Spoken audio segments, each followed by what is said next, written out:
Hello everybody, welcome back. Playing some more Fire Emblem Awakening today.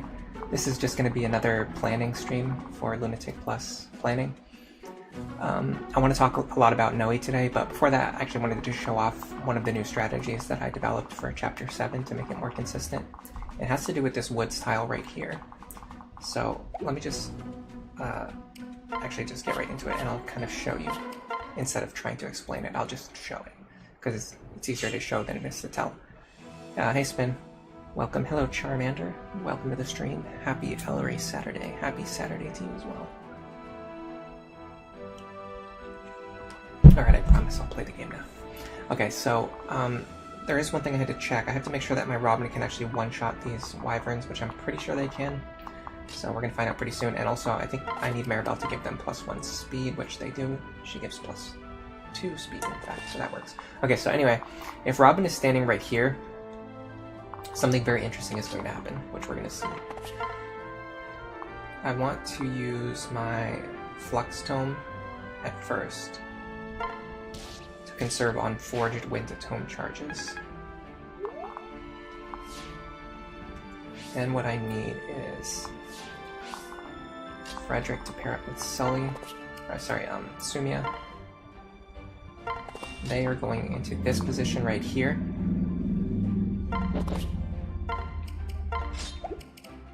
Before I move them there, I want to show you something. So this guy right here can target Robin. This archer here can target Robin. And both of these guys can target Robin. That's a lot of firepower for one character to take.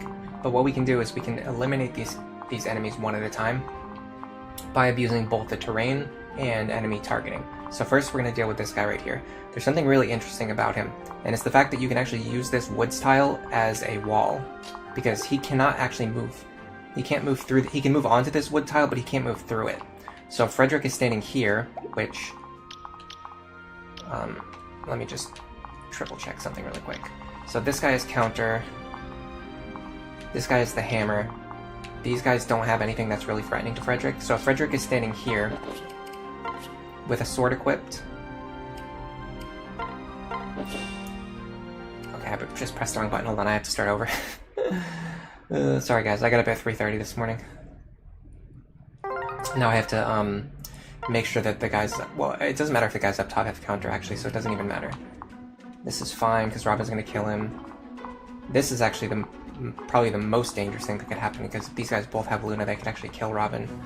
So let me reset. I don't think I would do this opener with both of those guys having Luna and one of them having Luna Hawkeye if I was going for Iron Man consistency. Did I finally figure out how the AI works on this map? I mean, not really, but it's really hard to completely pin down the AI for enemies that can fly. Okay, this guy having counter is a problem. I'm not going to deal with that. I'm going to reset. There's like very specific enemies that you need not to have very specific skills. I'll go through them one at a time since I have to reset anyway. So this guy right here, these enemies up here, you just need them to not have both Aegis and counter. If they have Aegis and counter, like on one enemy, Robin will kill themselves. But if they just have Aegis, we set up so that Robin can one-shot them, right? So if they just have Aegis, Robin will hit them twice and kill them because their damage is getting cut in half, but we normally one-shot them anyway. And if they just have counter, then we just one-shot them and we kill them. We don't deal any counter damage to ourselves. So Aegis is not a problem, counter is not a problem. It's only specifically Aegis counter that's a problem. This guy doesn't really matter, Robin's just going to kill them anyway. This guy here, you don't want to have counter, so we have to reset until he does not have counter, because Frederick's going to fight this guy, so we need him to not have counter. You know what I'm also going to do while I'm here? I'm going to give Frederick a stronger sword. There's no reason not to do so.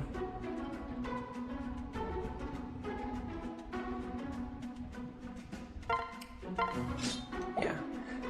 I want to make sure that he's actually getting these kills on enemies. And then what is Vake holding right now? Okay, Vake's got everything he needs. I think we're fine. I swear we'll get this to work. Red Watcher, I have to start from the beginning. Well, I mean, I'm just doing, I'm doing Iron Man planning right now. Okay. Oh my god, this guy's had counter every single time. Hey Tricky, welcome to the stream as well, and Red Watcher too, thank you for coming today.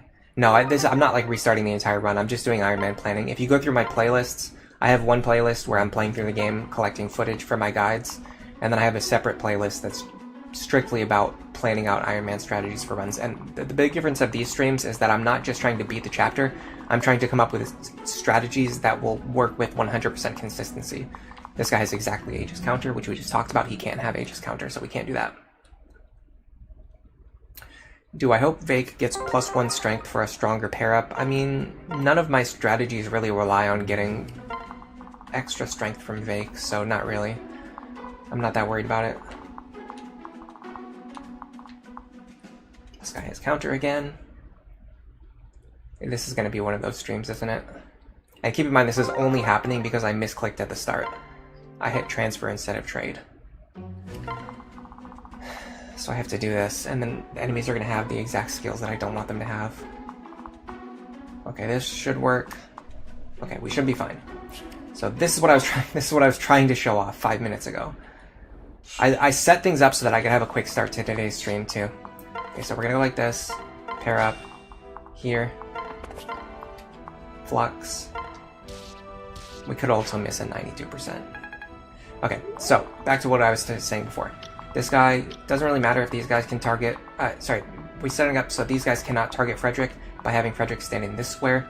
This enemy can normally attack Robin, but if Frederick is standing exactly right here, then he can't do it because he can't get through these wood tiles. So in a weird way, they sort of act like walls. So we're going to remove Robin from that guy's targeting by having Frederick stand here. And then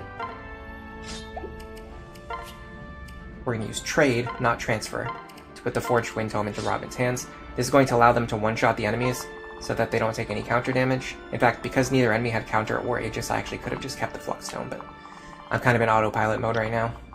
Alright, so the next thing we need to do is this enemy right here. This guy will favor attacking Robin instead of Frederick, but if we give him a more appealing target, he'll actually go after them first, and he'll go after them earlier in the turn order. So for that, we're going to go like... We're going to put Virion up here. I'm going to pair him with Sully, I think. Pretty sure that's what I was doing. I'm just going to use the strongest weapon I have picked up to this point, because I want to deal as much damage as possible. Okay, then this guy here, we want to make sure we draw him into a very specific position. So for that,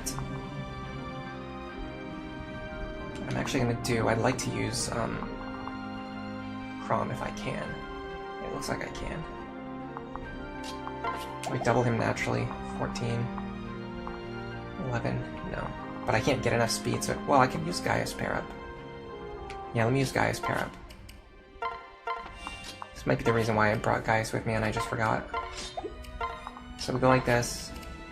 Go here, we're going to double this guy, hit him twice for super effective damage with the Falchion. And then next turn we're going to have Rickon on standby to help shoot down any enemies that need to be shot down. Alright, so this should work nice. That helps a lot. That reduces a lot of pressure on the next turn. And we're trying to level up Virion, so I do not mind him getting kills and getting experience. Nice. Okay, we're off to a great start. This is guaranteed to hit, unfortunately, because he has Luna Hawkeye. As long as they don't both have Luna, Robin still survives on one. More magic and speed is great. Now, with that +1 speed level up, we actually don't technically need Maribel to double enemies anymore. But I don't know who else we would use as a pair-up anyway. Crom doubling and killing that guy is awesome because it means one less enemy we have to take care of next turn. Now all we have to do is just get rid of this guy, and then set Robin and Frederick up in forward positions to deal with these two guys next turn. Hello Luminary, welcome to the stream. You think it would be nice if counter didn't work when you're initiating your attack against the enemies? I actually think counter's fine as it is. Counter doesn't really bother me at all. The main thing that bothers me is Aegis and Pappas. I think they're very frustrating and very annoying. They just make each other and several other skills significantly worse. Like, they basically make... I mean, honestly, they make every single other Lunatic Plus skill worse to deal with when combined with them, and they also are annoying when you get both Aegis and Pappas on the same enemy.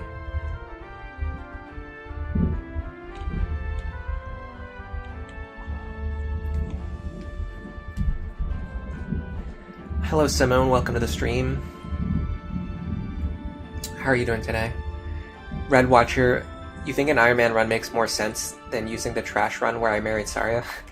Are you just saying it's a trash run and then mentioning it's the one where I married Saria, or are you saying it's a trash run because I married Saria? That run was... I mean, that run is pretty... I don't know if scuffed is the right word, but it's very, like... Yeah, it's very, like, brawly. We really didn't, we really didn't spend a lot of time, like, planning things out before going into the run. I just kind of was winging it. Because this guy has counter, we need Frederick to be able to one-shot him. He doesn't have Pavis, so we can deal a lot of damage. We could probably one-shot him with the Silver Lance. What I'm going to do instead, I'm actually going to use Virion here. I can get some chip damage first. Then Frederick should be able to one-shot him without having to use the Silver Lance. Also, because the guy with the hammer does not have Hawkeye, if I could get into this position, I can actually draw him out with Frederick. There's a pretty good chance he has, like, yeah, close to 0% hit against me.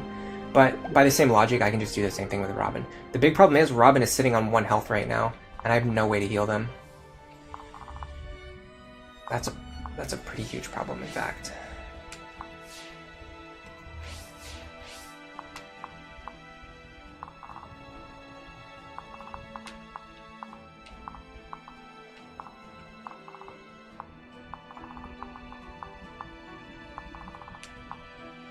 None of them have Hawkeye, at least. I can have Robin stand here and kill this guy. He doesn't have Vantage, so I can just kill him before he does anything.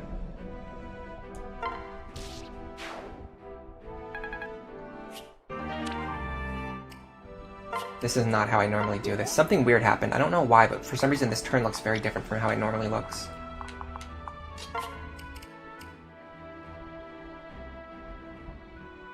What I was gonna do was this.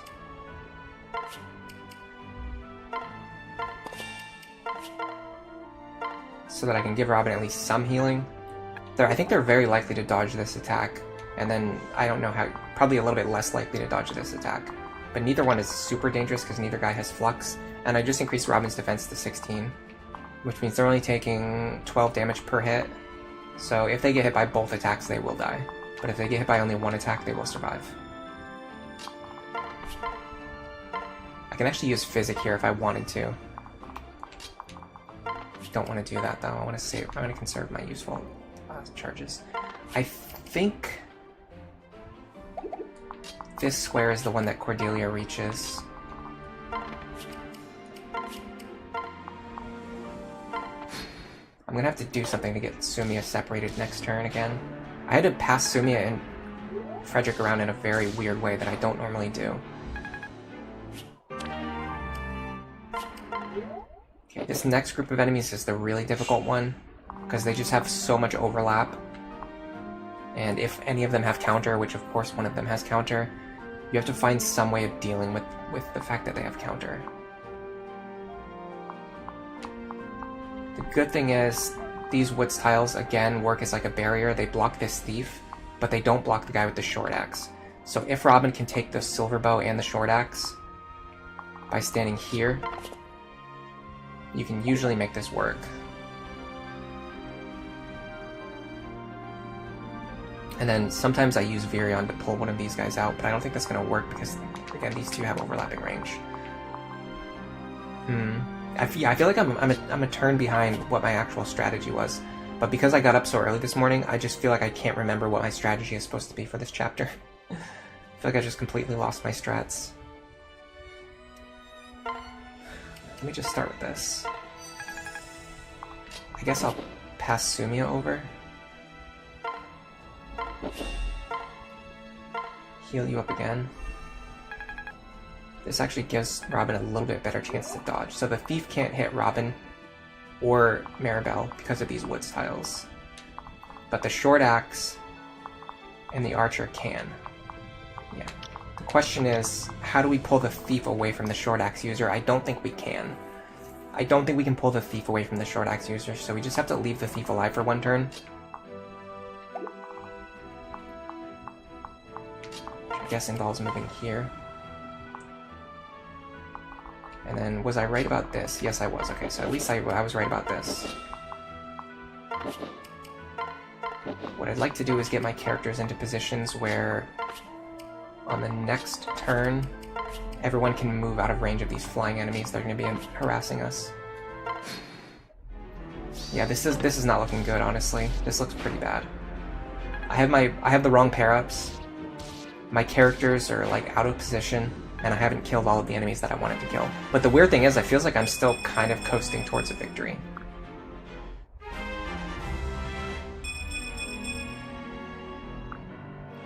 Puchivor, you're missing the forest tiles. I'm specifically using these woods tiles to block enemies.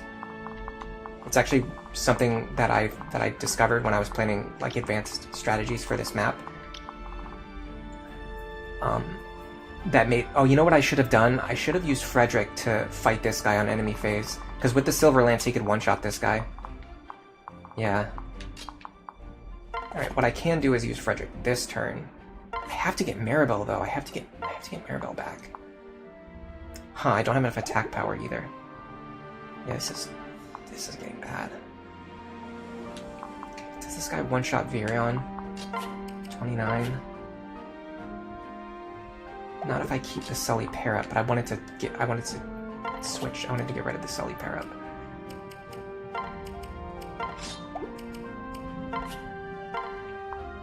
I can chip this guy.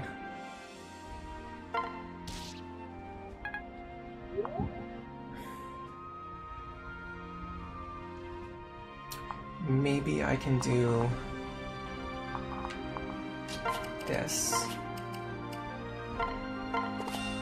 Because I have a hand axe and a javelin. What if I go javelin here? Silver Lance dual strike. This gives me at least a chance to either crit or dual strike. Didn't get it. This guy having Vantage also causes in fact, Vantage Hawkeye specifically causes like a billion problems as well. Because it means no matter who attacks him, he always has a chance to counter.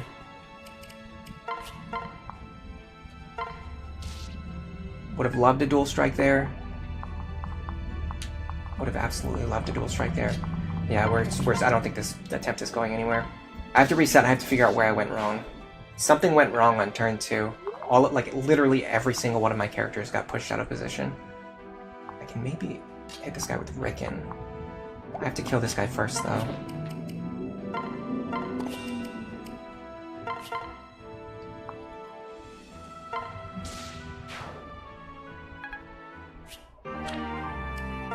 Now, if Ricken can kill this guy and also survive this guy, which I don't think he can, if he gets +1 defense, he can do it. I don't know how he gets +1 defense though.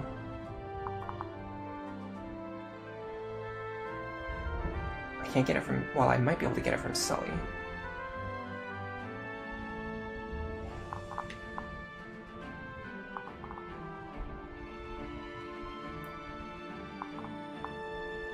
It's going to require a lot of moving characters around, though.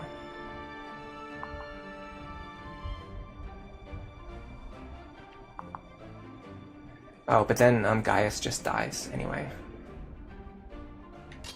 Yeah, I'm spending a lot of time trying to figure out how to... You know what, this is actually... Yeah, this is what I would do on a normal run. I would sit here spending time trying to figure out how to win from this position. That's not what I'm trying to do today. What I'm trying to do today is solve this map with a 100% consistent strategy, which is a very different thing. What I need to do is go back and figure out what went wrong on turn 2 that caused my attempt to go off the rails. I think it has to do with Robin and Maribel on turn 1. Hello, Kat. Welcome to the stream.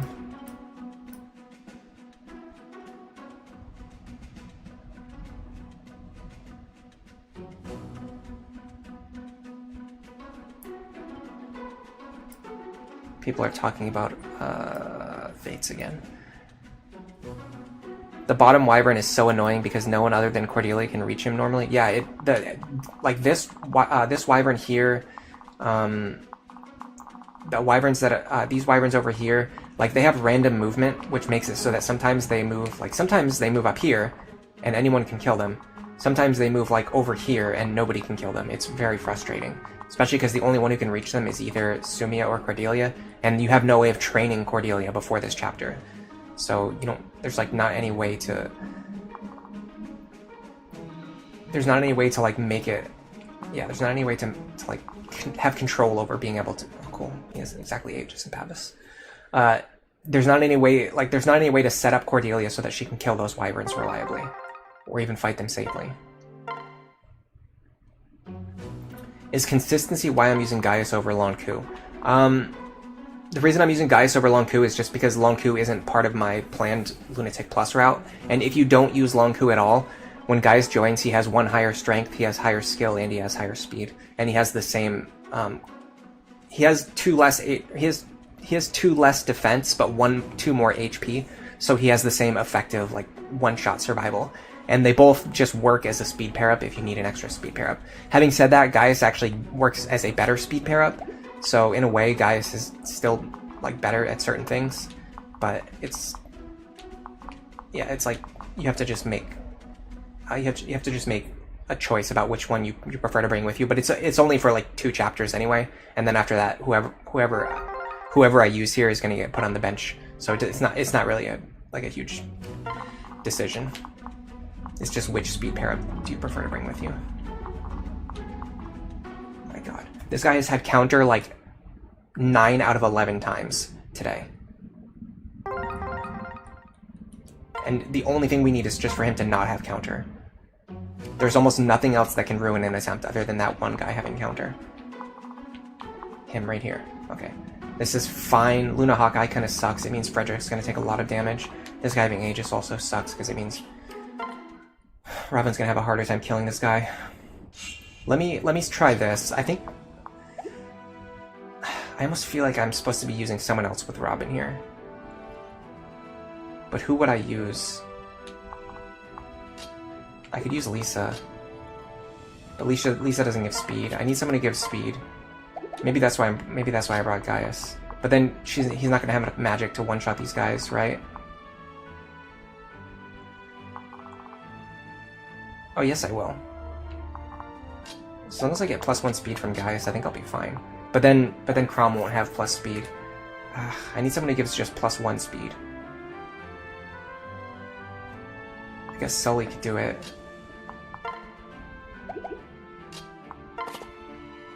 Let's try this.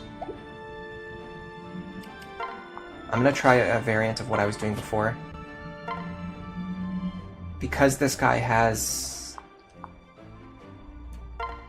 Aegis, I'm gonna need Frederick or Sumia to attack him, but that's not a huge deal. Okay, so I'm gonna do this instead. I'm gonna use Sully there. I need to stop using this Killer Lance, by the way. And then I should be able to one-shot these enemies with the Wind Tome, even with the Sully pair-up. Frederick cleans up this guy. Then he's gonna fight these 2 on enemy phase. Or he's gonna fight this guy on enemy phase. Virion should be able to still draw out the archer. These guys having counter doesn't matter because Robin's going to one-shot them anyway. So I have enough speed naturally, right? Yeah. Let me just use a Vake pair-up so I deal more damage, and Vake gets a chance to dual strike, which is also nice. And then we're gonna do this here. We're going to double hit that guy with the Falchion. Now the big difference between the last run is we have Maribel free, so that next turn she can run up and heal Robin. I think from this position she should be able to do it. 1, 2, 3, 4, 5, 6, 7. Yes, okay. So in my previous runs I wasn't pairing up Maribel and Robin, which allowed me to have Maribel run up here and then heal Robin. And she can also pass over, like, if I want to use a specific character for pairing up, I can do that as well. Lisa won't be able to reach Frederick either way, so it's probably fine to just keep her here and put Rickon forward, so Rickon has more attacking options next turn. Guard doesn't matter. I mean, it's nice, but it doesn't really matter.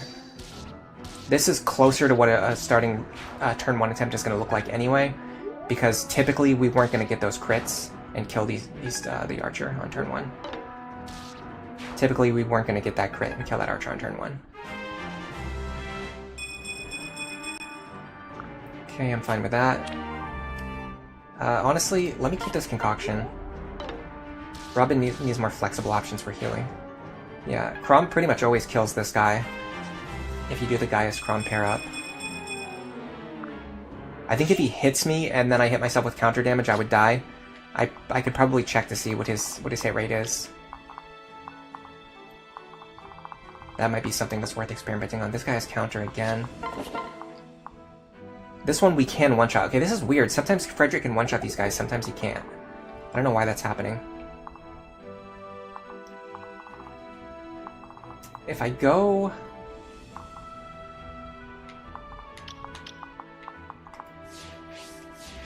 If I go here... I'm pretty sure the guy with the hammer always goes after Frederick. So if I go here, and I one-shot this guy... Let me start by moving the other characters first. Yeah, because with this, well, unfortunately this guy has counter. That causes a lot of problems. I can do this. Heal you. Go up here. Go like this. Long Q would be essentially doing the same thing that Gaius is doing right now. It's not a huge problem. Okay, so we're banking on Frederick dodging this attack anyway. And in fact, giving him lethal on Frederick will make it more likely for him to go after Frederick, so I like that. So we're going to one-shot him with the Silver Lance so we don't take any counter damage. Then we're going to send this... No, I'm not going to send the Silver Lance to the convoy. That would be stupid. What it...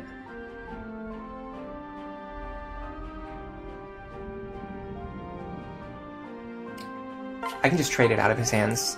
Okay, so we're gonna go like this. Then we're gonna have Maribel heal Robin. I'll even use Mend. It's more experience and gets Robin back up to full HP. Then we put Robin in range of the archer, but not the hammer user. I think the hammer guy will go after Robin anyway. We can use Flux this turn. Trade you to have the Steel Sword.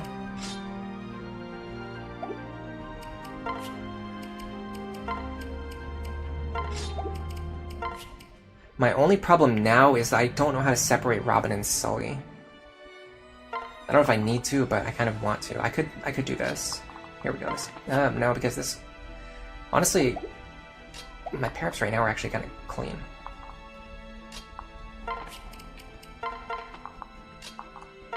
Like, having all these good support characters available. I'm a little worried about Lisa's position. In fact, I feel that's even more likely to draw the wyvern into the spot where I don't want him. This should be fine. Don't need this. Okay.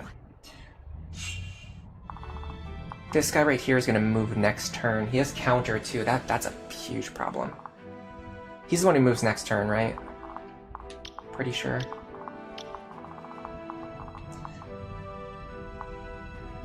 These guys are going to be significantly easier to deal with because if we don't have any... None of the problematic enemies have counter. This means that in theory, I can actually take a more forward position. I do have to worry about this guy, especially because this guy has counter. I have to make sure I stay out of his range. If this guy didn't have counter, I could actually even worry less about him. Okay, so let me think about these guys. This guy's a problem, and this guy's a problem too. I'm trying to think if Robin can... How many of these attacks Robin can take.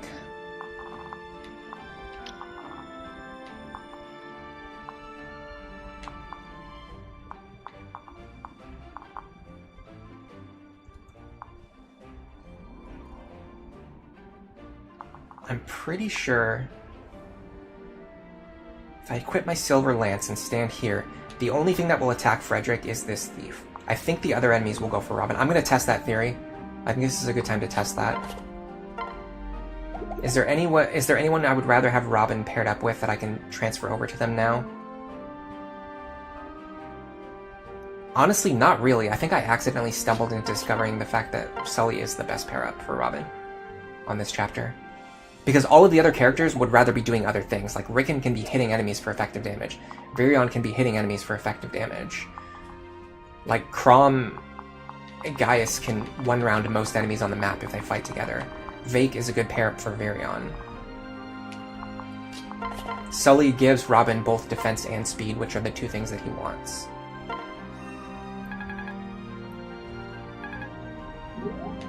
So let me do this. I'm going to keep my Flux Tome equipped. Frederick. We're going to take the Concoction. We're going to equip our Silver Lance. We're going to use the Concoction. This should allow us, so this Thief can only attack Frederick. So this Thief will attack Frederick. Frederick will one-shot them with the Silver Lance, I hope. For some reason, during the last one, he had like 1 less attack power. 34, -4. Yeah, why does this guy have like 1 extra? He has either 1 extra defense or 1 extra HP compared to the other one. But with Weapon Triangle advantage, I still should get the one-shot. I don't know. These enemies should go after Robin instead of Frederick, because they prefer dealing damage. They don't really care that much about whether or not they can be counterattacked. They actually prefer to deal damage. So they should attack Robin. And then Robin is going to hit them back with the Flux Tome. Worst case scenario, this guy attacks Frederick too. I don't really care if that happens. In fact, we can have this guy attack Virion, I'm pretty sure. 13 speed. Yeah, if we can get him just +1 speed, which we definitely can. In fact, we can do this. Which I want to do anyway. Although I kind of want her to be unpaired. So let me actually do this. No, I have to make sure the Thief can't target Virion, which unfortunately there's no way to prevent that with the current positioning. So, change of plans. We're going to just do this.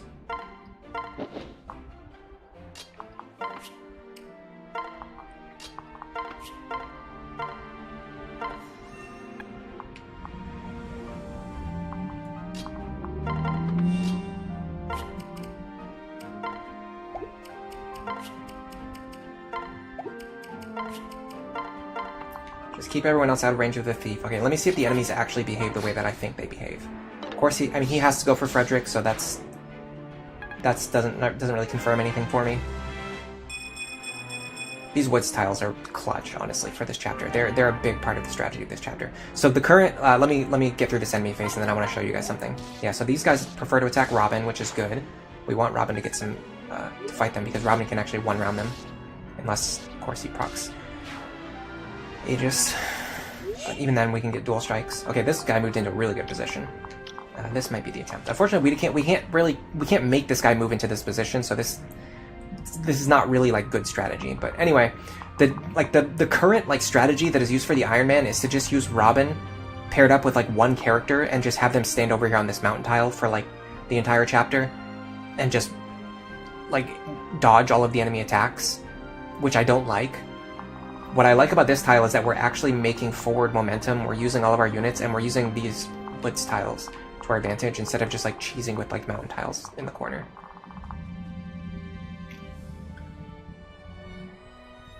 Sumiya gives +1 strength, which is kind of weird, by the way. Does she have? Oh, it's because she has 10 strength. Okay, that makes sense.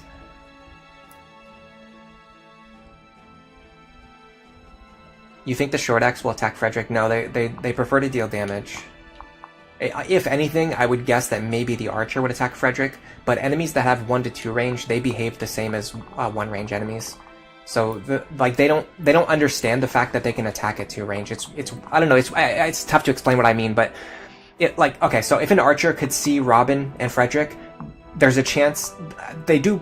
I know they prefer dealing damage, but there's a chance that they might see like, oh, Frederick has a 1-range weapon equipped, Robin has a 2-range weapon equipped. I'm gonna go after Frederick because he can't hit me back. An archer might do that, but an enemy with a 1-2 range weapon like a short axe, for some reason they don't like see that.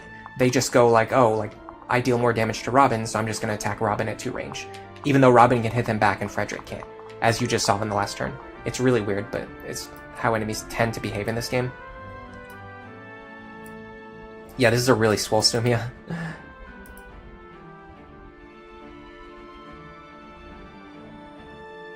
The wyvern moved into a really good position this time, but the problem is I can't make him do that, so I don't like this.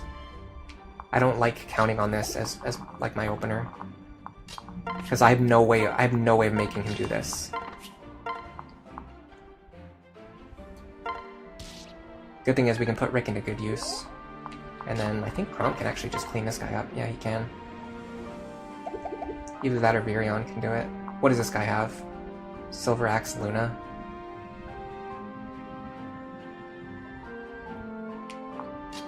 How much does Frederick deal to him? 26 plus 12 is not enough.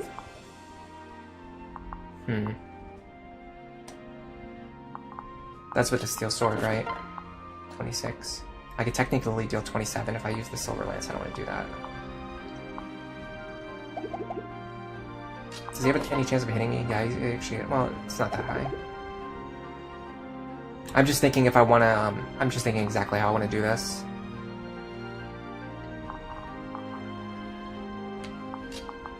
This for sure is what I want to do. Mend here. And then... we actually have to check what skill this guy has. Okay, this guy's fine. Robin can handle him easily. Go like this.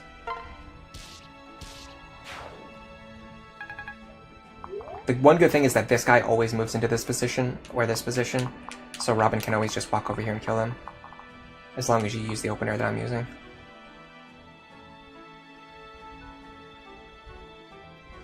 I know I can kill these two enemies, I'm just thinking of exactly how I want to do it. I'm pretty sure this makes the most sense. Falchion here.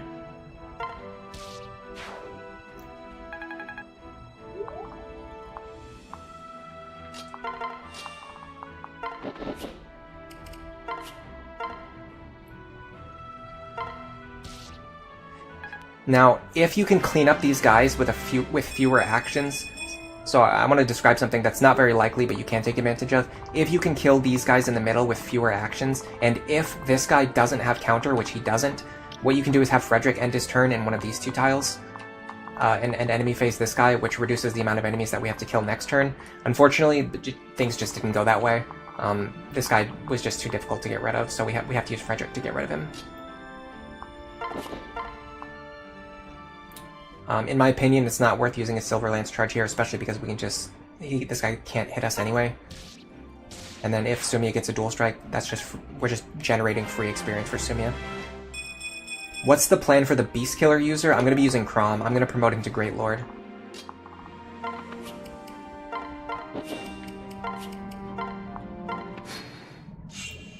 Oh, okay, never mind. I'm a full turn ahead of where I should be. Okay, wow, never mind. This is going way better than I thought it was. I actually have a full turn to deal with these enemies. Okay, so let's do that instead. That guy's counter, this guy's counter. But unfortunately, actually though, the guys with counter, Robin can take care of them. If we pair them up with the right character. If we can get Robin and Maribel back together, which we can, I can actually do this. I can put Robin over here. Use my Forged Wind Tome.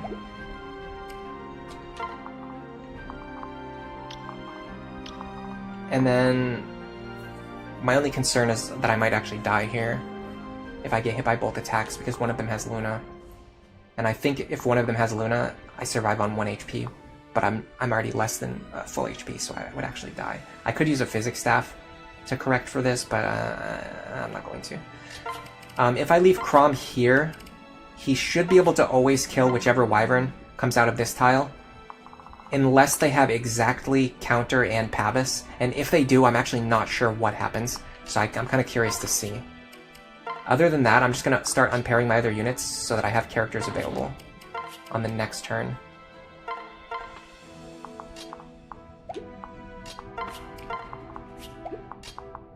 To clean up as many wyverns as possible. That hitting really sucks. I really needed that to miss. Okay, we can hopefully dodge the next one, or if not, I can confirm whether or not Robin survives here. I've gotten defense and HP level ups too. No, okay, they don't survive, okay. I should have used the Physics Staff there. If I was going for Iron Man consistency, I would have used the Physics Staff there, or I would have just had Robin use a Vulnerary. Or, like, literally anything. Like, there's so much I could have done there. I could also give Robin a defense tonic, which is probably a smart move. But they don't need it, though. That's the thing, is they don't actually need it. And I'm trying to save money wherever possible. Let me give... What I need to do, I need to have her holding a vulnerary. That way, if at any time Robin needs it, he can take it from Maribel and use it. And then also, because Robin's going to get a concoction anyway, I want to give this vulnerary to someone else who needs it more. Yeah, like Vake, Virion, Rickon, like they could all be holding a vulnerary.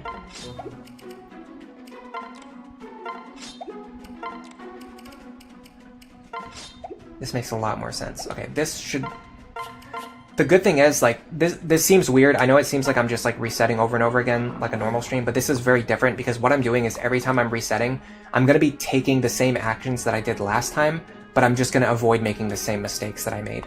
So it's like we're refining a strategy that becomes more and more consistent over time. This is actually good information. This is going to help me figure out what happens when these guys have Pavis. So I'm gonna roll with that.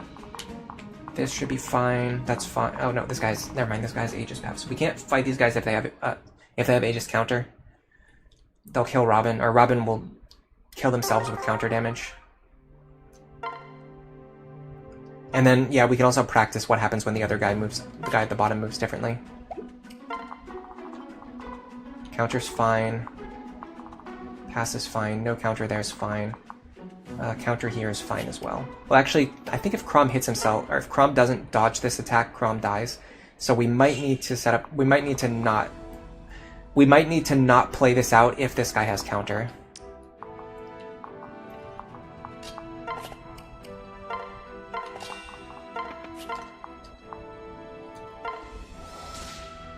Counter... sorry, crit doesn't matter there.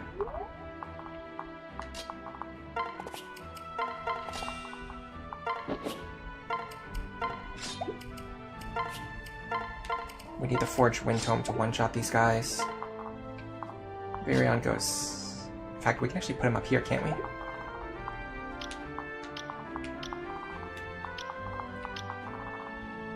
Yeah, let's put Virion up here. We want our characters to be in forward positions whenever possible. And then Chrom here. So I guess my only concern is if Chrom gets hit here. If Chrom gets hit, then it causes problems. But I don't know what the enemy's hit rate is or how to avoid that.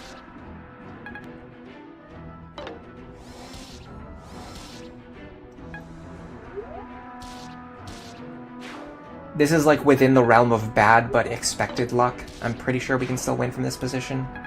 We're gonna have to deal with the Barbarian, we're gonna have to deal with the Archer, and then we're probably not gonna have to deal with the Wyvern. Yeah, because Chrom always kills the Wyvern. Let me replay what happened there. I'm looking at my archive right now. Okay, I dodged. I hit myself. Okay, yeah. If that attack hits me, Chrom definitely dies.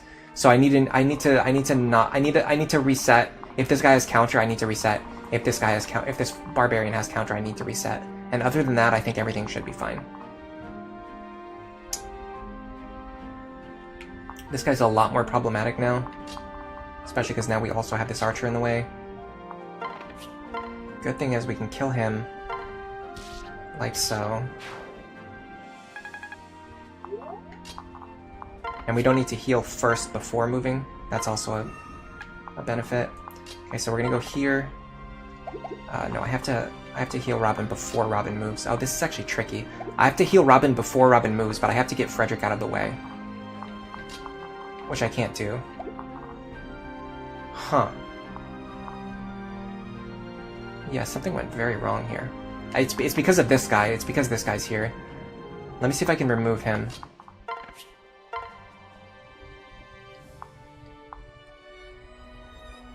Not particularly, unless I get lucky with a dual strike.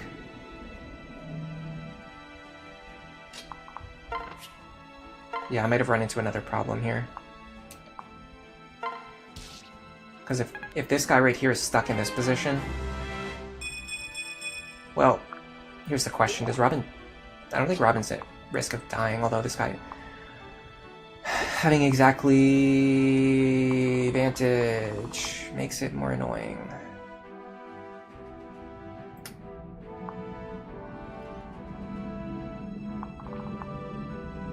This guy having counter is also a huge problem.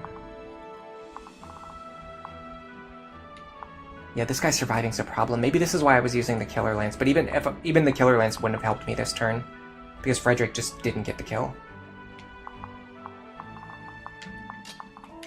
This feels like a not impossible, but very unlikely set of circumstances that leads to us getting a game over. Okay, what if I do it this way instead?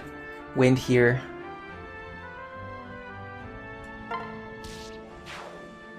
Not even a game over, but just like a risky attempt. This actually causes us to not get the Steel Sword. Frederick here. The problem is, I think this guy... No, the wood tiles still protect us, okay. I want to heal Virion, but I need to trade Frederick's items, and Maribel's the only person who can reach him. Oh no, I don't need to do that anymore.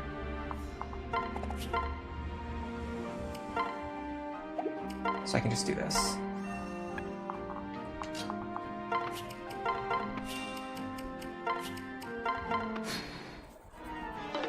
Yeah, we pretty much always dodge that hammer. That guy having counter sucks, but it's not a huge deal, as long as Frederick's on full HP. That guy having Aegis sucks, but I think Robin's pretty likely to just get the kill anyway.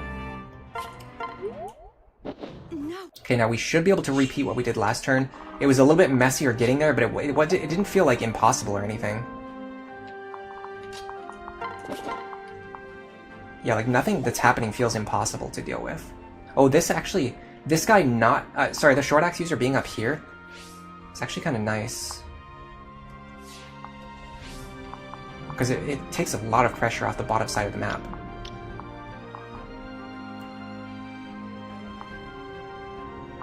It means I can actually keep Frederick right here.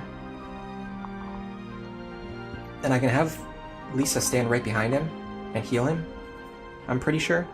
So if I go like this, Silver Lance, here, you heal Frederick. This is not something that's guaranteed to happen, but it's something that we can take to our advantage when it does happen. And I think we can even... we don't need to move Robin forward. We could, but we don't need to. We just need to mend. And then... This is a good example of a turn where I'm gonna use that Vulnerary, just to get myself back up to full HP.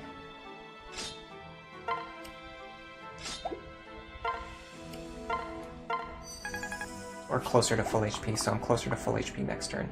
Yeah, because this guy can't reach anyone, and then now this is going to allow us to move the rest of our characters further forward, which is going to make it easier to get out of range of this guy next turn. If this guy moves over here, we need to get all our units out of his range, and it's very difficult to do that. But because we opened up some extra spaces up here, because this guy moved north, it's actually going to allow us to move into easier positions.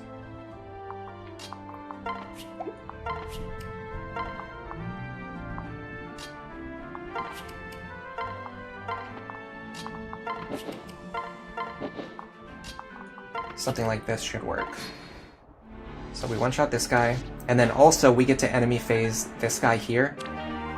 The one standing, the barbarian standing behind him, we get to enemy phase him as well. Now that really sucks because it means the archer won't be able to reach us, which means now we have to deal with the archer next turn. So maybe this movement pattern is not as good as I thought.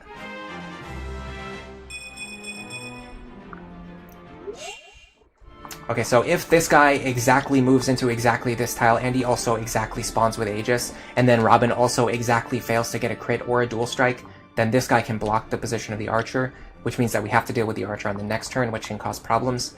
That feels like a lot of conditionals, but I mean, we're planning for Iron Man consistency, so here's the question. Can we actually get out of this spot?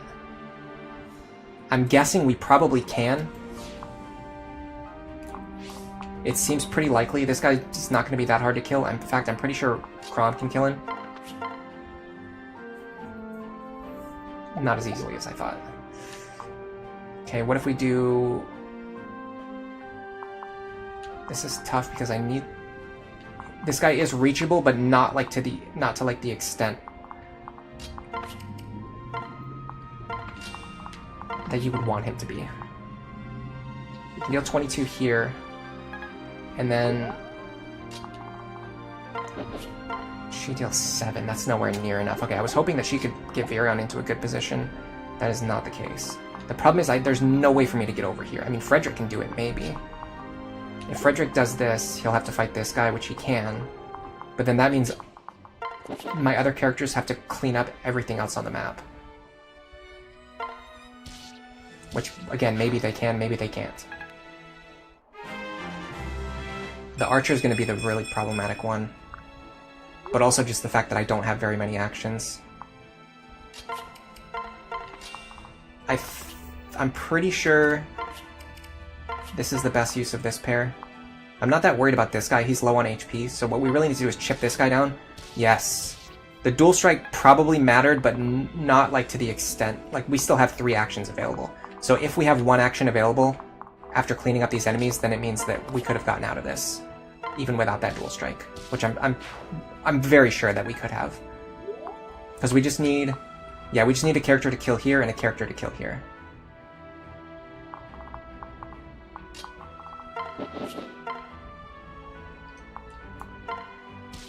Which we can do here.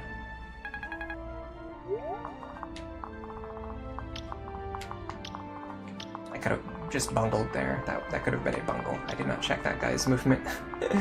And then we're not training Gaius, so Gaius is not going to attack. Instead, what we're actually going to do is this. So I want this big pair up. Kill this guy, and then actually, even if this guy had Pavis, we still would have one-shot him there, which is really nice. I do want to heal him back to full, but I need to make sure that Robin will be able to get in. Yeah, okay, Robin. Yeah, this should work. And then, if possible, I'm going to use Gaius to unpair somebody. Got Demoiselle. Go here. Unpair these two.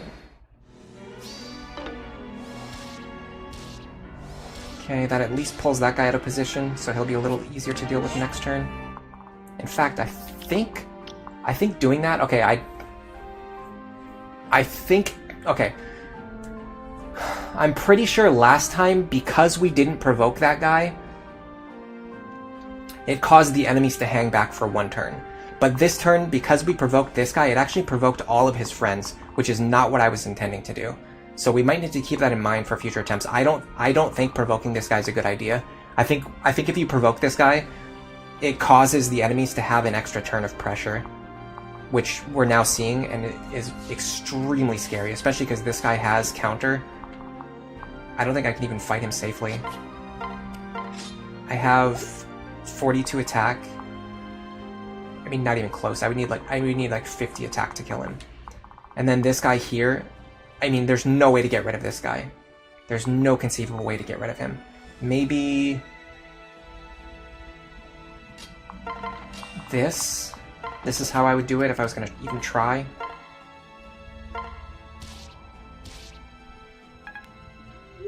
The problem is now I have to also use Rickon to hit the other one. He can't even reach. So maybe like this. And then if Rickon can clean up this one, which he can, Robin can clean up this one here. Wow, I think we somehow got out of this. I have no idea how. While I'm here, let me do this.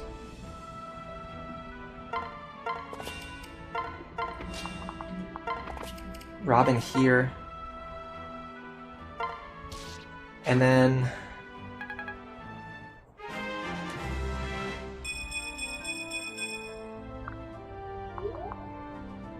Crom here actually works.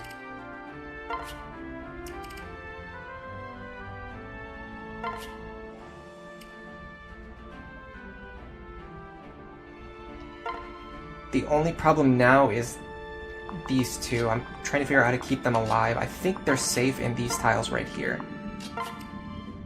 Okay, let's see what happens. Nice crit.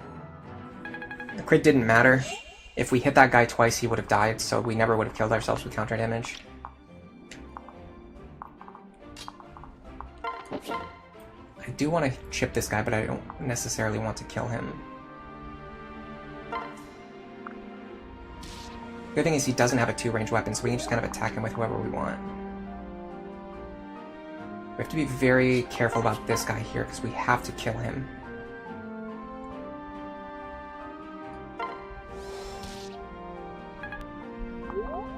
We double him?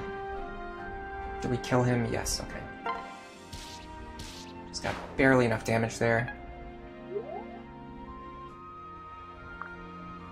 Got a shock stick. One of the most useless weapons in the game. I guess it's useful for reselling. Okay, this is a problem. We're gonna deal 33 damage to ourselves before we kill him. We cannot let that happen. Can Vake deal 14 with the hand axe? Not even in the conversation. There's no chance that that's happening. I don't see any way to deal with this guy. So what we've learned is that if these guys spawn with counter Hawkeye, they pretty much always kill Crom. This one we cannot kill either. I mean, we could go like this, we could fish for crits. If I was doing, if this was the Iron Man run, what I would do is I would go here and I would fish for, oh, you know what I can do? I can use the Lemon Sword. It's not ideal, but it'll allow me to chip him down to the point where maybe Vake can finish him off. So we can deal 28 damage plus 11. Does that kill? That is 39. That kills. Surprisingly, we can actually get this. And also we can do this. This is a good use of the glass sword. Nicely done. The objective is to kill everyone on this map. If you kill the boss before the reinforcements spawn, you don't have to deal with the reinforcements. I don't like doing that because it leaves a lot of experience hanging. I would actually prefer to get the experience from fighting the reinforcements, even if it's a little bit more dangerous. Some free chip experience for Vake, and then we're gonna pray that we can kill this guy, which, oh yeah, we definitely can. We can even do it with our Flux Tome. Beautifully done. Honestly, that was very messy, but I do feel pretty good about that. I feel like if I hit restart right now, I'm like 99% confident I could beat the chapter again. The shock stick crawled so the bolt Naginata could run, you're right. Let me actually ask a question.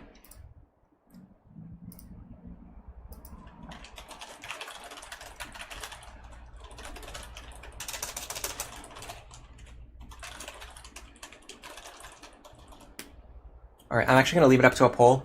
If you guys want me to do it one more time, I'll do it one more time just to show how consistent... It looked weird because things happened that don't normally happen, but my strategy is consistent enough that I can still win even with like the variability. So if you guys want me to do it one more time, I will do it one more time just to show the consistency. But if people want me to move on, I will move on to the next chapter. I think that's what we've decided. Personally, I feel like this is consistent enough. I'm going to save into a separate slot so that we can go back to chapter 7 if you guys want to. While I leave that up for people to vote on, I'm going to do some bicep curls.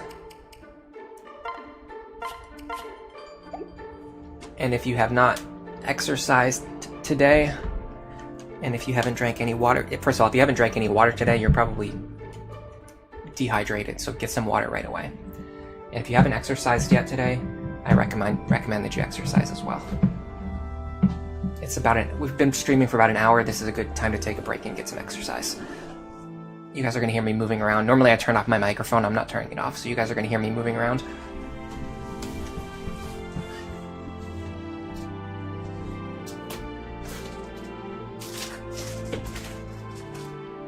I have these hand weights in my room that I use for streaming, so they're like not that far away from my PC and everything else.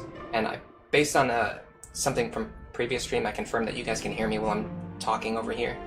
So I'm just going to talk to you.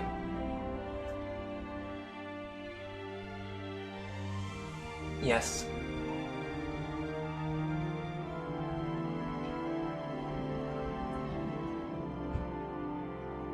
I'm just doing bicep curls. Yeah, the microphone's still on. Most Australians probably haven't had water today. Hello, Snow Warning. Welcome to the stream. What time is it in Australia? Based on my understanding of time zones, I think it's like 1 in the morning there, if I had to guess. You can let me know how close I am. Is it like close to 1 in the morning? I know it's, I believe it's 1 in the morning in Japan right now.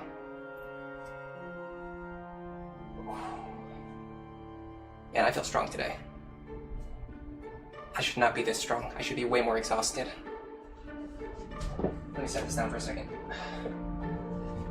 I told you guys I was going to figure out what weight these things are too, but the problem is, the part that says how much it weighs is like, it's blocked, so I can't see it.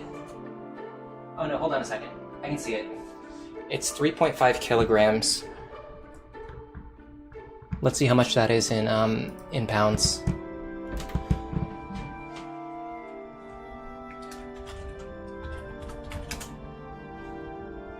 It's only 7.7 pounds, so it's not really that heavy. I know some people use like 15-pound weights or like 20-pound weights for each arm. I can increase the weight though. I have a bunch of other weights that I can add to it. Hello Bioto, welcome to the stream. You haven't seen anyone playing Awakening in a long time, and Lunatic Plus even longer. If you like Fire Emblem Awakening, this is the channel for you. I know you guys can hear me, right? I know I'm standing further away from the microphone, but I'm pretty sure you can hear me. Yeah, this channel is like 90% of my content is Fire Emblem Awakening, and even specifically Lunatic Plus. All right, let me do another set of bicep curls on each arm, and then we'll move on to the next chapter because it seems like people want to move on.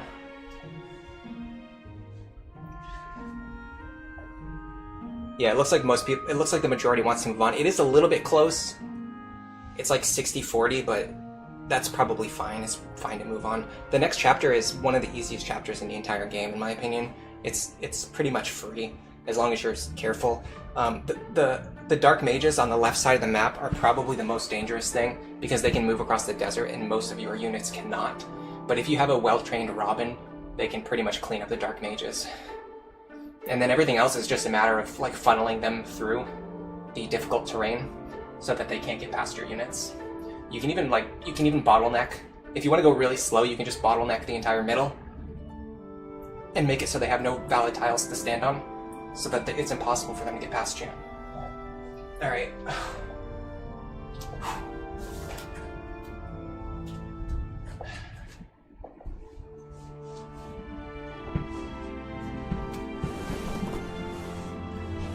All right.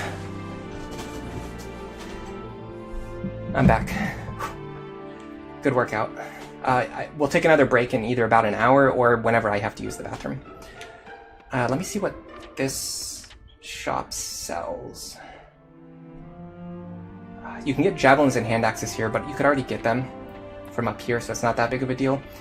This peaceful village, I don't think we have to do right now. I think I haven't. So this is the part of my route that I haven't figured out yet, is when to do peaceful village. But I'm pretty sure the best time to do it is before the map where you get Libra and Saria. Am I ever going to continue Conquest? You know what, I was actually just thinking about that the other day. I was like, man, that Conquest run has kind of died, unfortunately. It's rough to say that, but I just wasn't having fun with it. I'm not going to force myself to play something that I'm not having fun with. So I'm not really sure. It's crazy to still see people playing this game after 12 years, yeah. Honestly, when I started the Lunatic Plus series, I wasn't 100% sure if people were going to watch it or not, but my logic was that I really love the game, and I know the game like better than most people, because I've actually like played it, and most people like don't even really play Lunatic Plus. So I just figured like I have knowledge that like most people don't have, and if there's anyone who's interested in Lunatic Plus, there's nowhere else they can go to get that knowledge other than just like watching videos on my channel, and that's probably why the videos have been at least moderately successful. Okay, so we've got our Sully Crom S support, we've got our Frederick Sumia S support. That's great. We've got a good start on Robin Maribel. This one takes a little longer because Maribel joins a little bit later. I'm probably going to be doing Lisa Ricken, which is already well underway. The next support we're going to start building is Virion with Cordelia. Getting these two together is going to be very useful. It's going to allow us to access Severa's Paralog later. Even if we don't use her, it's going to be a free source of extra experience, which is a huge deal in an Iron Man run. You do have to kind of weigh the risk, like, you know, to beat the Severa Paralog, we have to it's like you have to do an extra chapter. Obviously, doing an extra chapter is going to be more risky because that's more chances to mess up. But as long as we can get a 100% consistent clear for that chapter, then it's just a way for us to get extra experience and extra loot. So I'm pretty motivated to try to do that. And then the other thing is that Cordelia Virion can do a lot of work together in these early chapters. And Virion, my opinion of Virion has massively increased. I talked about this in the video that I think I talked about it. No, I didn't talk about it in the video that I released today. That was talking about Noir. But the thing about Virion that's so special is that bows are really, really, really good in Lunatic Plus. And you might notice something, but no one else can use a bow. Virion is the only character who can use a bow. And the only way to get another character that uses a bow is to either use a second seal or a master seal. So Virion is essentially the only character who can use a bow without having to use either a second seal or a master seal. And there's an extremely limited number of second seals and master seals early on, so I don't want to waste a seal just giving someone else bow access when I already have a bow user right here.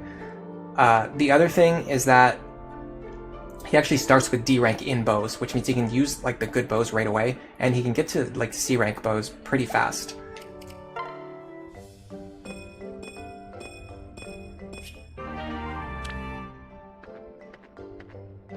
Hello Simone Lunatic, welcome to the stream. Thanks to my videos, your spark for playing Fire Emblem Awakening was rekindled. After that, you asked your friends to pick and pair some characters from Awakening. Oh, I love doing choose my unit runs. Those are like my favorite ways to play the game. I'm in top form today. That actually doesn't matter. Getting a surge on Robin like doesn't matter because they're the one character that we always want to have, like, to be on the right stat benchmarks anyway. I mean, I guess if they get some extra defense, it helps. That doesn't matter. The only thing that matters here is if we get Virion and Cordelia together, which we did not get. Yeah, we can always delay Severa's Paralog until we're powerful enough to win with 100% consistency, but then we also get the advantage of the free experience and the free loot. And then also, if we want to use Severa, then we also have Severa. So there's just a lot of reasons why it's very good to pair up characters if you can. I'm not sure if there's anyone else that I can pair up. The other pairing that I had in mind was Vake with Nowi, because number one, I want to use Nowi anyway for the run, and number two, his strength modifier increases her Dragonstone damage. So because he gives +4 or +5 to strength, he gives +4 or +5 to the Dragonstone because it's based on strength damage. Even though it's blocked by Aegis, it still scales on strength. And there was another reason. Oh no, just the reason why I'm going to use Nowi, which we're going to talk about in a second when we get into her Paralog. There's not anything particular that I need to buy before going into this one, so we're just going to look at the chapter first. Tricky says it's interesting that I'm going to be using Nowi in Iron Man. Yeah, I'm going to explain why in a second. This was kind of what I was going to do at the start of the stream, and then I decided, you know what, let's go back, let's do Chapter 7 first, because I wanted to show off the new Chapter 7 strategy. I still hadn't recorded any footage of it. Red Watcher, you've done the Despoil run before, and it worked really well. You were able to level up by Rescue, Staff Spam, and Forge, basically anything. Yeah, I really want to try a Despoil run. I think it has a lot of potential. The only thing I'm not sure about is whether to use Vake or Robin as my Despoil user. If I use Vake as my Despoil user, then I get to keep Robin, like, doing the Robin things, but I think Robin is a lot easier to level up, especially to level 10 before the end of Chapter 3. The alternative, yeah. So like using Robin has a lot of advantages. No, he hasn't appeared yet. I'll talk about her when she appears. You definitely want this guy to not have Aegis, which he does not, which is good. Honestly, this looks fine. Yeah, I don't see any problems here. This guy having Hawkeye can be a problem sometimes, but not really in our case. It's more when you're using inconsistent strategies it causes more problems. Okay, so now we have to make some cuts. This is where things get dicey. I could definitely see myself benching Maribel for a chapter, because she can't move very well across the desert, and The problem is I need her to get I need her to get levels in this chapter, and I need her to gain support with Robin in this chapter. By the way, what do I have for seals right now? I think I have none. Yeah, so right now you still have no seals, but you're going to get a Master Seal and a second seal in this chapter. We're going to be using the Master Seal to promote Robin, I think, to Sorcerer. I think we need to promote Robin to Sorcerer. The second seal, I'm not sure who we would use on right now. One thing that I've been considering is Frederick into Wyvern Lord, because it's something I want to do anyway. And I think it helps a lot with the next chapter, which is one that I've been struggling with. And there's not anyone else that I particularly want to second seal right now. In fact, there's really nobody. It would be like Lisa into Troubadour or Maribel into Cleric. Those are the only two things that I would consider. Maribel into Cleric would kind of hurt me in the short term, because I would lose the speed pair up that I'm giving to Robin right now. Troubadour gives speed, but Cleric doesn't. It would help in the long term, though, because it would allow her to promote directly into Sage, which is... I mean, I don't know. I want to promote her into Valkyrie anyway, so yeah, there's no reason why I would use a second seal on her. So yeah, the only thing I would do is like maybe use a second seal here to put her into Troubadour, but I don't think that's worth it. I honestly think Robin, Sorcerer, Frederick, Wyvern Lord is the best play. Especially because it's going to help so much in the next chapter if Frederick's a Wyvern Lord. It does mean that I'm not going to get dual guard plus with Frederick, but I don't even care. I really don't even care.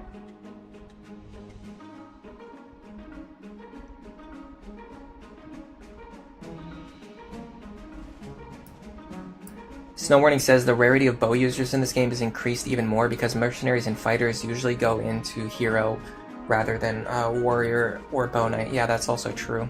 Although I kind of have a lot of I've been using bow knight and warrior more myself, and that might be another one of those things that we see change over time. Like, people have always gone into hero because that's what people have always done, and nobody questions it. Like, I'm the person who's like coming along and I'm like starting to question like what everyone has always been doing. And I'm not even saying that going into hero is wrong, I'm just saying, like, let's think about it. Like, let's actually think about it before we do it. Like, why are we going into hero? Are there any benefits to going into bow knight or going into warrior instead? And in my opinion, yeah, there are. There's a lot of benefits. Anyway, we have to think about who to cut here. I feel like Rickon would be the easiest to cut, but he's also really nice on this chapter because he has desert movement. I could see myself benching Vake. Not really getting any value out of him in this chapter, I don't think. Let me bench Vake. Bring Cordelia. I don't have room for Gaius. I think this team looks a lot better. I think this is the team for this chapter. Yeah, and someone mentioned in chat earlier, but this chapter is essentially just free experience. Like, this is, not only is this the easiest chapter in the game, but it's essentially just a way to get a lot of free experience onto whichever unit you want. And typically, you can have whoever you want fight the boss for 20 turns and get 20 turns worth of experience while also getting 20 turns of staff healing experience for whoever you want. So this chapter is like a huge, like this boss right here gives so much experience. You can leech so much experience from him. Is Virion even useful? There are no wyverns here. Yeah, Virion's still useful because his dual strikes are pretty accurate, and he gives strength and defense to Cordelia. It'd be nice if he was giving +1 speed so that she can't be doubled by the Myrmidon, but it's not a big deal because I'm going to fight him with a Javelin anyway, probably. Let me clear out our inventories. Some of our characters are holding things that we don't want. I'm not going to need this Soothing Sword anymore. In fact, let me just take a second to resort my inventory. Especially with regards to Frederick.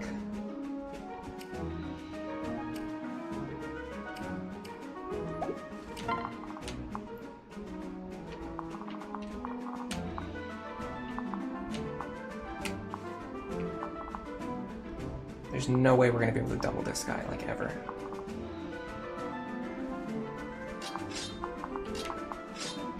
Let me... you here.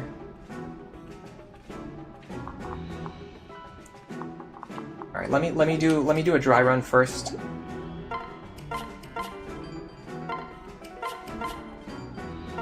That way I can get some information. I'll close the poll too. It's actually closer than I thought it was going to be, but I think moving on is the way to go. Kurowi is using Warrior Morgan now. Yeah, Warrior's really good. I don't want to go on too many tangents about why I think Warrior's good, why I think Bow Knight's good, because we still haven't even gotten to the point where I'm talking about why Nowi is good. We really want Rickon for desert movement? I don't know. Yeah, Bow Knight's really underrated. Rally skill isn't such a big deal, but the plus speed, plus strength, and plus movement pair up with bow dual strikes is a really good, makes them a really good support class. All right, so we want her to have her javelin back.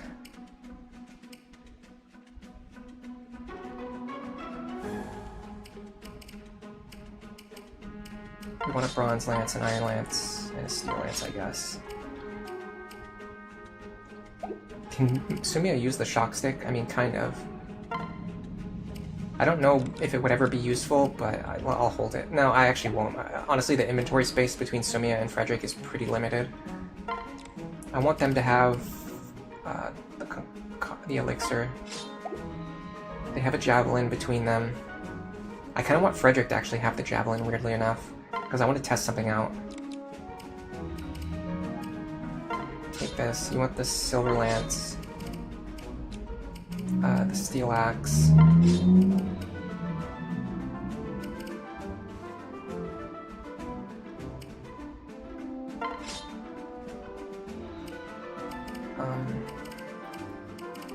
And then some kind of sword, I guess. I'm just gonna use the steel sword. One of the things I'm trying to change about my playstyle is that in the past I tended to use like really weak weapons to try and conserve funds, conserve weapon charges and things like that. But I honestly think it's better to just use the more powerful weapons as soon as you get them. Like, use them while you have them, honestly. Alright, I mean, I guess I could hold the shock stick. There's no reason not to. I don't really see myself using it, but who knows. If I could get a steel bow for him... Oh, I can. I have one. Okay, cool.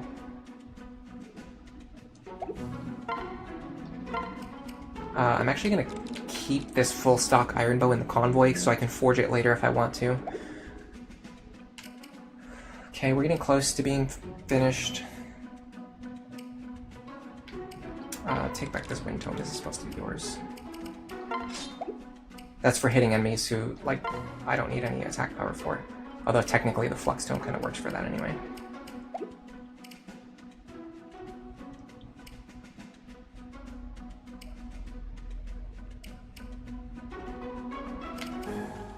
Sully should be fine with this. I mean, let me see if I picked up anything else she can use. Yeah, she can. We have a couple of extra iron swords for her to use now. She could use the steel lance or a killer lance, but we don't have one available. I would rather Sumia keeps the killer lance. I think it's important for her to have that. Honestly, actually, I'm pretty sure because Robin has the flux tome anyway, I'm pretty sure this makes more sense. Technically, it takes away Robin's option to have a very consistent, hard-hitting attack, because Flux is a lot less accurate than Wind, but Robin's accuracy is pretty good. It's actually comparable to Rickon's accuracy with the Wind Tome. Alright, everything should be set up. Now let's do what I was wanting to do, which is...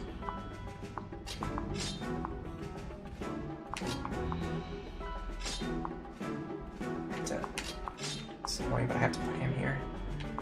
And you here. Okay. Hold on, let me save this formation change. Okay.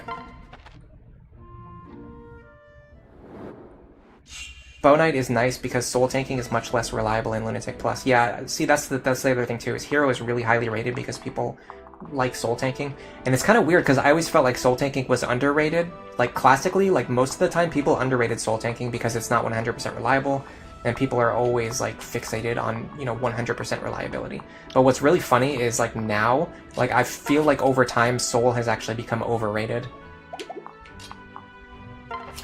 Okay, so we definitely kill these guys. The question is, do we kill these guys? This is what I'm less sure about. So we have 33 attack, -6 res, 27 times 2. Oh yeah, we easily kill these guys. Okay. If they spawn with Aegis, it might be a bigger problem, but I don't think this is an issue at all. Can we fight this guy? So the next question is, can we take attacks from all 3 of these guys? 21 plus 20 plus 30. This guy having Luna probably makes it a little bit more tricky, but let's see. -17, -17, -5. We take 32 damage. We actually survive. Let's do this. Having this juiced up Robin makes this chapter even easier, especially with controlling the left-hand side. Okay, so this is Nowi. So I want to talk about why Nowi is so good. Her Dragonstone is essentially a 1-2 range bow. If you think about her as a 1-2 range archer, she is a lot more impressive. And her bases are not very good. The Dragonstone helps a little bit, but not really. Her bases are still terrible, even with the Dragonstone. But the thing is that her growths are really good. But it's not just her growths. The thing that really sets Nowi apart is actually her caps. Her caps in Manakete are almost as high as like any promoted class. Her strength cap is almost as high as Paladin. It's 10 higher than Barbarian. So like Nowi as a Manakete has her strength cap is 10 higher than a Barbarian. And this is important because typically the way people have used Nowi, and even the way that I've used Nowi, is you get her to level 10, you reclass her, and then you start training her.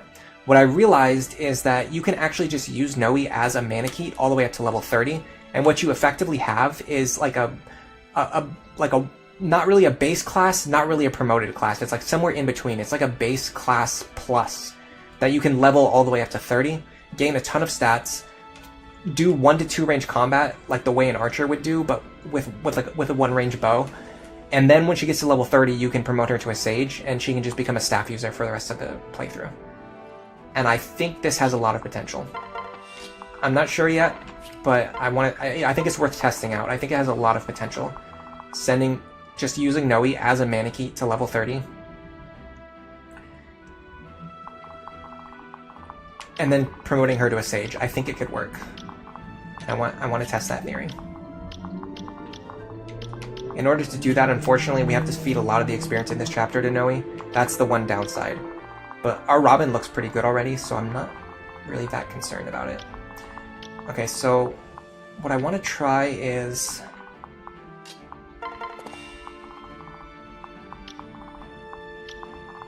this is a problem. I didn't realize this guy could reach over here. I think he'll prefer to attack Robin instead of Frederick, though, right? Certainly he'll attack Robin instead of Frederick. What I want to see is how much damage I deal here. I deal 20 damage. If Cordelia can deal 13... She cannot. Okay.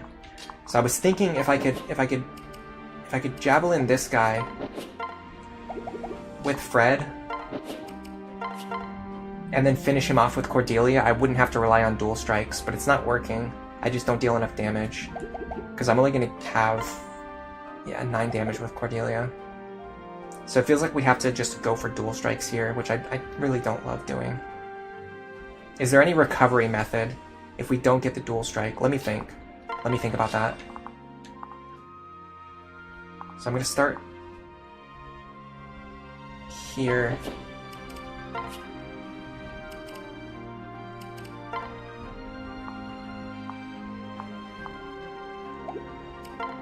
I'm going to use the iron bow because I'm not always going to have the wolf bow. That miss is like the same thing as not getting the dual strike, which is likely. Anyway. Can we one-shot this guy? That's a question. We cannot. We can do it with a strength tonic. Okay, hold on a second. That might be the solution.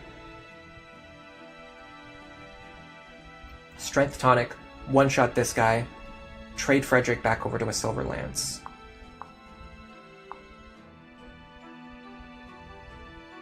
I just really wish we could just one-shot. I just wish we could have the combined damage with the javelin to not have to rely on dual strikes here.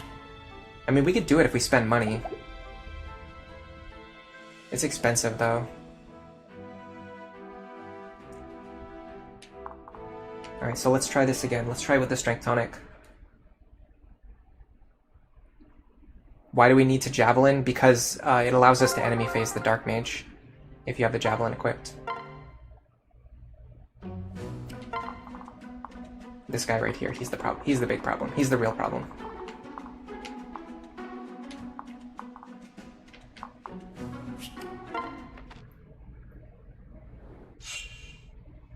I have one other idea that I wanted to check, which I just also didn't even do.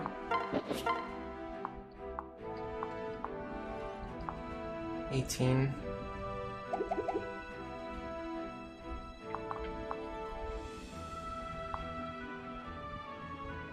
How much damage was I short again? That's what I need to check. 20. 13.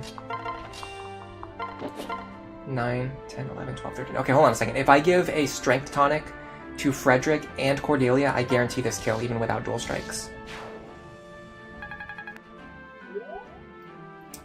This guy is probably going to attack Fred, I think. He might actually attack Cordelia, which I'm actually totally fine with. This guy having Aegis might be a problem. This is our opportunity to find out if this guy having Aegis is a problem. The answer is yes, it is. Actually, I have no way of safely killing him. But then that means this guy will go over and attack Frederick, which I'm probably fine with. Alright, let's see what happens if we do this instead then.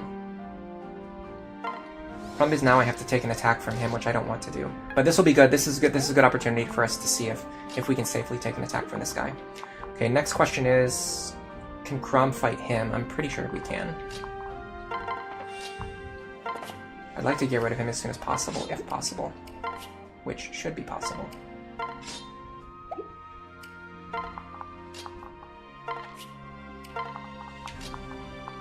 Okay, let's see. Oops, I almost forgot to move these guys.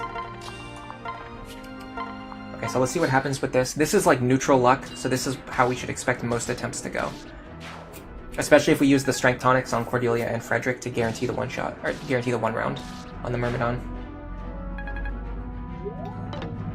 That dodge is nice. I don't think it matters. I think we would have survived anyway. We already calculated that we survived against a user, what was that guy? Silver Lance user with Luna, or a Steel Lance user with Luna.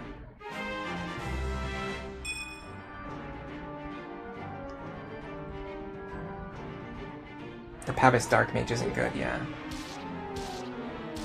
We'll just have to work with what we've got.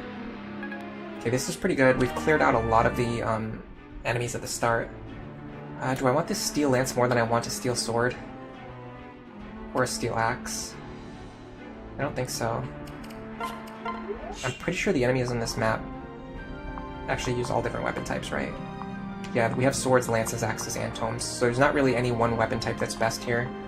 So we're just gonna have to use what we've got. Robin can fight this guy this turn, which is really good. That's gonna make it so we don't have to deal with him next turn. Can we also fight him? Not really, because he has counter.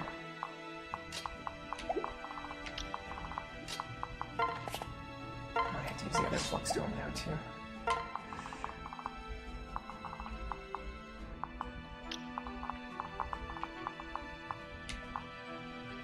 Okay, and then we should be able to fight this guy this turn. First, we have to get rid of him. I have a suspicion that Frederick can do it. So Nosferatu is the one part that makes it difficult. I use my Steel Axe, and I fish for Iron Lance dual strikes. In theory, it might even be better for... Oh no, never mind, it's not better for Sumia to attack. I was thinking Sumia would take less damage, but that's not even true. Okay, so if I use my Steel Axe, I can dish out some good damage here. If I didn't get that kill, I was going to have Rickon run over and kill them. Like this, I just have Rickon run over and kill him, because he doesn't have Aegis, he only has Pavis. What I'll do instead is this. Run over here. Heal this fellow. If Cordelia was low on health, I would heal Cordelia instead. But because she has good health, I'm going to heal Frederick, so he's available next turn. Now what I can do is set up a combat against this guy. I'm going to use... I want to use Virion, but I have to make sure that he can survive.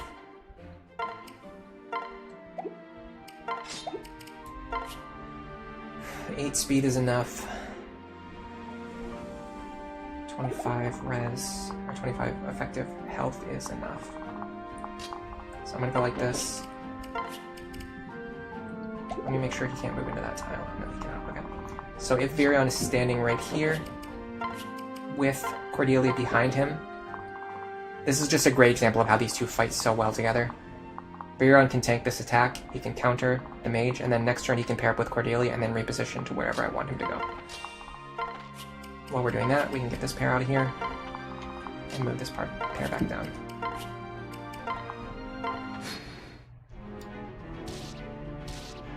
Dual strike would have been nice, not mandatory. And because we're pulling these dark mages away and chipping them down, it's going to make it easier to deal with the enemies on the following turn. Because we're not going to have like multiple dark mages to worry about. Like for example, this square right here is actually totally safe from all melee attackers.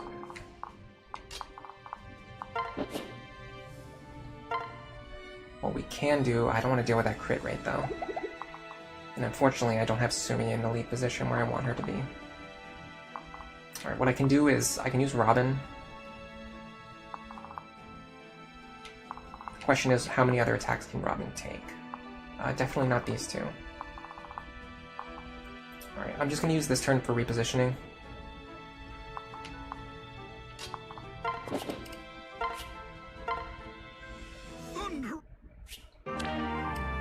Free rescue staff. Okay, this guy can go 1, 2, 3, 4, 5.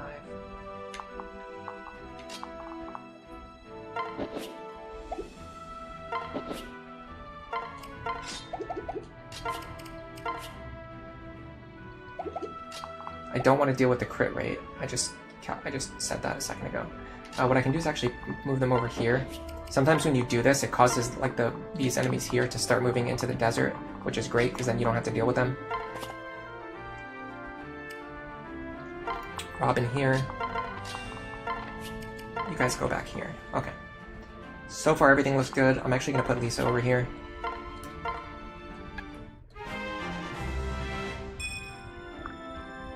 And then Crom and Sully can go like this. I call this like a rubber band position. Oh, I could have used one flux dome there and just broken it. I call this a rubber band position. The way it works is that if I need to go left, like say all the enemies came up this way and they were surrounding my units, if I needed to go left, I could have Crom go over here and pair up with Sully. If I need to go right, I can have Sully go over here and pair up with Crom. So by having my characters unpaired, standing at the edge of each other's range, it allows me to reposition in whichever direction I want to on the following turn. Okay, this is really good. The enemies moved in a way that I'm very happy about.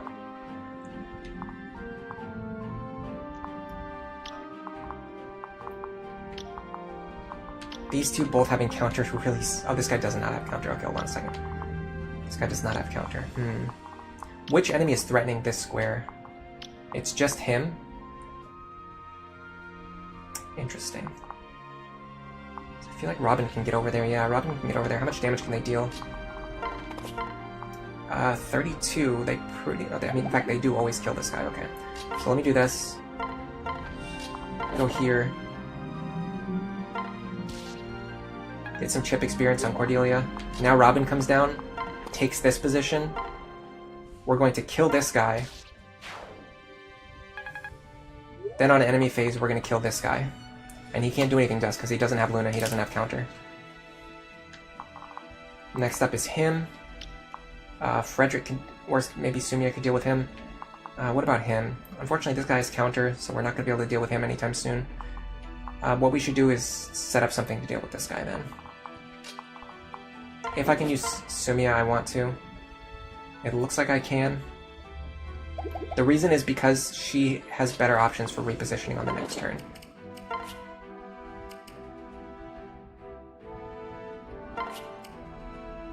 Even though she has a worse matchup against the fighter, it'll be much easier for her to reposition. I'm also going to unpair these two this turn. That way I can have Rick attack if I need him to. Everyone else is going to start moving into the desert. We're going to use the desert to our advantage. We can't move through it very well, but the thing is that none of the enemies who are left alive can move through the desert very well. And what this... Oh god. I moved. For some reason, I did not account for the fact that Cordelia could be attacked in that position. I have to keep that in mind next. If I do this again, I have to remember that Cordelia can be attacked from here. That was a misplay. It wasn't the end of the world, but it was definitely a misplay. Okay, Robin can kill this guy.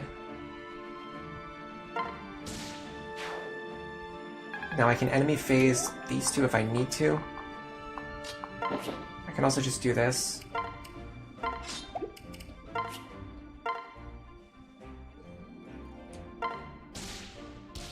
Nice chip damage. Riken might be able to pick up this kill now. This guy moves 1, 2, 3, 4. I mean, there's no way this guy ever moves into this tile safely, which means Riken can kill this guy. You could make an argument for giving this kill to Robin, because, you know, obviously Robin wants to get as much experience as possible. The thing is, Robin's not going to get much experience from killing a level, what is it, level 5 enemy? What level are these guys? Even a level 8 enemy. Our level 18 Robin's not going to get that much experience from killing level 8 enemy. Our level 5 Riken gets a ton of experience from picking up that kill. So I really think it's worth giving that kill to Riken. Then we go like this, then Robin's just going to enemy phase this guy. While we do that, we can move our other units down. Get them ready to reunite with the rest of the party. I'm not going to use Gregor. I do think there is value in Gregor, though. I could see using him. I don't plan to use him for my route. Okay, this guy. I need to find a way to get around the fact that he has counter. This doesn't really work, unfortunately, because of the fact that he has Pavis, but what I can do is I can just move out of his range this turn and just deal with him next turn.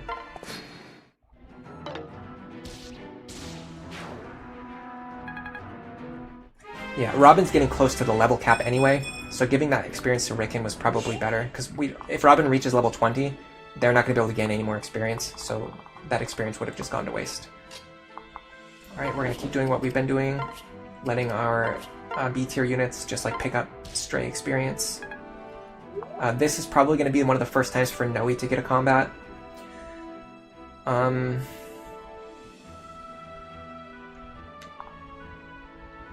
There's not any great option for who to pair her with, so I'm just going to pair her up with Lisa. Can I get her this kill? 13? Probably not. Especially because Riken doesn't have any safe places to attack from.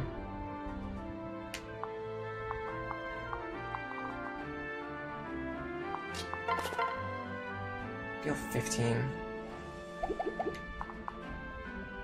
Or 30, but 30 will kill him. What if we do it this way?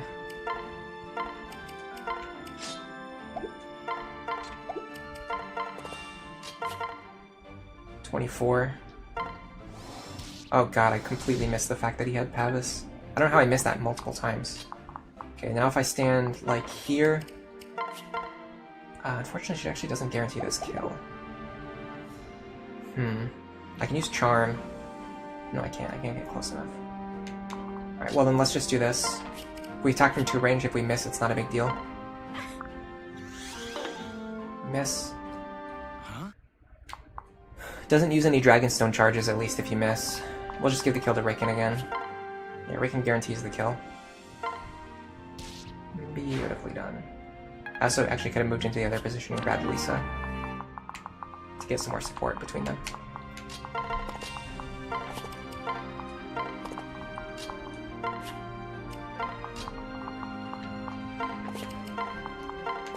Yeah, that would have been a good opportunity for Nowi to get experience, but we just missed. It happens sometimes.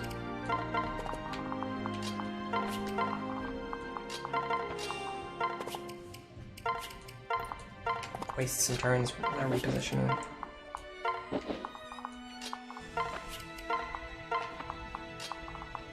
It's a good chance for Maribel to get some more experience. Heal twice is better. It's actually more experience, and also it preserves mend staffs for emergency situations when we actually need them.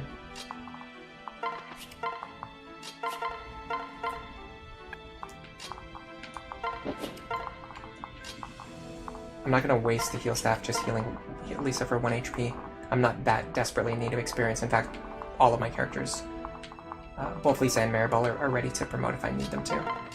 So there's not really any reason to grind out. Okay. Next up is this pair. This pair tends to be annoying, especially because of Arcwind. This guy doesn't have counter. That relieves a lot of pressure. We should be able to do something like this. Why does she not have like a basic like Bronze Lance or something?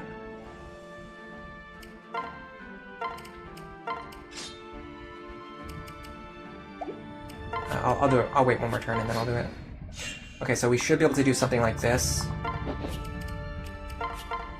Yeah, so we don't guarantee this kill because, of course, he has Pavis. I was thinking if we could guarantee this kill, we could do something with this. Can't guarantee it.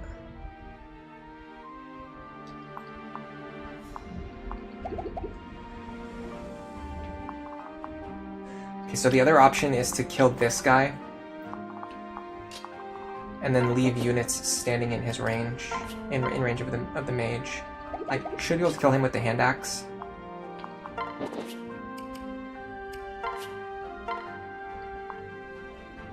No. I cannot. I'm gonna have to use Robin for this, which is fine. We're getting ready to promote anyway. Okay, I'll use Robin for this.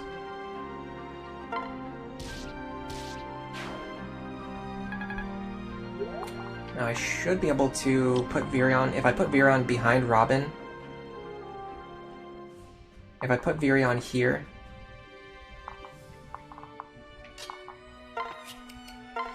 I suspect that this guy will go for Virion, which is good, that's what we want.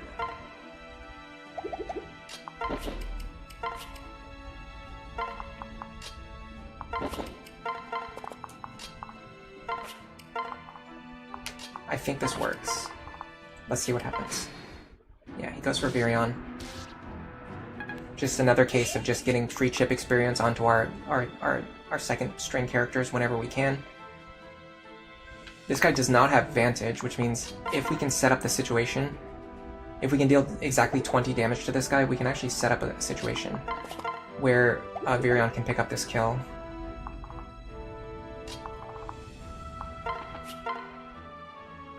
$15.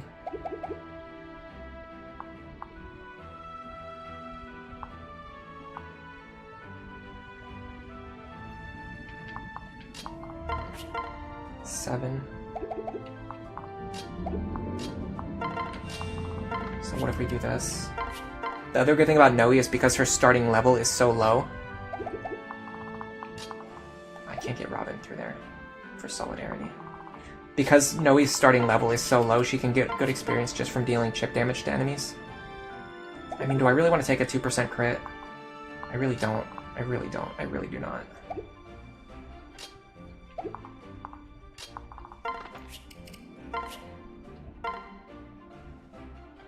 Why is this guy's crit rate so high?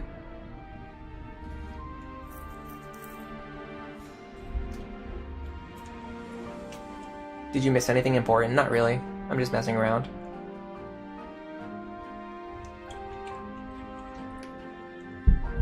Pass is so much easier to deal with than Cruncher. Oh yeah, she survives the crit. You're right. Okay, so we can miss this. So this is what I was trying to show off: is she gets good experience just from fighting enemies, like without needing to pick up kills. I actually don't want to crit here, but if I get one, it's not a big deal. Okay. And now we can give the kill to Virion. Boom. It is done. He's getting dangerously close to level 10. And Rickon's level is not low either. Rickon's level 6. You can make use of these characters if you really want to.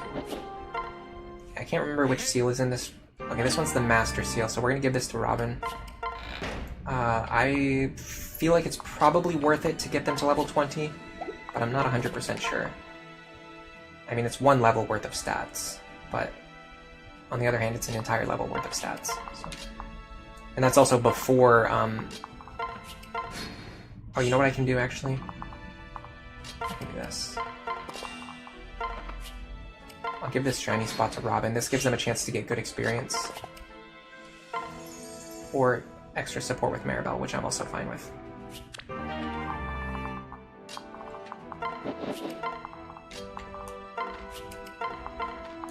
Okay, we're going to spend a few turns training Maribel now, because we have several injured characters in need of stabs.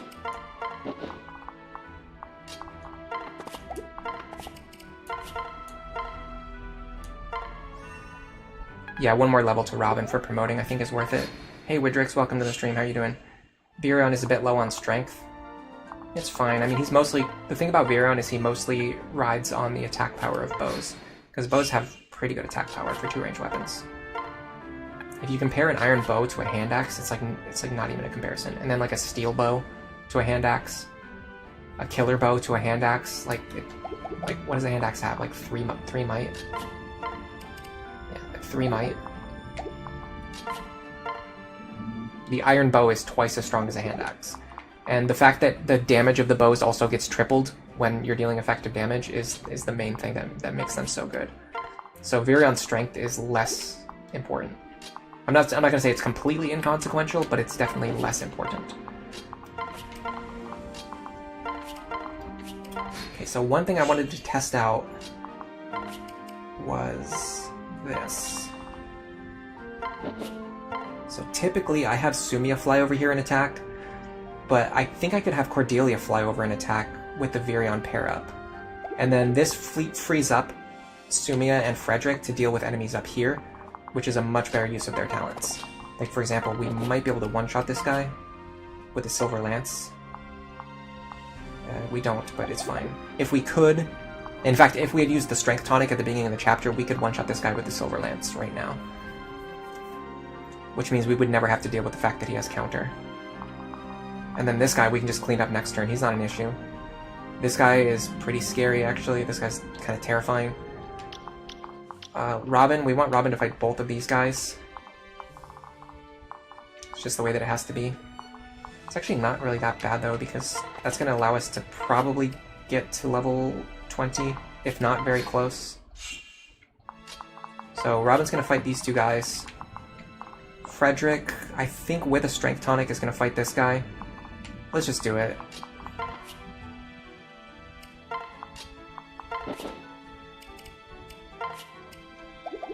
It's this guy, right? Yeah.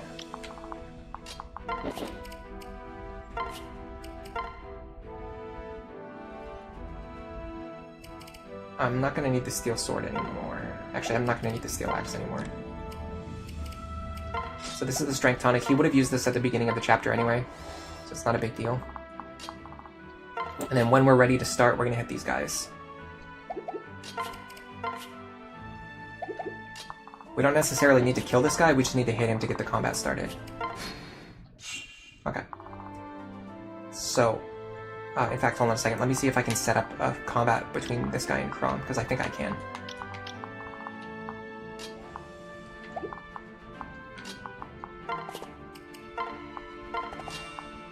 So Chrom's gonna be here. Falchion. Frederick's gonna be here. Silver Lance to one-shot this guy, so that I don't take counter damage. Robin is going to be here. Flux to one-round these guys. And then Cordelia attacks here to trigger the enemy's aggression. This is going to cause these enemies to start moving. We should take out him, and him this turn. This guy, I'm not sure. We might just injure him. This guy will still be on full health. We're going to need to get rid of him next turn to get this killing edge. But I feel pretty confident that there's not going to be very many enemies left standing. So I'm actually even just going to move all of my characters forward, instead of typically I have them hang back for safety. I'm going to move forward because I feel pretty confident in my ability to clean up the remaining enemies here. Because my enemy phase push is so strong here, I'm very confident that I can clean up everything on this next player phase. Okay, Robin is getting close. We're not quite at level 20, but we're close enough. We can actually one-shot this guy. We will leave him alive on 1 health because of him having Aegis, but that's actually a good thing, because it means we can give the experience to someone else, like, for example, our boy Virion. And if he misses, then we'll have someone else pick up the slack. Alright. Beautiful. Beautiful, beautiful, beautiful opener. That went extremely well. Okay, I don't necessarily want Robin to have to leech experience from this boss, but I don't see any other way to deal with this. Other than, I guess we could all just move out of this guy's range. Yeah, that's not really worth it.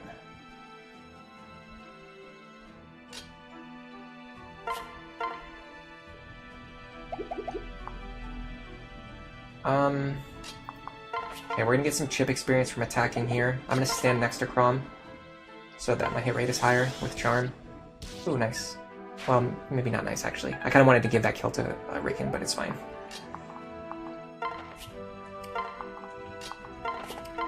Okay, now all we have to do is decide what we're gonna do with the boss experience, and then make sure we don't forget to grab this last item.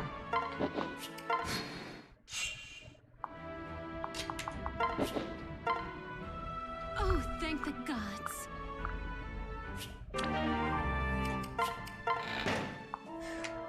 Okay, in an ideal world, we need to get Frederick to level 10 so we can promote him to a Wyvern Lord. Although we don't necessarily need to do it right now, we could do it during the next chapter.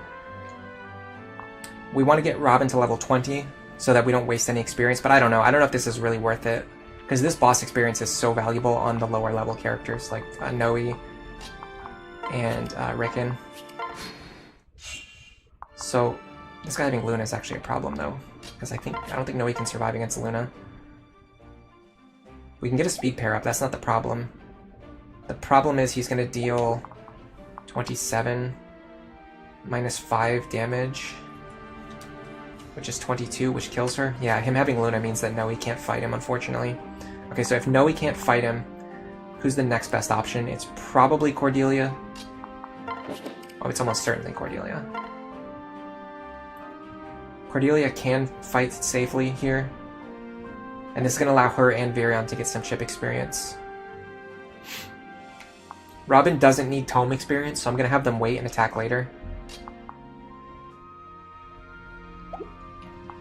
The next question is, what about Sumia? I don't think Sumia needs it. I think Cordelia needs it more. Because she has the benefit of Frederick. Frederick doesn't really have the Cordelia doesn't really have the benefit of anyone strong. I'm gonna go over here so I can heal her next turn if I need to. Okay, unfortunately we're not gonna be able to make good use of Nowi, which kind of defeats the entire point that I was trying to make with this stream. Free experience for Chrom, maybe. Nice.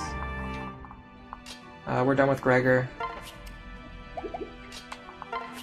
We're kind of done with Lisa. She doesn't need any more training this chapter. God, that hits so hard. Okay, so the good thing about this boss is that because he has Nosferatu, he literally just keeps healing himself, so you can fight him until his weapon breaks. You know what I'm actually going to do is give you the other heal staff so you don't run out. Can I one range instead to not waste javelin uses? Maybe actually, that might be a good idea. Javelin is more expensive than a bronze lance. You're definitely right about that.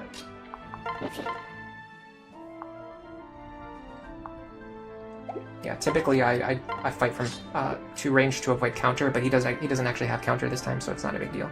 So what he's going to do is he's going to heal himself back to full, so that I can't kill him, even if I keep getting dual strikes. And then I can just keep healing Cordelia back up. After 5 turns of this, when I stop gaining weapon experience, I'm going to have Robin start attacking. Assuming Robin can fight the boss without killing them. This will allow Robin to get a little bit of experience and then hopefully round up to level 20. The problem is by that point experience decay will also start to kick in. So we might be getting less experience. The other problem is I have to pair up with somebody to get the benefits of veteran. I could just give the boss kill to Robin to get around that problem. That was 3, right? Was that 3 or 4? Someone tell me. I think that was 3. I did Javelin, Bronze Lance, and then Bronze Lance. That's 3. Maybe Nowi can finish him off? Yeah, maybe, but... that's a little bit of a waste, because this guy's a really high-level boss, which means he's going to give better experience to someone who's closer to his level, like Cordelia. So this should be the 4th combat. Witty Wolf asks if I consider this to be different from grinding, or do my units have to have this experience? So I feel like those are 2 different questions. I do consider this to be different from grinding. We talked about this a lot during the last stream, and for some reason the term never came into my head, but what I'm doing right now is boss abuse and staff abuse. And that's not the same thing as grinding. Grinding is like using resources outside of like the main campaign to give yourself like extra resources that aren't found inside of this chapter. I'm just abusing the mechanics to get as much resources out of this chapter as I can. The second question is, do my units have to have this? So because this is planning for the Iron Man level stream, if I'm going for Iron Man level consistency, I'm going to abuse everything that I can. There's no question in my mind about that. I'm going to do every kind of boss abuse and every kind of staff abuse that I can in order to maximize my odds of success, so that I don't get 10 hours into the run and then get a game over. That would be very stupid of me. Okay, so the problem is Robin, in fact, does 1-turn kill this boss.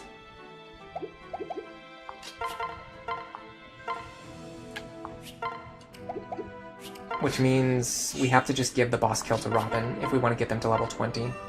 There's no way for Robin to just fight them without killing them. I don't think.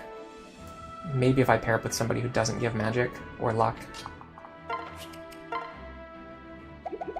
Who would that even be? Maybe Crom.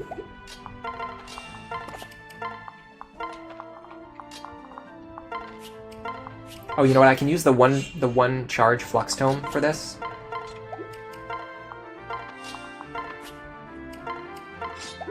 So I'll deal 21 damage. The problem is if I crit, I accidentally kill him, but I don't know if that happens. I was going to kill him anyway. The problem with this is it's only going to get me up to 80. It's going to get me to 78 experience, and then I'm just going to round up to 20 anyway. So yeah, this isn't worth it. This isn't worth the hassle that I'm doing. What I should be doing instead is just getting as much experience now as I can before Robin picks up the kill.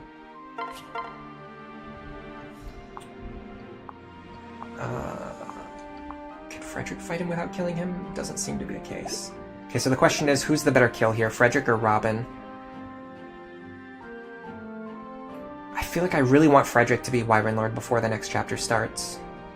But maybe I'm overthinking it. Maybe he doesn't need to be. Maybe he can just promote to Wyvern Lord in the next chapter. You're looking forward to Olivia dancing her way to level 30? Yeah, see, that's one of the things I've been considering too. Should I be dancing Olivia all the way to 30? I'm not sure. I don't know if I really need to go that far. Because the thing is, Olivia is never going to see combat anyway, so her stats don't really matter. So that's one of those cases where, yes, I could do that, but it's a lot less necessary.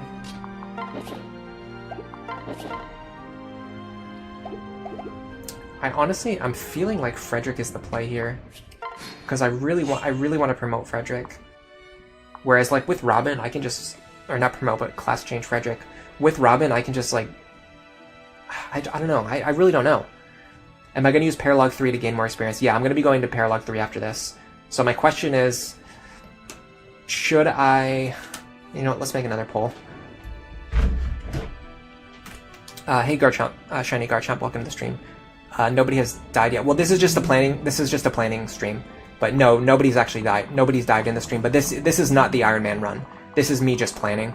I've been doing planning streams I did planning streams for the first 3 chapters.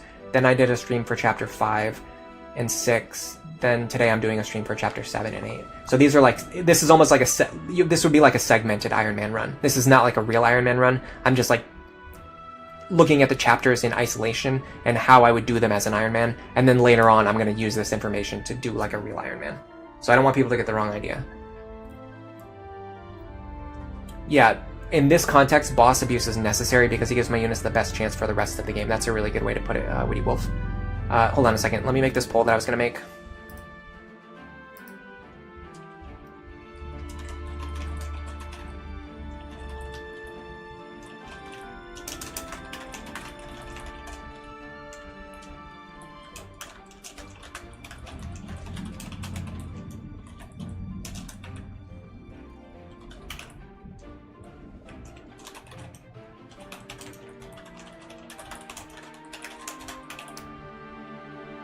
This is a really, honestly, I don't even know if this will actually matter, but I'm kind of curious to know what people think I should do. Should I give this boss kill to Frederick so that I can promote him to a wyvern before we go into Paralog 3? Or should I give this boss kill to Robin so that Robin can maximize the amount of levels they gain before we switch them over to a sorcerer? But then this will, but if we do it this way, if we switch Robin now, it means that we have to make sure that Frederick gets a lot of experience at the start of the next chapter, so we can promote him to a wyvern lord before the end of the next chapter. While you guys vote on that, I'm going to use the bathroom. I'll be right back. And I'm going to stretch my legs too.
Okay, I'm back.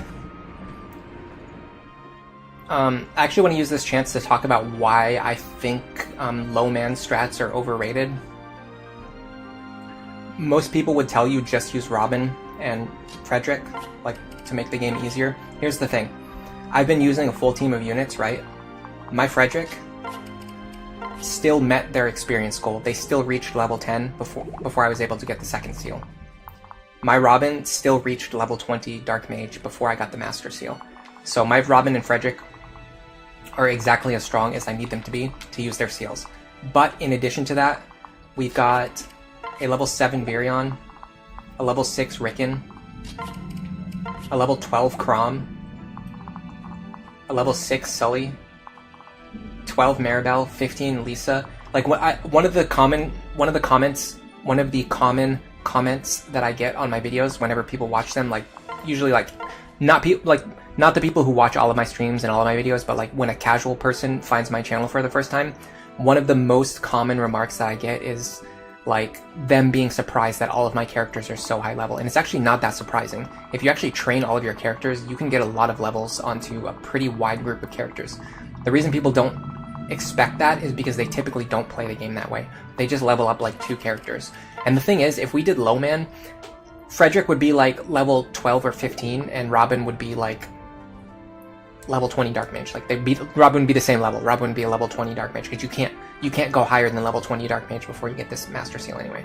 So maybe if we use this Master Seal right away, and then we fought these enemies, Robin would be a level 1 Sorcerer with like 40 experience, instead of a level 19 Dark Mage with 70 experience. Like the difference on Chrom and Frederick is so incremental by funneling all of the experience into them, but on every other character, you get a much stronger team.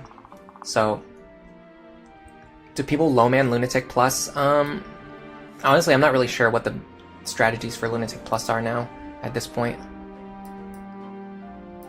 I mostly stopped looking at other people's guides and just started like figuring things out for myself 2 years ago, and I haven't really kept up with what other people were doing ever since then. Macromelon says, why would it be a bad thing if Robin had a pair up? I was trying to have a situation where Robin could fight the boss without killing them, but unfortunately I could not make that situation happen.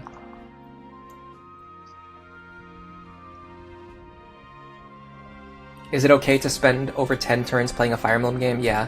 Some people enjoy playing LTC. I don't really like LTC. That's probably my least favorite way to play the game. My favorite is Iron Man, which is usually slower. You take your time to try and make the right the right moves possible, instead of trying to... Basically, LTC is like spending as much time as you can before you start playing to plan everything out perfectly, so that if you get like all of the right luck, and if everything happens, like if you can rig the critical hits and like the dodges and all the shaky accuracies, I can clear the chapter in 3 turns instead of 4 turns. Well, you can clear the chapter in 2 turns instead of 3 turns, and people view that as a good metric for measuring like who is better or worse at the game, and I don't necessarily disagree with that. It at least proves that they're better at like the planning side of things, but I just don't personally find it very fun, and I don't think that's the only way to measure a person's skill. I think Iron Man is a really good way, especially in Lunatic Plus, where the game mode is so dynamic, because you're going to have the same map, but enemies are going to have different skill configurations.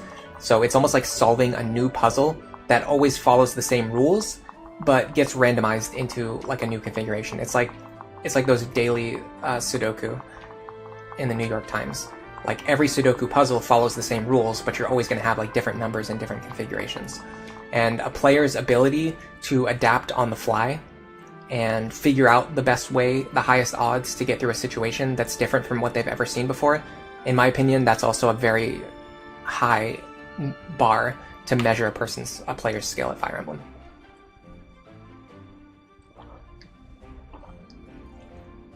Yeah, speedrun, LTC, Iron Man, casual runs, there's just a bunch of different ways to play the game. Snow Warning says, you think Robin's promotion first would make more sense because his action seems more valuable? That's true. Honestly, I think the difference here is very minor, and I think in the actual runs, we're very rarely going to run into this situation. People voted for Fred Wyvern. It's pretty close, but people voted for Fred Wyvern, so I'm just going to go for Fred. The question is, can Frederick actually get to level 10 from picking up this kill? That's actually a pretty good question, because if Frederick doesn't actually get level 10 from this kill, then it might be a bad idea to give them the kill. Unfortunately, I do not feel like messing with the experience formula right now, so I'm just gonna go all in. Alright, so we're gonna do this. We're gonna get one more round of chip experience for this pair.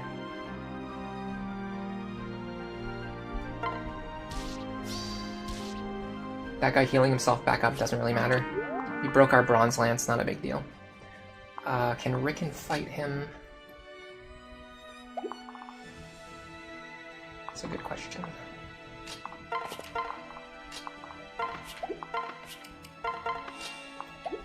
Keep in mind he does have Luna, so we're going to take an extra 4 damage.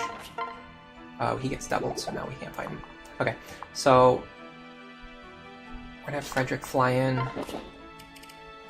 My only concern is Frederick might not be able to get the kill after the Luna healing. But I don't think that's a huge problem. I don't think the enemy's gonna heal for that much. I guess we'll see. Plus we have chances to crit and, yeah, dual strike, so. Okay, so if this gets to level 10... Oh wow, that wasn't even close, okay. Yeah, giving that kill to Frederick was a really bad idea. That was a huge waste of experience. That would have been much better given to Robin.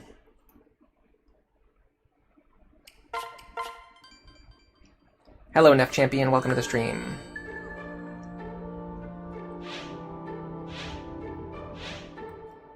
Yeah, I could have used... If Frederick somehow failed to get that kill, I could have just given it to Robin anyway, but... The bigger concern is that Frederick does not give very much experience. I'm actually going to write this in my notes. I'm writing this in my notes. It wasn't even just experience decay, though. That means that Frederick was barely getting any experience from that kill. I'm opening up my Iron Man spreadsheet, which I should have open all the time anyway. But this is very important to keep in mind. And I knew this too. I've known this since I experimented with this in some of the earlier chapters, giving boss kills to Frederick, and every single time I do it, I'm always disappointed that he gets so little experience. I'm always thinking of like FE6 and FE7 when you give boss kills, FE6, 7, and 8. When you give boss kills to like to Marcus, or when you give boss kills to Seth, and they get a lot of experience from those boss kills, and it's really worth giving it to them. The problem is, when you give boss kills to Frederick, he just does not get that much experience.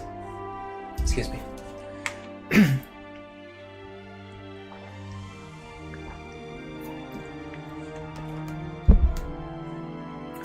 I'm writing this down in my notes. This is very important to remember for the future. Again, I don't think this really matters a lot. In most runs, like, it's not going to go down that way anyway. And our Frederick and Robin are both at the cap anyway. So it's like, it's really not the biggest concern, that tiny bit of experience. But it's at least like something. It's like, it is worth putting a note here. Like, never give this boss kill to Frederick. He gets no experience from it. Oh my god. Stop it. Okay, that was chapter 8, right? Yeah. I have to make a new tab because I don't even have notes for chapter 8 because it's so easy. Chapter 8. Do not give this boss kill to Frederick. He gets no experience. Okay. That's in my permanent notes. And I think it's very important to remember that for the future. If we ever get into that situation again, we're going to know, like, do not give that experience to Frederick. It is so bad. You still get bonus experience in Awakening from boss kills, but the formula works differently to the point where you just don't get as much. I did notice in what is it called? Chapter 0 or like prologue. This one over here. This one here. Yeah, prologue. In prologue, I gave the boss kill to Frederick one time, and I was just like blown away by the fact that he got no experience at all. Snow warning, you rarely give boss kills to strong units. It can be good sometimes. It's definitely good in GBA Emblem. It's just not good with how the formula works here, as we just learned. The big problem, I think, is that there is a bonus to like boss kill experience. The problem is that it doesn't seem to work like with the cap. Like the boss kill experience gets applied before the experience either gets cut or capped, as opposed to the other games where it seems like the boss experience gets added like after the experience gets cut. I don't know if I'm explaining it well.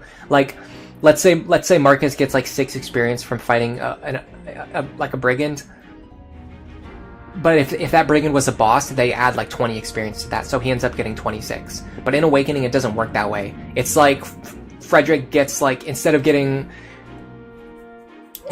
like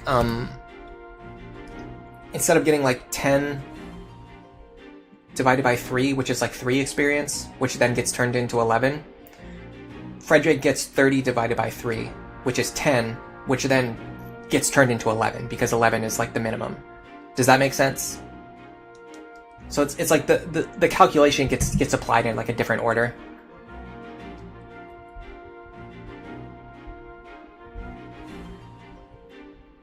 Snow Warning says, for bad players like me, it's hard to level weak units while there's still a lot of experience, while there's still a lot of enemies running around. I definitely think that learning how to feed experienced units is an extremely valuable skill. It's very underrated. And it's one of the reasons why, like, low man is really popular for what are, in my opinion, not...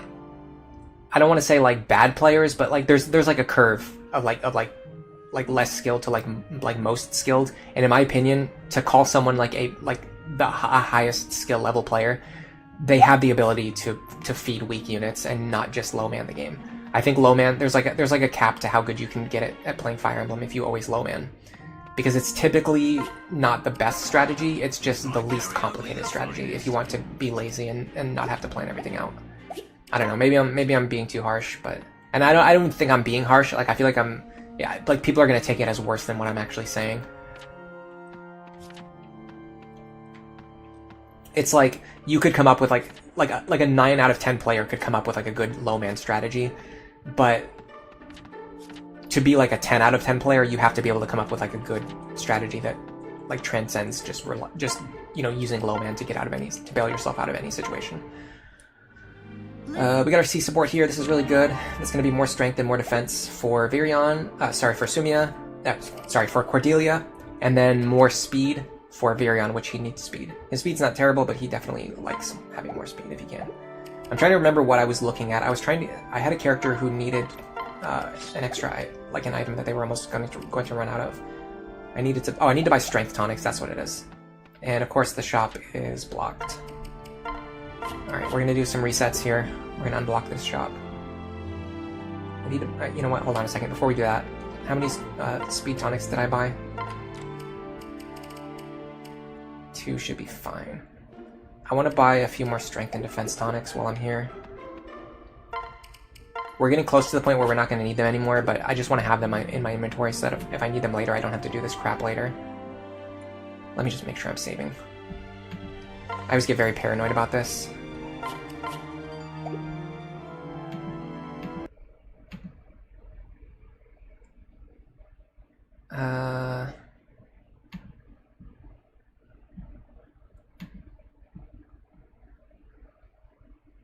I had to do 9 days of clock advancements last time to get the guy to move off this shop. Or it wasn't this shop, but it was the shop with the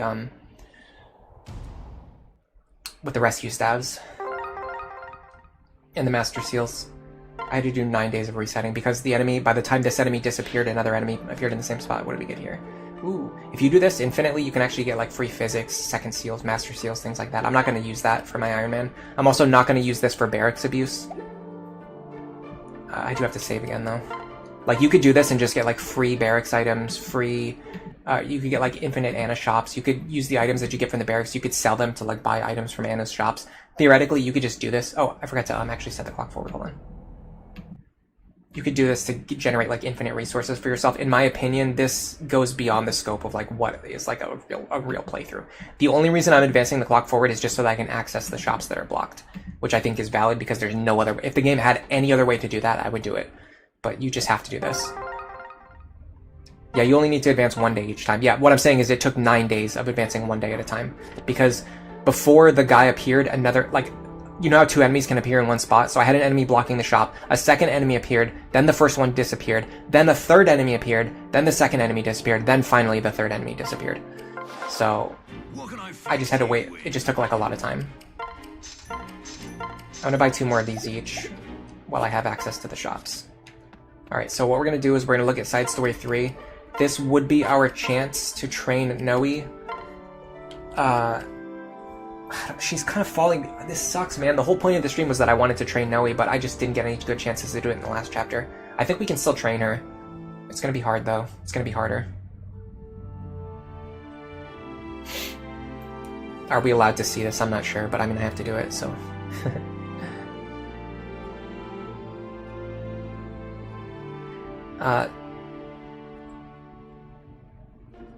I could have unequipped Fred's partner. What, to get more experience, you mean? Yeah, but we thought we were giving the kill to Frederick, that's the thing. But I didn't realize that Frederick was not going to get any experience from that fight. Alright, you need the second seal. You need the master seal. Nope, other way around. You need the second seal. need the Master Seal. You can tell I woke up at 3:30 today. Let me see if there's anything else that I'm missing in terms of like item management. You really don't need to do a lot of item management for Chapter 8 or for Paralog 3. I might need to pick up another heal staff, that could be worth it. No, I have plenty of extras. I have 2 rescue stabs now too. Where's Lisa? Wow, they have the same magic, that's crazy.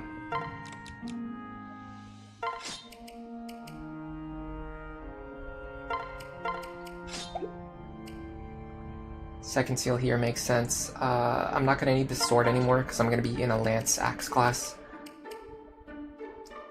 I'm not quite done with the silver lance yet, but I'm probably going to give it to Sumia. Can she use it? She can. Yeah, I'm going to give it to Sumia. Let me think about what he's going to be using. Iron axe, hand axe, steel axe.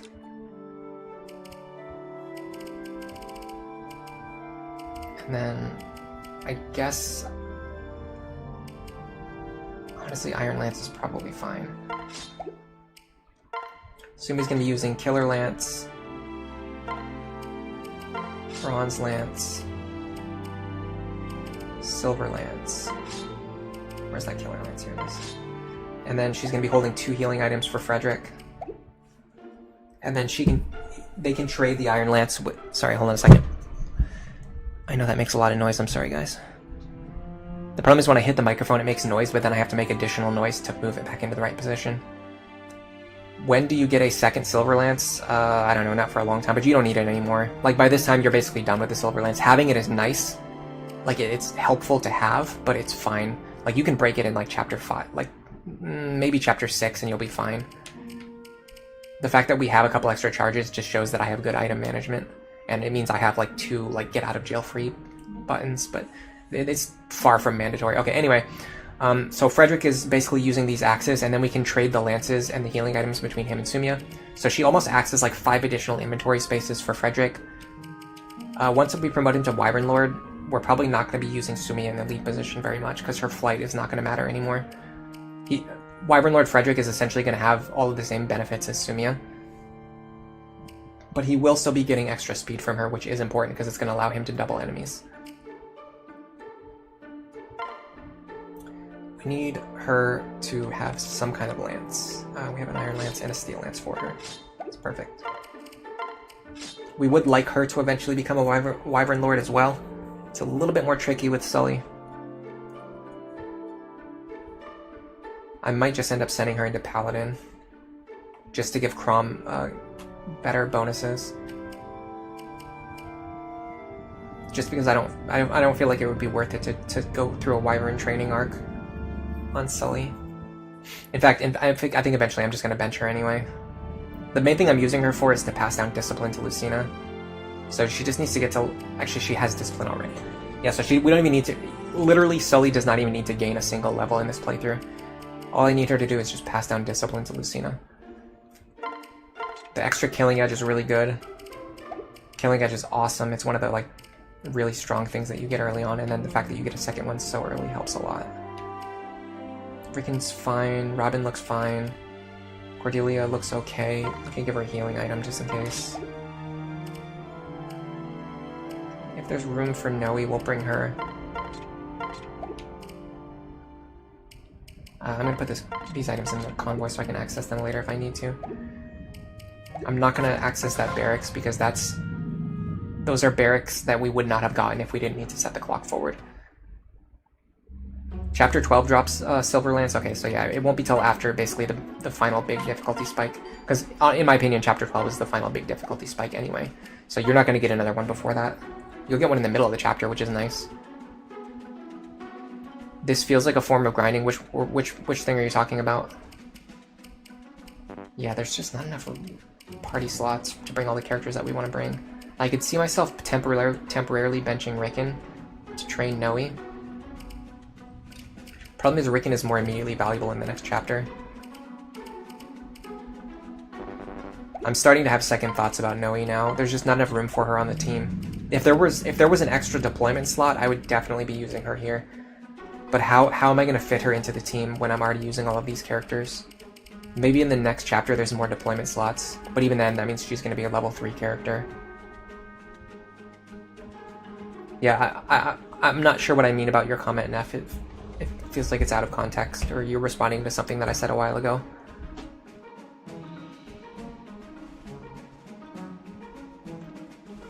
I mean, that's what this... I could say, on one hand, I could say this stream was to show off my ideas for how to use Nowi, but it was more to explore the idea of whether or not using Nowi is worth it.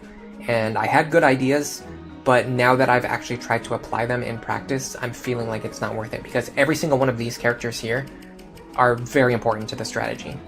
The only thing I could see doing is maybe... I mean, there's nothing that works, because both Virion and Rickon are actually serving multiple purposes. Virion is a Cordelia pair-up. Nowi can't do that. Rickon is a Lisa pair-up. Nowi can't do that. So I can't... Nowi can't replace these two characters. And every other character here is essential. There's no character that I would cut from here. Maybe you can make an argument for cutting Maribel, but then you lose a long-term staff user. And Mage. And Robin's possibly best pair-up option. I don't know, it's tough. I just don't have room for her. I don't see it. I don't see where you fit Nowi into this. At least in this chapter, I don't see where to fit Nowi in. Okay, so our goal is going to be Robin, Frederick, grinding, protecting at least one villager, and clearing this map with 100% consistency.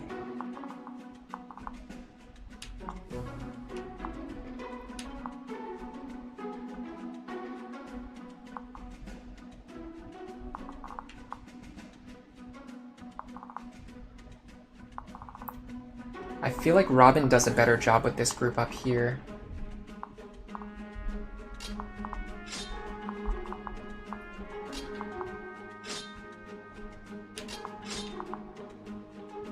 Whereas Frederick does a better job with this group down here.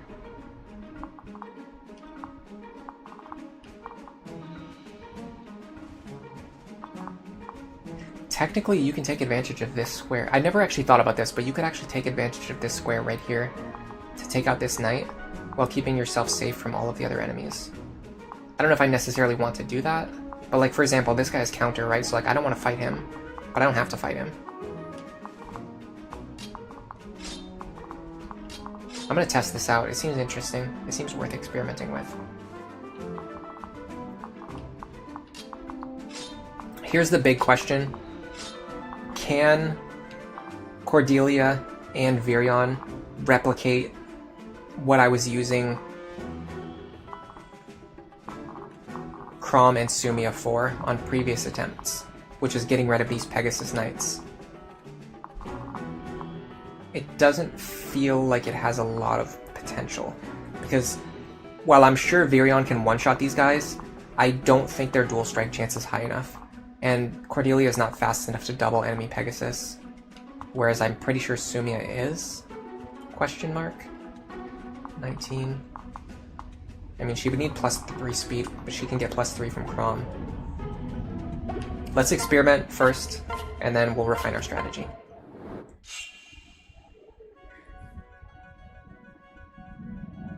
Simone, you're about to do a Lunatic run with units based by your friends. They managed to choose Lisa as your healer, but only her. How viable is reclassing Kellum into Priest? I actually like Kellum Priest.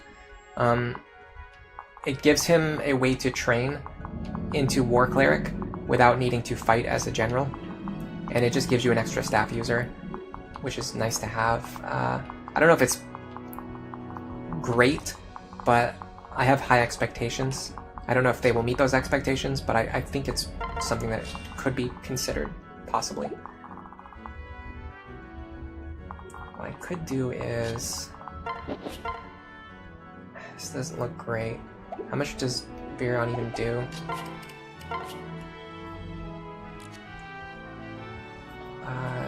26 minus 3. He deals 23 damage. I don't think this works for Iron Man consistency. It works, but not for Iron Man consistency. Because I would need to get a 38% chance dual strike, and if I don't get it, then I just kill myself with counter damage on the next turn. Alright, let's go back a second. There is something else to consider, and this is something I've been really conditioning myself to keep in mind, especially when planning for Iron Man, is that our characters don't always need to be paired up with their S-rank support partner every single chapter. Who has the javelin, though? She needs a javelin. That's actually a huge oversight on my part.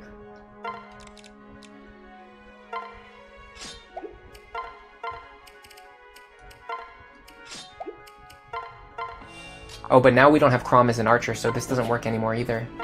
Because we need Crom to be an archer for this to even work. I mean, at least she doubles. And I think there must be something better we can do. I need to do something different with these Pegasus than what I was doing. The strategy that I was using in the past works if you're willing to reset the game over and over again. It doesn't really work for Iron Man. So what we need is a new strategy to deal with these Pegasus and to deal with, like, this guy potentially having counter, for example.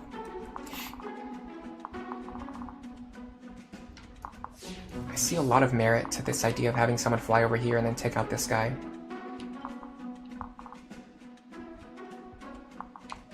That keeps the villagers alive for one more turn.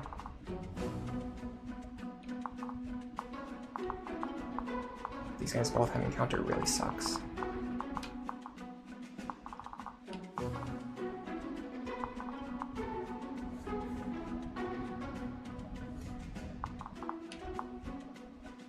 This almost feels like one where I can't, because of I have so many enemies in so many different positions and so many different formations, it almost feels like I can't plan a strategy that always works. I need to come up with ways to counter every single, like, different possibility.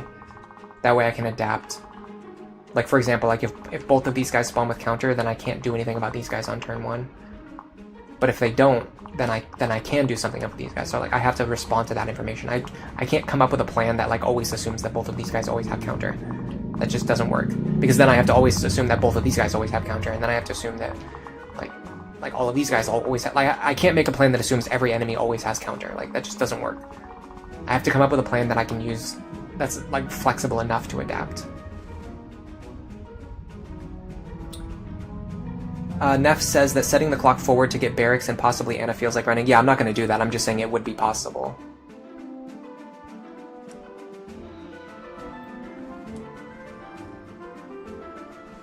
We should give the shock stick to a knight. You mean this guy with 0 magic? Oh, use the shock stick against the knights. I see. Oh, that's actually not a bad idea. I didn't really consider that. The problem is I don't have any inventory slots for these two. They're already overloaded. I need her to have a javelin. But then I also need her to be holding a healing item. Which is gonna have to be this concoction. It's because of this stupid second seal. It's using inventory space. Okay. Who would use the shock stick then? I guess Cordelia? Why not? She has an empty inventory slot. Sully could also work. Cordelia has more magic and speed though.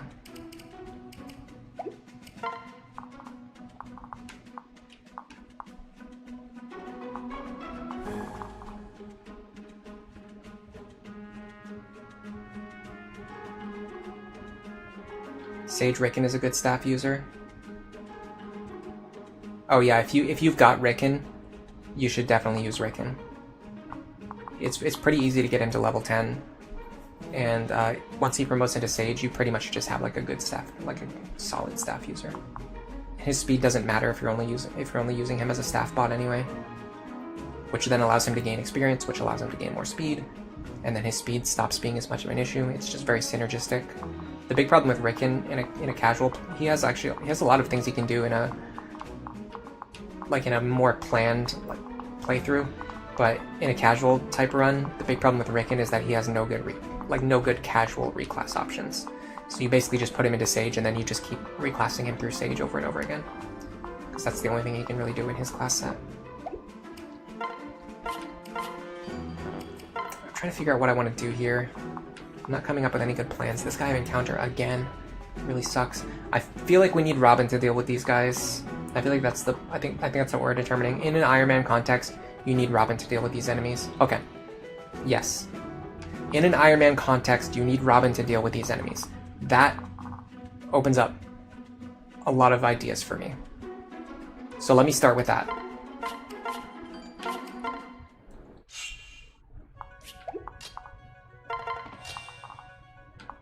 Can I one-shot this guy with wind? I'm pretty sure I can.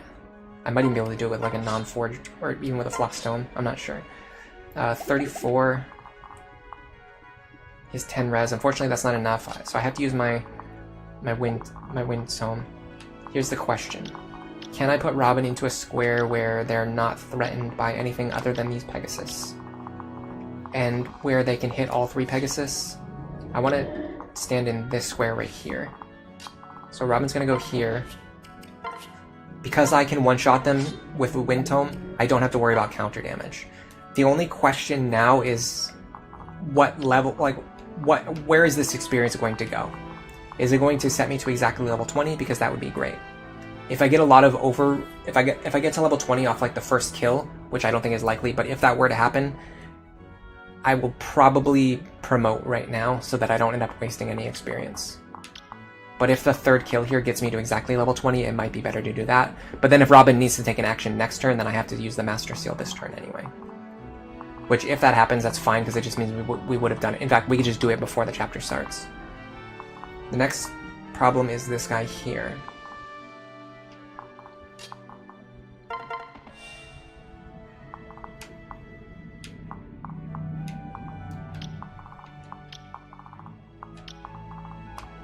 I would love it if I had some kind of way to deal with him safely, but I don't really see it. Honestly, what I need is more flyers, which is why I wanted to have Frederick in Wyvern before this chapter.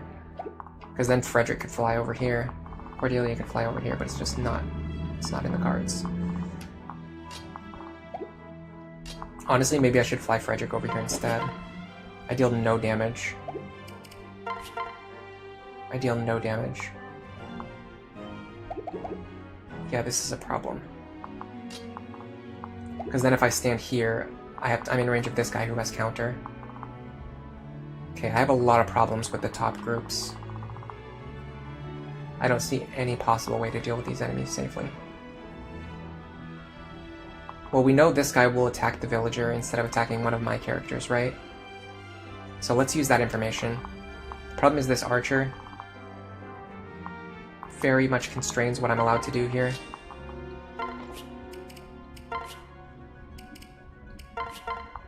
Okay, if I use the hand axe here, even if I didn't get that dual strike, I wouldn't have to worry about counter damage, so that's nice. This guy I can pull away from Frederick while staying out of range of the archer. The problem is I don't know if this guy will attack Cordelia. I'm pretty sure he always attacks the villager.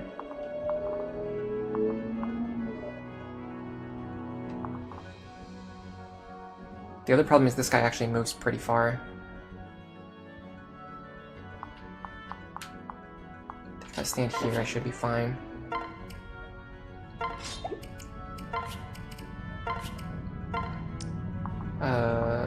Not this guy. That guy doesn't matter. It's this guy right here.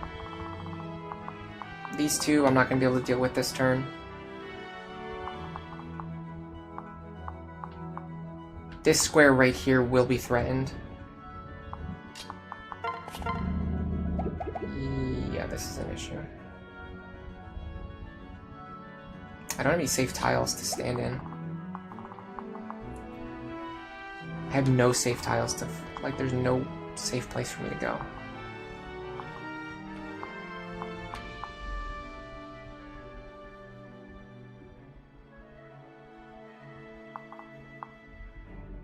I need a +3 speed pair up, and that does not exist in this world.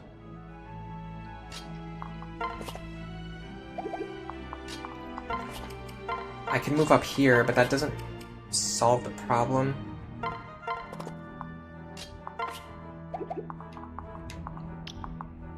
It just means that I have to get these guys out of this corner next turn. Which I have no idea how I'm going to accomplish that. Let's just see how this looks, though. Let's see what happens. Okay, those guys do go for the villagers, so that's nice. This guy does go for okay, Cordelia does survive against him, that's nice. Frederick, that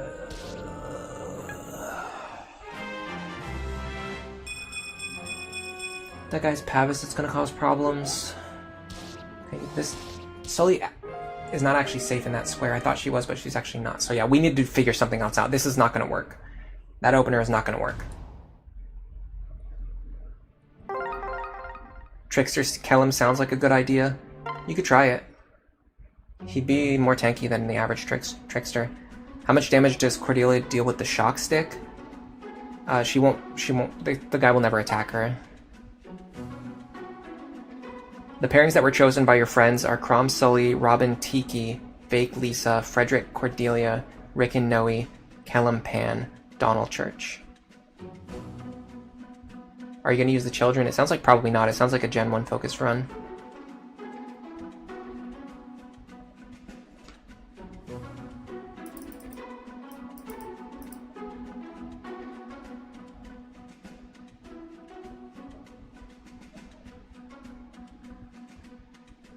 Yeah, you don't have to reclass everyone into a staff user, but promoted staff using classes especially are very strong because of their ability to gain experience without fighting.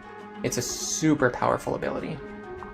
It's very strong to be able to do that. Okay, I'm going to try something different. I'm going to try using Robin to get rid of this guy.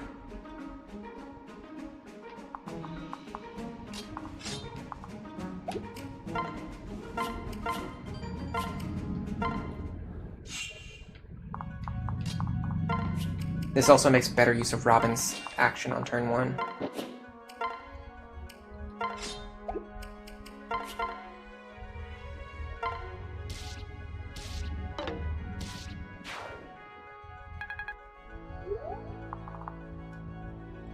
And then I was thinking on the following turn, Robin might be able to like move over here and then enemy face the Pegasus on turn 2 instead of turn 1. The problem is I have a suspicion that I feel like the Pegasus are going to fly up here and start attacking my other characters, which I cannot handle. This guy not having counter means we can just enemy phase them. But the problem is I don't know if that's always going to be reliable. Like I don't know that I'm always going to be able to enemy phase them. I can do it now, but that's just like not necessarily always going to be true.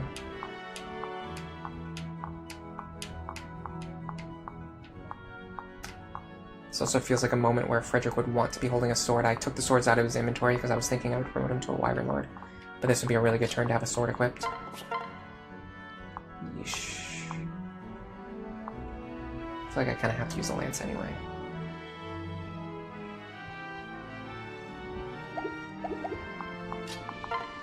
Speed. We'll actually double this guy with the Sumia pair up, I think.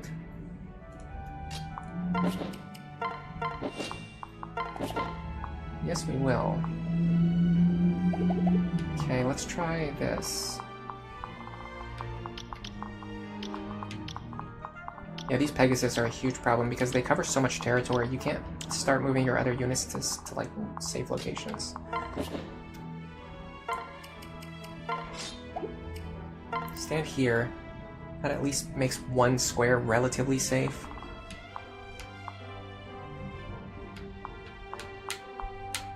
Now I can use this square to my advantage. In fact, what I should have done, and what I should do, is equip Frederick with an axe, and then have this... I don't know. If the position of these two units were switched, it would be a lot easier, because I could bait this fighter into attacking someone else. Maybe it's better if he fights Frederick, though, anyway. You know what? What if Sully was standing here instead? Or even just, like this. That's very interesting. That is very interesting. I don't know if that necessarily accomplishes anything.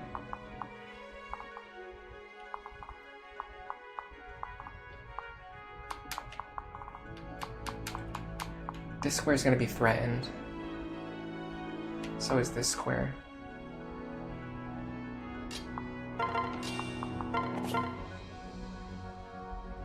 I guess, I mean, I'm relatively safe here.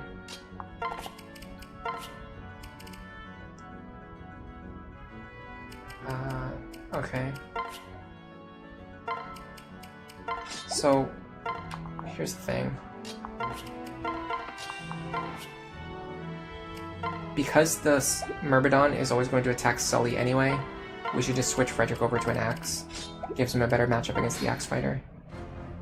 I mean, the best thing would be a sword, but we took all the swords out of his inventory already. I still don't love this, but it's better than what we had last attempt.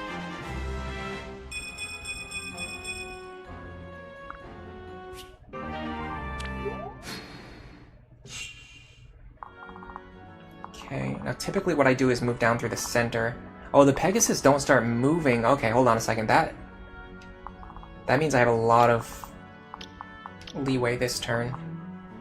The problem is I no longer have anyone who can come up here and deal with this guy.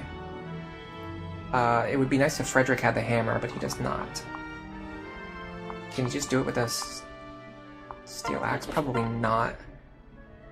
Not with Pavis in play. Is it necessary to get rid of him right now, or is it better to just focus on, like, this guy? Because if I go over here... I can't even get rid of this guy. And the dual strike definitely helps.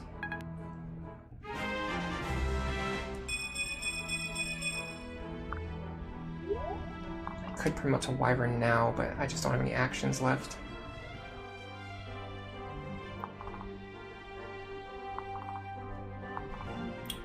I think this pair here is kind of screwed. I don't see how to get them to safety. This pair is slightly less screwed. Still pretty screwed.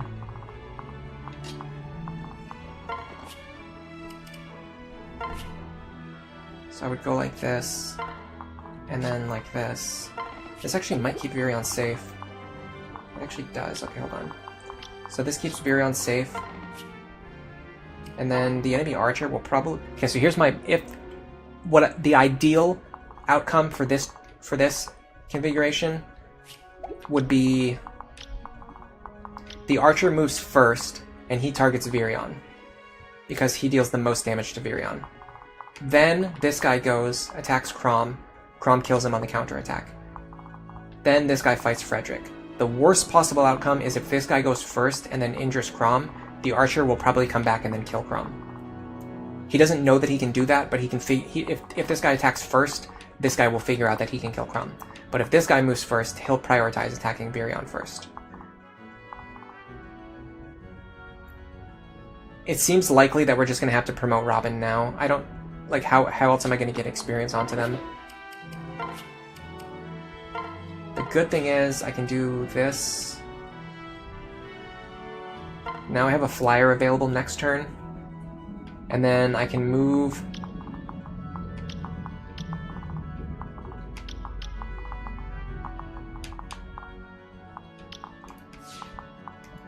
I don't want Robin to be in range of all these enemies.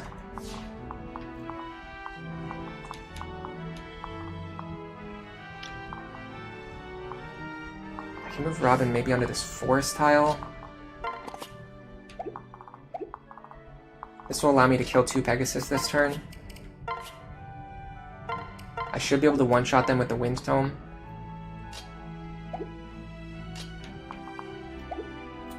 I'm not sure what to do with Rickon, so I'll just have him stand here. Oh, the archer goes after the green unit anyway. Okay, so I don't even have to worry at all. I think I need to get the hammer into Frederick's hands, though. I don't have many good options for killing the knights in this chapter. Even if we win this attempt, we're not going to keep it. I'm going to go back and replan things, figure things out. Okay, so we're ending up... Yeah, so we're going to end up possibly wasting some experience. Oh, the Pegasus still aren't moving. So they don't have linked AI. That's very surprising to me. Now, the big problem is we let so many characters come through here, and our green units are in extreme peril. In order to save the green units, we need to kill this enemy, and all of these enemies. this turn. I don't foresee that happening. So this strategy seems like it is not going to work out. Because how am I going to get rid of all of these enemies?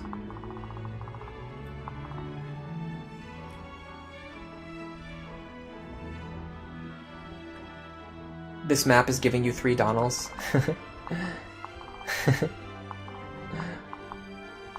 I want to keep one of them alive, because if I remember correctly, the reward is pretty good.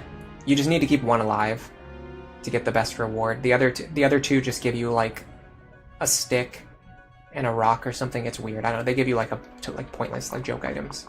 But keeping one alive does give you one good item, which I can't remember what it is, but it is something good. Let's just see, in theory, if we were going to try to make this attempt to somehow go somewhere. How would we do it?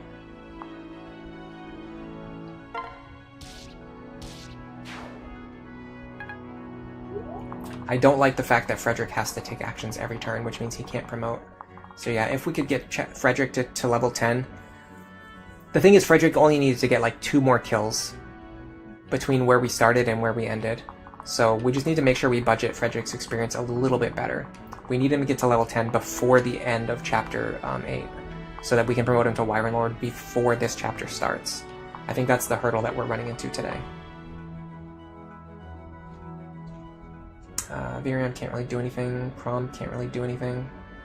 I mean, maybe we can Legend Sword this guy. This doesn't even kill. What about Rapier? Yeah, sort of. No, not really. Because of Aegis. Or Pavis, sorry. This guy also has Pavis. Yeah, this strategy is not going to work. I have to find out a new strategy.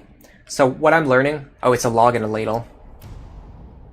Do I want Fred to go into Wyvern on this map? The archers might cause problems. Yeah, I want him to be on Wyvern. There's just... The terrain on this map is too much of a hassle. I don't care that much about the archers. I'm not that scared of the archers. Being stuck in a mounted class... This is something I tend to forget, or it just like constantly bothers me because it's way worse than it should be. But mounted characters actually move very slow through woods tiles in this game.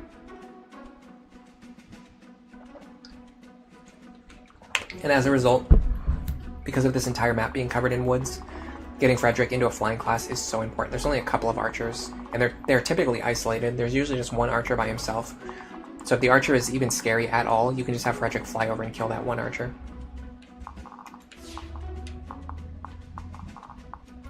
If this was a mountain tile instead of a peak tile, it would be great. Because then I can have Robin stand here and kill this Pegasus. I can't do that. So what's the next best option? I think leaving these guys alone and letting them just go after the green units is a smarter idea. And then focusing on clearing out the left-hand side. I think that's smarter. So let me move with that assumption. How would I do that? Probably like this. Robin pairs with Cordelia. Cordelia flies over here, or up here. We can pick off these units, while also fighting this Pegasus on enemy phase. We want Sully and Maribel here and here. Maybe. I'm not 100% sure about that. I want you two over here. And then... I'm not sure what these two are going to do yet. I'm also just going to promote Robin now. It's a little bit of a waste, but I just don't have the actions.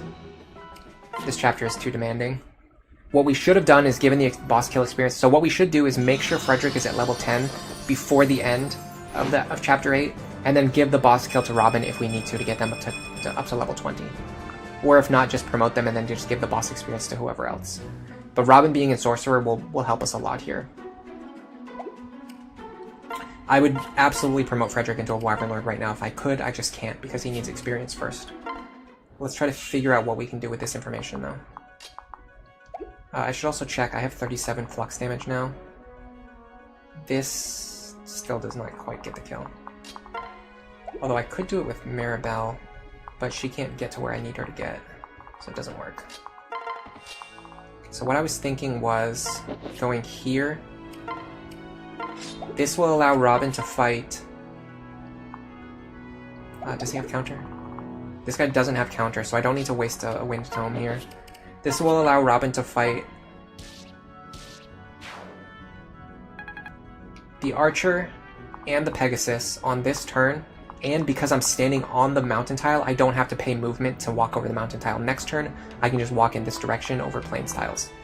This, I think, is the best position for Robin, if we're going for 100% consistency. The next thing I need to do is figure out a way to deal with these enemies without dying to whatever the Archer does as a follow-up. So I need to attack them with characters who are like very likely or guaranteed to survive. Also, because this guy's going to attack the green units, I can ignore him. These guys are dangerous though, I can't ignore them.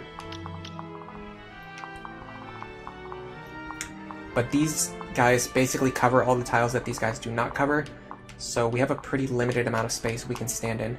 I do notice that these guys don't have counter. I wonder if in attempts where these guys don't have counter, I still have Frederick go to the right. I'm not sure yet.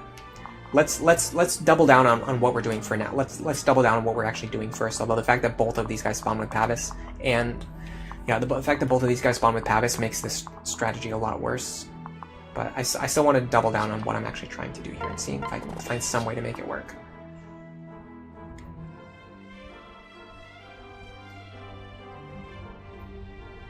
So we probably start with... The thing I hate is that now I have a non-flying character in the lead. I have to go like this. Fine, but like we're not going to get that crit. We're just not going to get that crit. And because this guy's passed, we're not even blocking him. We can pull this guy out with Sully like we did last time. That's a little bit nicer.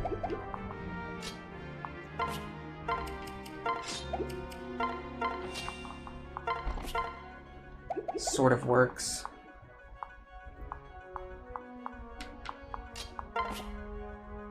Go here. Because he has a hand axe, the Archer will attack him. Or he can counter this guy when the Archer attacks him, I should say. It's not going to make the Archer attack him, but it gives him the ability to counter. We can still use Maribel to put some characters over here if we want to. This pairing makes sense to me because both of them want to be paired up with Robin and Cordelia. So putting them over there makes sense. And then I guess we just move these two over. Okay, let's see how different this looks from our previous opener. Fine.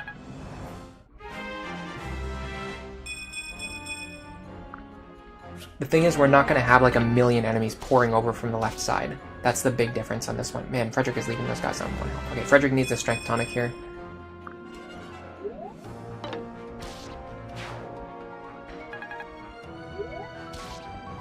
Tricky says this might be a bad enemy skill configuration. Pavis on the guys you want to kill fast. I mean, you're literally just describing every single attempt ever that I've ever done. The enemies always have the exact skills that I don't want them to have. In theory, Virion could fight this guy. Start chipping him down. Although he can't survive a hit from him, so it doesn't really work. Can I heal him? I actually can. Interesting. It's not really what I want to do, but it's interesting that I can do it. This guy doesn't have counter. This one does. Can I get down there? Not really. I mean, I could, but if I do it that way, I have to stay paired up with Cordelia, which I was really hoping I could split up with her. Let's do this. Go here. Heal. I'm not sure what to do with Virion yet, but if I can clean up these enemies, which I think I can pretty safely, then I only have to worry about the enemies coming from the forest on the right, which is a lot less pressure.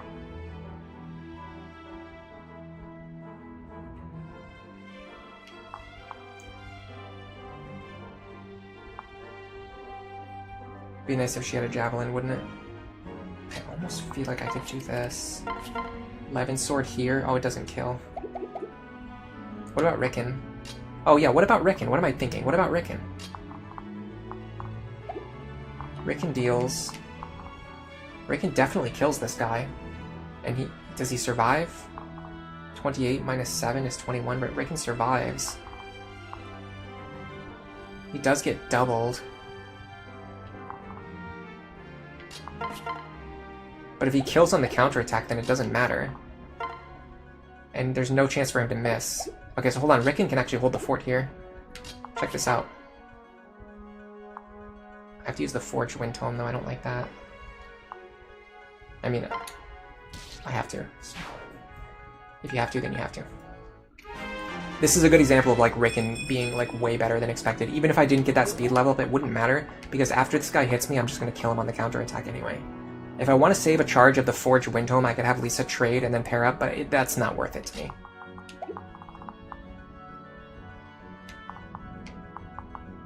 Is there anyone over here that Frederick can engage with this turn? It doesn't look like that's the case, but that's actually fine because it actually gives me a chance to use the second seal.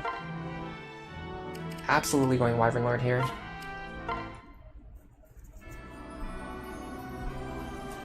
Dodge Tank is actually pretty good, but it's tough to get it. Like, there's not many characters who want to go into Trickster. Especially just, like, to get one skill.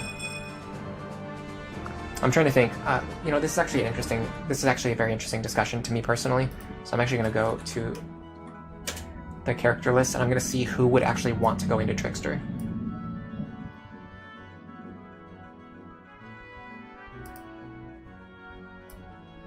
Out of the characters who have, like, immediate access. Gaius, maybe. I think Assassin is better, but... Staff access, Lucky 7, better 11 sword usage. I could see an argument for going into Trickster, especially if it was part of some long-term goal, or if his partner needed a Trickster pair-up. Like if his partner wanted magic and speed, and move.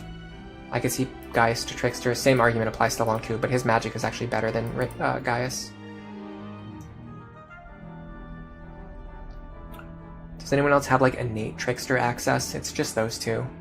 So anyone else would either be like a Gen 2 character or like a reclass. So out of reclasses, is there anyone who like goes into like a sword or a staff class and then you would want to reclass them into Trickster later? It has to be someone who actually has access though. If you do Priest Kellum into... No, that's too many levels. I don't think Priest Kellum into like War Cleric into Trickster really works. And then like Thief Kellum into Trickster doesn't really work because you have to train him through Thief, which you can't do. I mean, you can, but it's not really logical to do that. It's like a huge detour to have him replicate something that other characters can already do with less resources. There's actually not that many other people who have the option. Henry is a okay option, but you have to do like Henry, like, how would you do it though? You have to promote him into like a Dark Knight or a Sorcerer and then train him for 10 levels and then reclass into Trickster. I just don't see that working. Anna is a Trickster and she's probably one of the better characters to be in that role. Yeah, I just don't see that many characters who can actually go into Trickster. So the next question would be second generation characters, and actually none of them start as thieves. None of the second generation characters start as thieves. I actually never noticed that before. So Yarn to level 30 into Trickster could theoretically work. Every other character is like not really. So the problem with Trickster is that it doesn't promote from a base staff wielding class, which means anyone who wants to get into Trickster needs to either get there through Thief or they need to reclass after already training through a different promotion line. And neither of those things are like super appealing.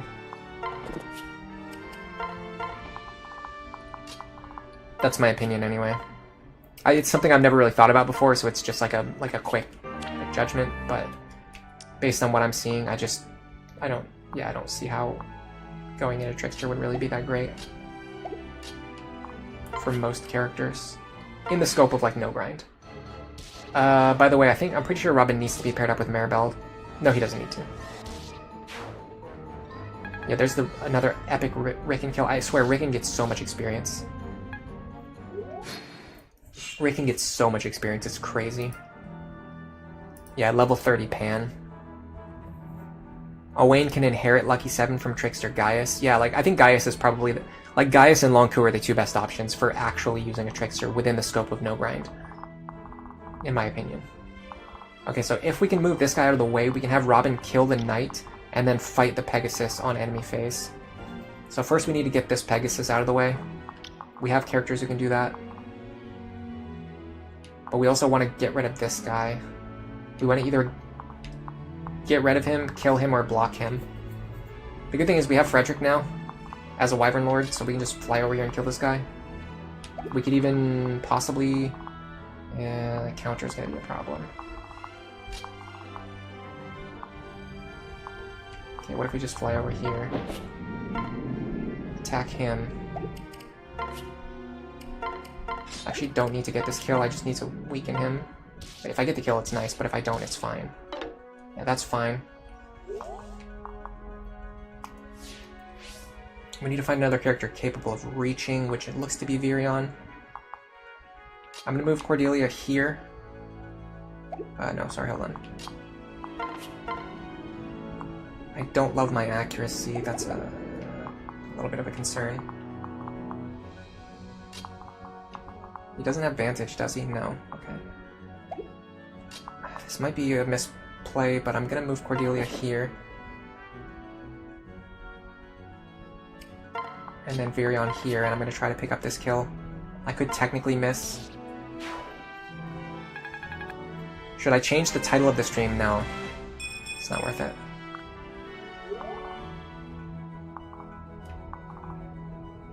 And then...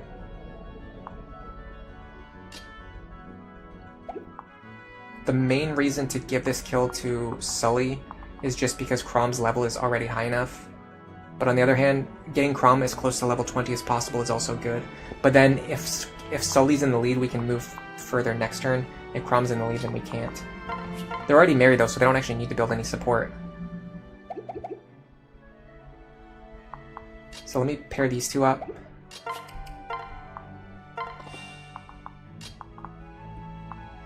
So if Sully is standing here... again, this might be a misplay, but it's fine, we're just doing testing anyway. And then Crom goes here. We can probably guarantee a hit with the Rapier. Or we can just use the Falchion. I'm fine using the Falchion here. The odds of that missing were astronomically low. Okay, now Robin can go over here, kill this guy. I have 41 attack with Flux. That is enough to one-shot. So I do not need to use... ooh, this guy encounters a problem though. Oh no, it's not, I'm going to be out of his range. So we're going to go here, we're going to remove this guy. Then we're going to one-shot the Pegasus, so we won't take any counter damage. In fact, even if we took counter damage, it wouldn't matter, it wouldn't kill us anyway, but still. If I can get Rickon up to full health, I can actually fight this archer. Can I do it on 23 HP? I'm pretty sure I can. 24. Minus 7. Oh yeah, we definitely survive. I think the last one had Luna or something. And because we don't even need to kill, we can just use the Thunderdome here.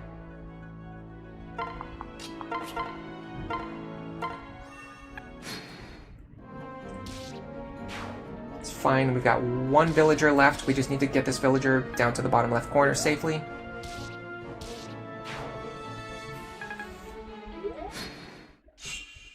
Okay, so we need to get rid of this guy here.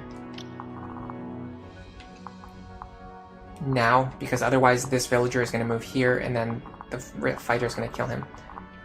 I hate using Robin for this, but it feels like there's nobody else who can do it. So we're going to go for it. No stream.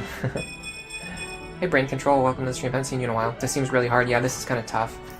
So, all we need to do now, we've cleared the path for this villager. The problem is he won't actually escape. What he does, in Fates, when they get to the edge of the screen, they escape. In Awakening, that was not implemented yet. So what he's going to do, he's going to move into this corner, and then he's going to stand here. So we have to kill all of these enemies that are coming without letting them reach this corner, because if they ever reach the corner, they will attack and kill the villager. If they kill him, then we don't lose, but we lose everything that we care about. The good thing is we can enemy phase him again by moving back exactly 5 squares.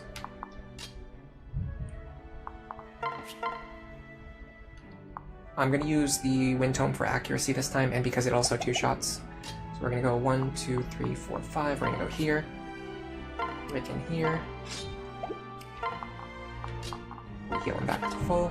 Because this archer doesn't have Luna, Rickon can just fight him safely. We just have to chip him down 1 turn at a time. Oh, something happened. I moved too far. Oh well. I can put Virion in his range instead. Yeah, Virion works. I'll just use Virion instead. This archer right here is threatening to Frederick. As you can see, we take 40 damage if he hits us, so we need to stay out of his range. The other enemies are less dangerous, but we'll evaluate them on a case-by-case basis. This guy's not dangerous. This guy is dangerous. This guy is not dangerous. It looks like we can do this. Iron Lance here. We can even pick up a shiny spot while we're here. This is worth a killer lance for me. In fact, this might actually be a good kill for Sumiya to pick up. She won't double him, but she has a high crit chance and a high chance for Frederick to dual strike. I'll give this one to Frederick because the shiny spot has a good chance of giving him experience, and experience is way more valuable to him because he's in a his experience gain is extremely slowed down now. So if he gets an experience from shiny spot, it's worth more than any other character. Yeah, like that 25 experience is worth so much more to him than literally anyone else. We can actually fight just this knight, but he has counter, so we're not going to do so. Instead, what I'm going to do is I'm going to set up a combat between Virion and this guy right here. Should be safe. He has 24 attack, I have 7 defense. I'll survive. How much do I deal to him? 15. Minus 6. Not really a lot. I'll use the steel bow here. I'll keep Cordelia next to him for dual strikes. I'm gonna put Sully up here. 1, 2, 3, 4, 5, 6. Here. I'm gonna put Sully here. So if I absolutely need to slingshot Robin across the map, I can go like this. I can move Robin here, transfer Robin over to Sully, and then Sully can move as far as needed in order to make that pair up work. And then I'm going to keep Chrom next to Virion to boost his accuracy, and then if I need to move Sully in a different position, I can have her pair up with Chrom, and then move them as far as needed. This seems like it should work. At the very least, we're safe this turn. Nice crit. Oh, we doubled him anyway. Why didn't we... Oh, that was Frederick. Okay, yeah.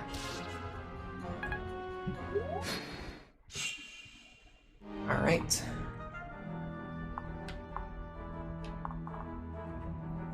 So the problem is actually the overlap between this guy and this guy. Hold on a second, make sure the boss can't reach me. Okay. So Frederick being a Wyvern Lord is so helpful here because we can just do stuff like this. We can just fly around and pick off the enemies who have counter while staying out of the range of the enemy who has a bow. So the flying weakness doesn't really matter because you can just outmaneuver enemy flyers like we just did.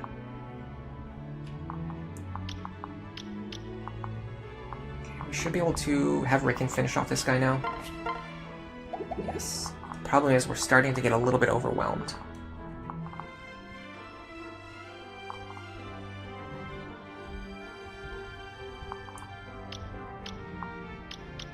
There's also multiple enemies with counter threatening this square, so that's not going to work either. We have a lot of enemies with counter. We got a little bit unlucky. We have 1, 2, 3, 4, 5, 6.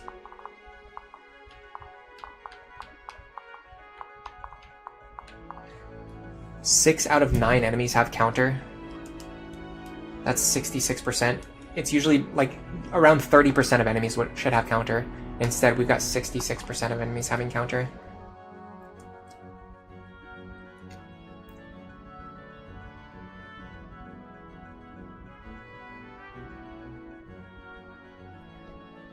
It's been a while because your YouTube recommendation page doesn't give you notifications for my streams. Yeah, that happens. I don't know what to do about it.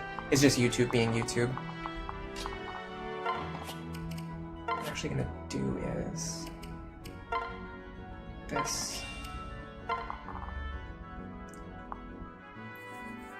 The overlap on these two guys is a problem.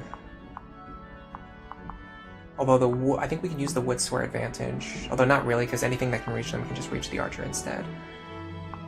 Can Robin one-shot these guys? That's a good question. 38? No. Not even with 1 resistance.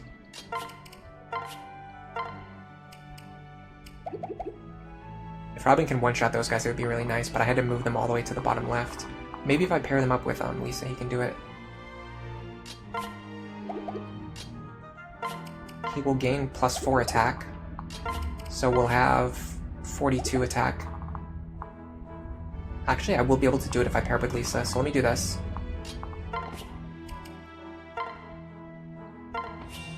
This is an example of what I was talking about before, where you don't really need characters to always be paired up with their S-rank support partner all the time.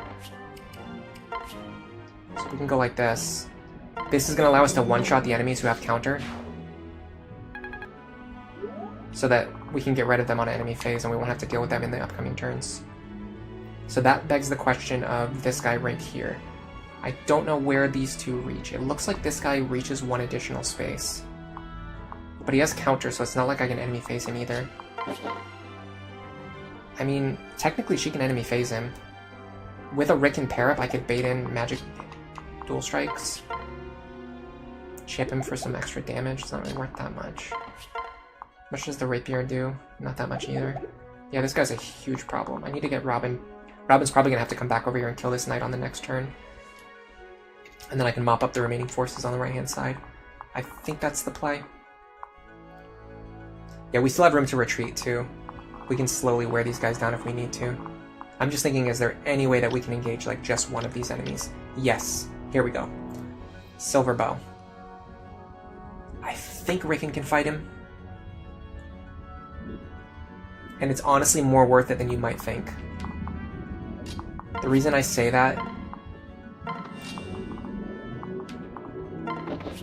is because it pulls the archer away and it's going to give my other characters like more room to maneuver on the next turn. Like next turn we're not going to have to fight this archer, this fighter, and this knight. We're just going to have to fight these two. Because the archer is going to be way over here. And he doesn't block the movement of any of my other characters because they all have flying movement, so they can just fly wherever they need to go.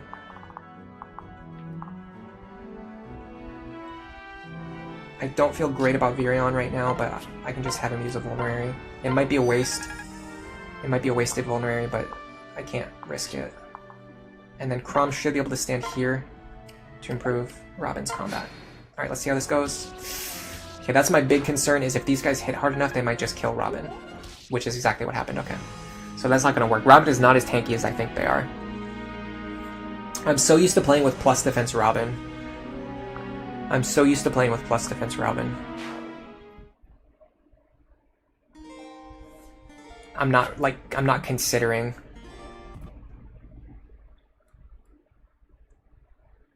But this is fine because it's going to allow us to refine our strategy a little bit more, and then also like test it again to see how consistent this opener really is. This opener feels pretty consistent, but I think we can refine it more. Robin getting a defense tonic would probably help a lot. It's going to keep their HP higher. And potentially stop them from dying if we get into another similar situation.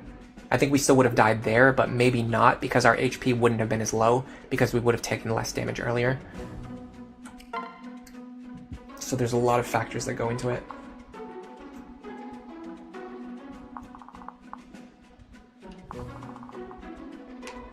Rickon with a speed tonic would actually really help a lot, because it would mean that he doesn't need a speed pair up to be able to fight the archers on this map safely. But on the other hand, we can just give him a speed pair up, so I don't know, it's tough to say.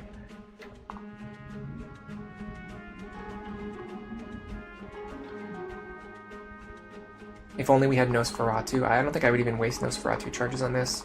I think this is beatable without Nosferatu. I just haven't figured it out yet.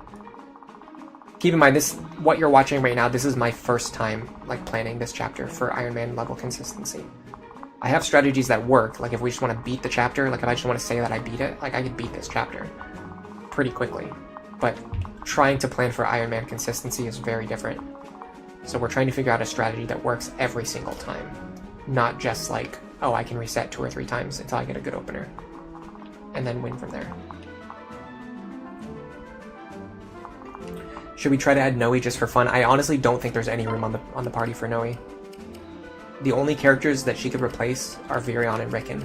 But Rickon is here to pair up with Lisa. And he's stronger and better than her. And Virion is here to pair up with Cordelia, and he's stronger and better than her. So she just doesn't have any short-term use. She does move further through forest tiles, that's true, but the thing is the forest tiles aren't really working against us. We're mostly setting up here, and we're using the forest tiles to stop the enemies from moving towards us. We're not moving through the forest tiles. Like, our party is mostly standing in this space right here with no forest tiles. Good evening, Garrett. Welcome to the stream. You're late today. What have you missed? We did Chapter 7 and Chapter 8. I feel pretty good about those 2 chapters.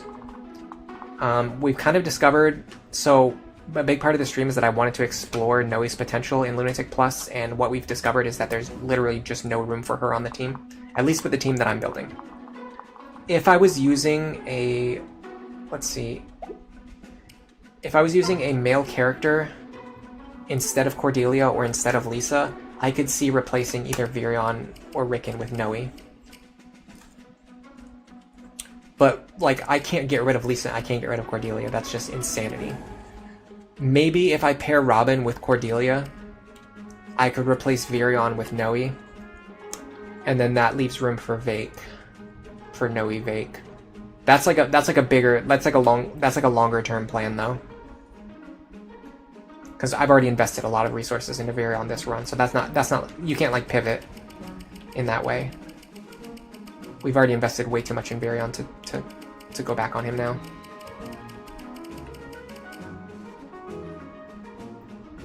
You're surprised that Paralog 3 is difficult. You thought Sorcerer Robin would steamroll. This chapter is honestly surprisingly difficult. Well, here's the thing. If you're willing to let the villagers die, it's actually not that bad. But if you're trying to save the villagers, this chapter is pretty tough. The big problem is just you have to have a character run all the way over here and clear out all of these enemies to make room for the villagers to escape. But then at the same time, you have armies of enemies coming at you from every side. So you have to also deal with those enemies. The thumbnail is a lie. Yeah, I guess that's true. I mean, I didn't do it intentionally, but this is probably the least accurate thumbnail I've ever made. Alright, I'll go over this again just because Garrett wasn't here earlier, but this mountain tile is kind of cool because if Robin is standing right here, they get to they get to player phase this guy. Then we get to enemy phase him and him. But because we're standing on the mountain, we don't have to pay the movement cost next turn to walk over it.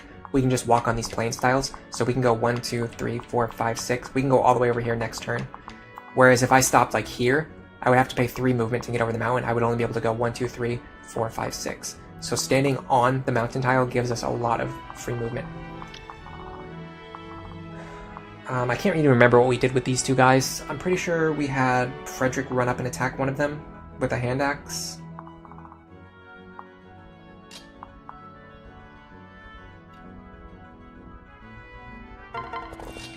Like this. We did get a crit last time, but we kind of determined that the crit's not really mandatory, but it definitely helps. Nice miss. This guy right here is a huge problem. Actually, I kind of think this might be worse than I thought it was. Because if this guy is still alive, it gives us a lot less room to maneuver.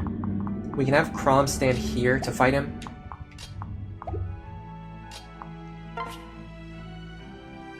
Falchion. Sully can stand next to Crom to fight this guy. He has counter though, so I'm not going to fight him. Also, I get doubled without the Crom pair up, so that's not an option anymore. Interesting. Okay.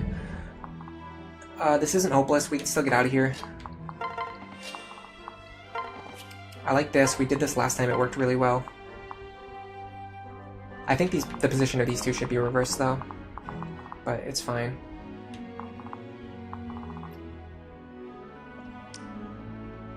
Problem now is that my other characters don't really have anywhere to stand. But what I can do is...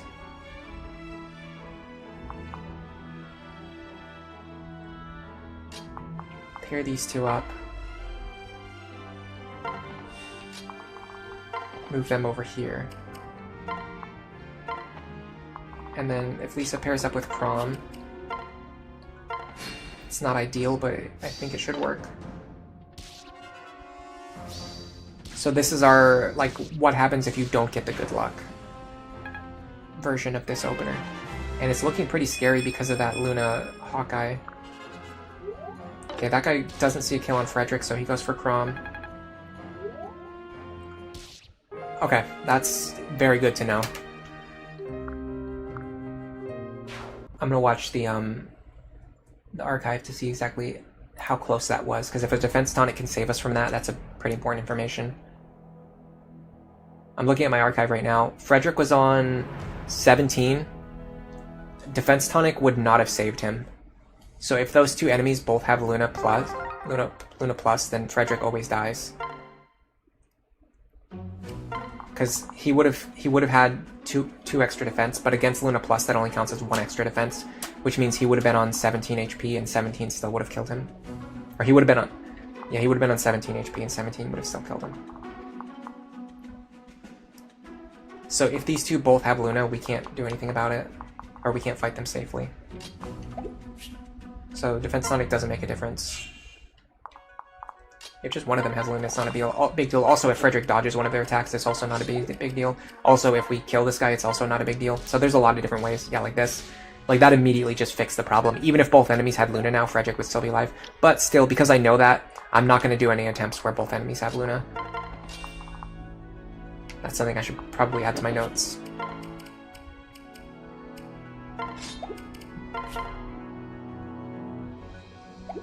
Does this guy have counter? He does not. If this guy has counter, I have to use my Forged Wind Tome so that I don't take counter damage from him.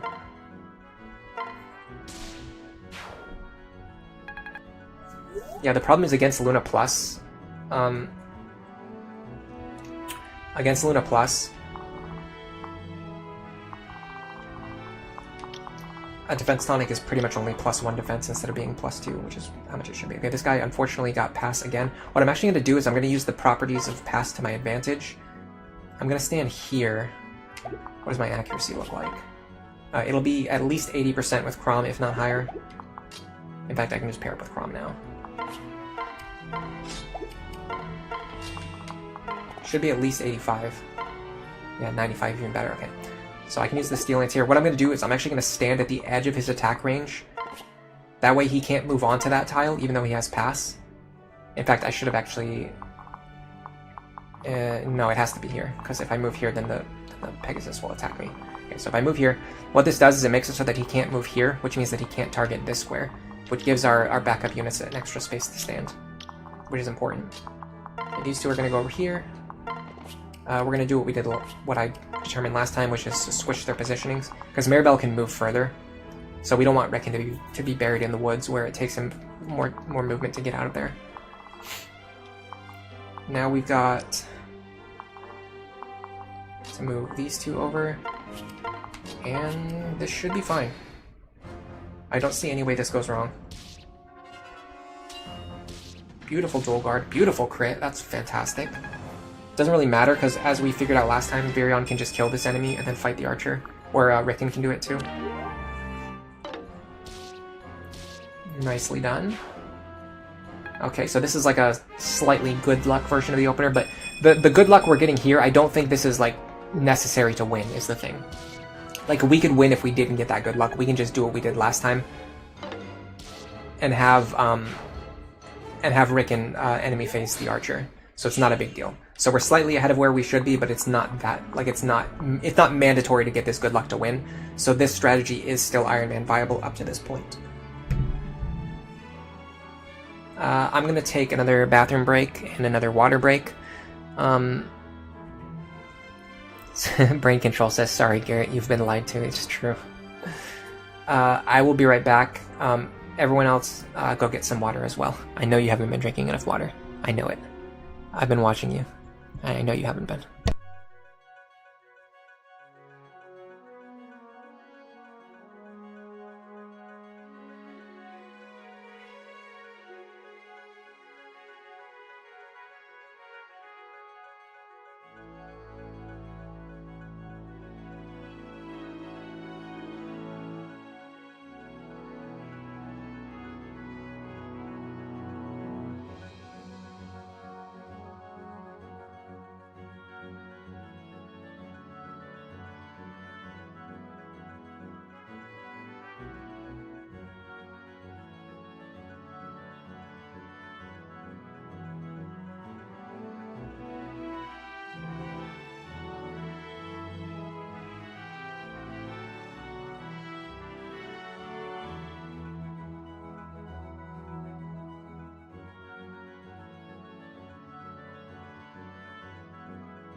Okay, I'm back. Yes, Brain Control, I know. I pay attention to every single person's health in the entire chat.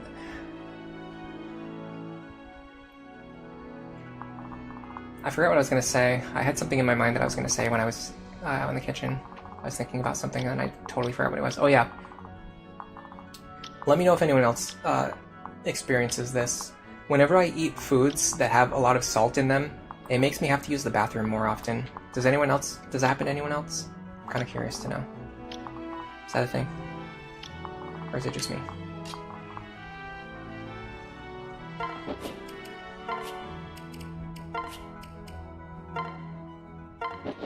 Use this opportunity to heal Robin too.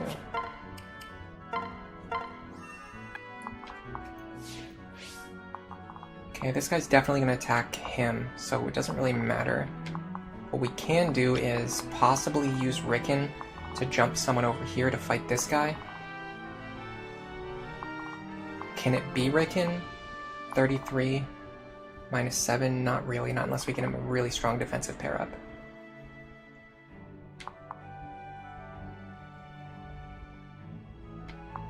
I don't necessarily love the idea of using anyone else for this, so I'm just going to use...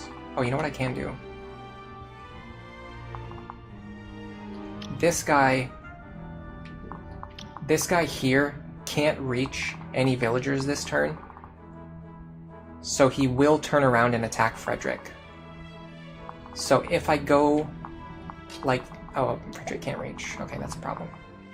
Well, if Frederick could reach him, which he cannot, what I could do is have Frederick move into his range and then promote into a flyer, since I'm going to fly next turn anyway. The problem is I can't actually reach. So it kind of ruins my entire plan, which I thought was really clever. Okay, so we're just going to do this then.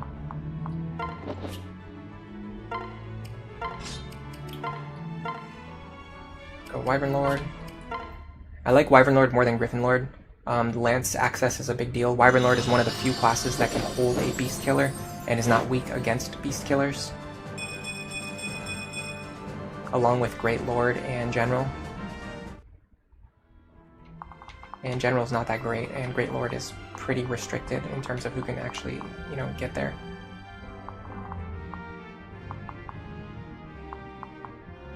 So this guy's definitely going to kill him. This guy's definitely going to kill him. 33. I can't take 33. I just already determined that. Okay, what if I use Sully for the same thing though? Like, what if I put Sully here? Or even Crom.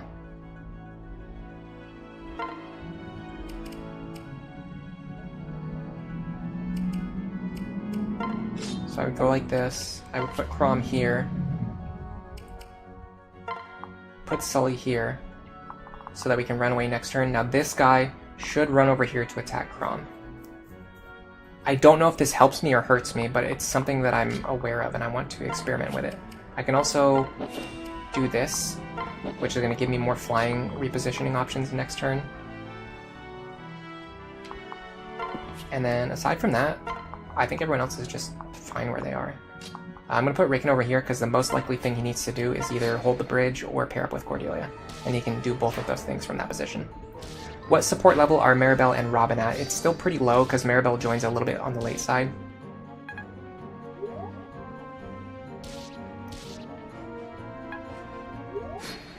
I think they're still B. Yeah, they're still B support. Okay, so we want this guy's counter, unfortunately.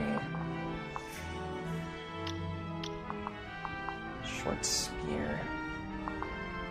Silver axe. Can Rickon take this short spear? He can't take the silver axe though, that's the problem.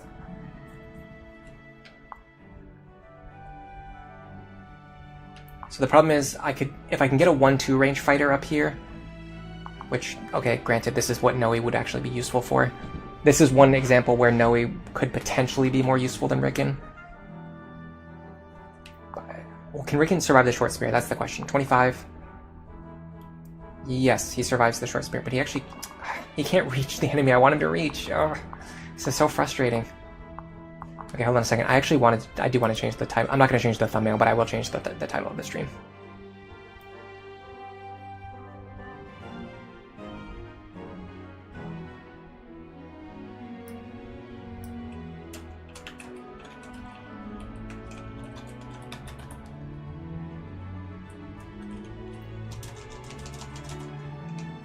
This makes it sound more like a question and less like I'm trying to show off a strategy that I figured out.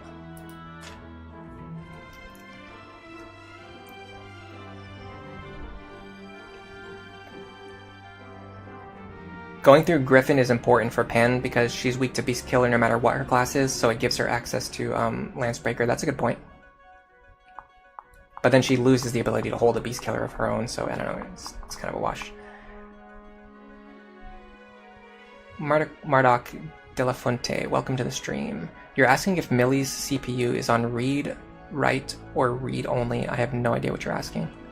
She mostly, well, she exclusively uses my PC when she's streaming though. I have a streaming setup here that she uses. You need to drink more to offset the saltiness. Yeah, that might be what it is. I don't know if it's the salt itself that causes you to use the bathroom more often, or it's because you drink more water. Let's see. How do I want to phrase the question?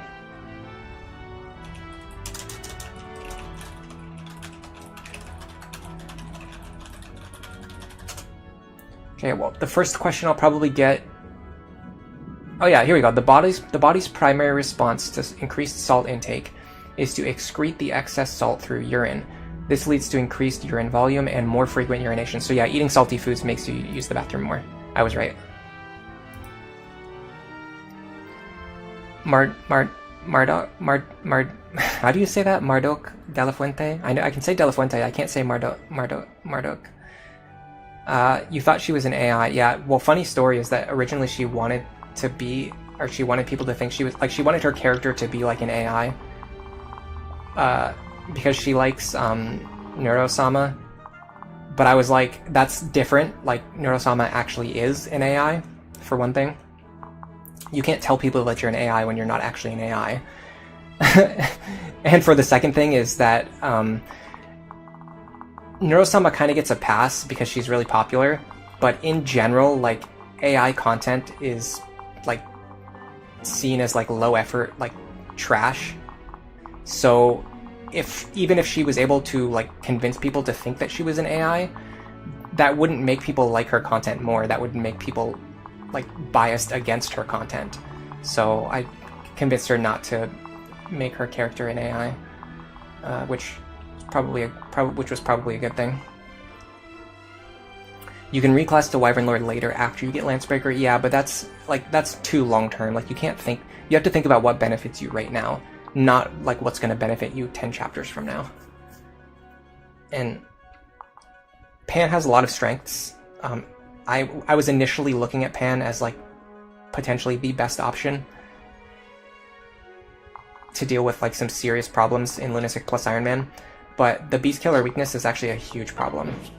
It's very difficult to get around that. Okay, I can maybe do this.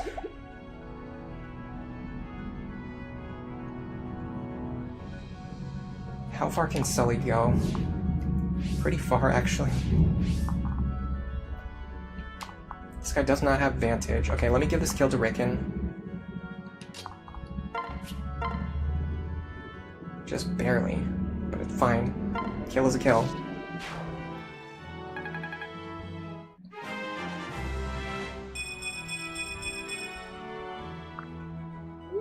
Wyvern Pan is actually still weak to Beast Killer. Yeah, exactly. It just doesn't solve the problem. And then it's also worse in the short term. I actually think maybe I'm underrating the Griffin class, but I don't really see a lot of use for the Griffin class in the long term or the short term. And like I said, that's just... I could be underrating them. I haven't really experimented with the class enough, but as of right now, that's how I feel. This Flux will kill this guy. And then on enemy phase, we'll kill the Pegasus. Yes. Okay, I'd like to deal with this guy right now if I can. One way that I see of doing that is to pair up Crom and Frederick instead of Crom and Sumia.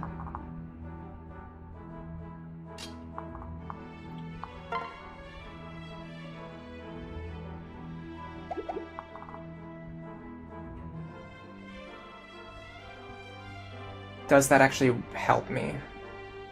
The other big problem is this guy having counter, which means I'm going to have someone with a Javelin attack him at some point. 17, 19. She could do it with a Crom pair up. I have to either get rid of him or at least block his movement this turn. That's non-negotiable. Thinking if I can chip him down enough to secure the kill. I can deal 32.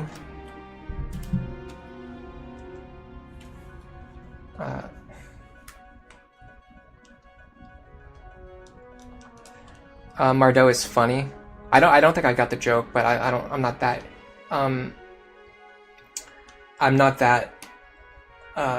like savvy with like computer like software like terms, so I don't think I would get the joke about the read-only, write-only thing. Griffin is weak to Beast Killer. Griffin is nice for Church because you get a 10 move unit to transport your units around. Doesn't it take a really long time to actually get the +2 movement Deliverer, it takes a long time to get Deliverer. So like even if you want to use a Griffin for Deliverer, like you don't actually get it right away. And then because they're not a staff using class, like you have to actually have them fight combats to get Deliverer. Let me see. Skills page. It's either...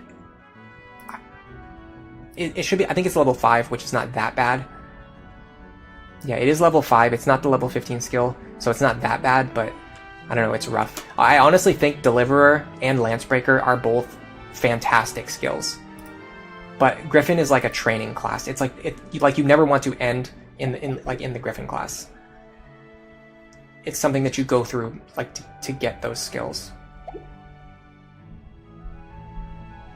Okay, how do I want to do this? Let me do this.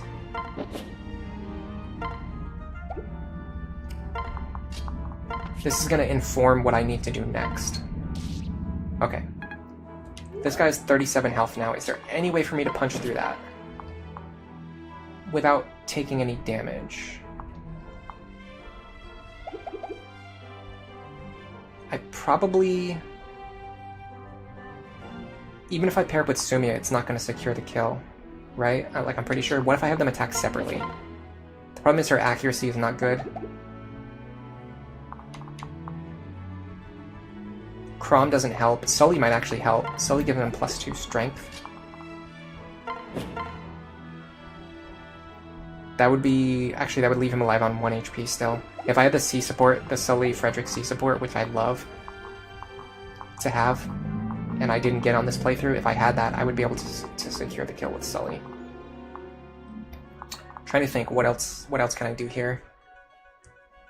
He doesn't have Vantage, right? Okay.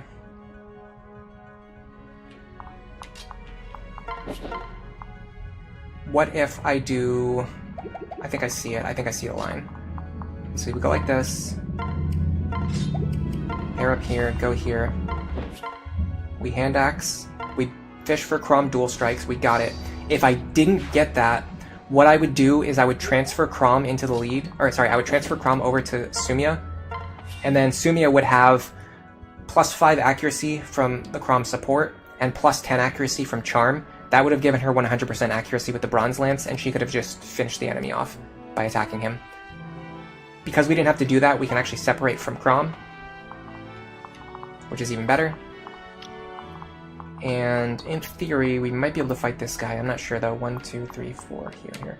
1, 2, 3, 4, 5 here.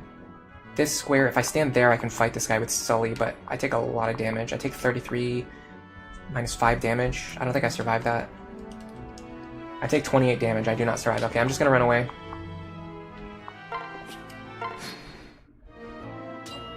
Nice guard.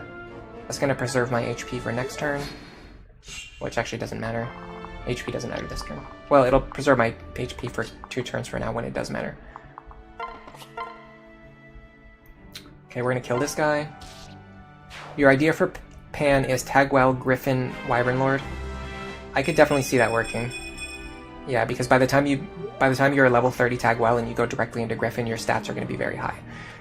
Being stuck with E rank axes will kind of suck. Honestly, I don't think any of the Tagwell characters in this game are good. I just think Tagwell is a very difficult class to train and a very difficult class to use. I know a lot of people like her as like a pair-up character because she gives good pair-up stat lines, and if you like, they talk about how you can reclass her into Wyvern. The problem is you can just reclass Frederick into a Wyvern Lord. You can reclass Sully into a Wyvern. Like, I don't know. I just can't find the correct way to use her in that way. 7, 21. It's not enough, is it? I could maybe take the Silver Lance though. Or what if I do the opposite? What if I have Frederick take the Javelin and then I have Sumia kill this enemy? Problem is Frederick wants the shiny spot more.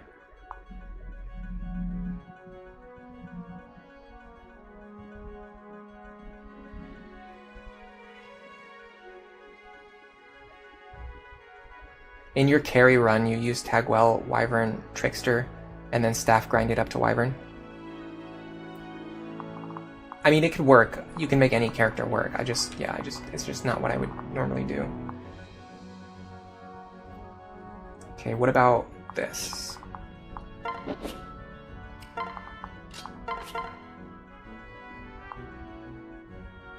I don't like 86 accuracy. I'm just gonna use the iron bow here. That barely does anything. I don't know if that was even worth it.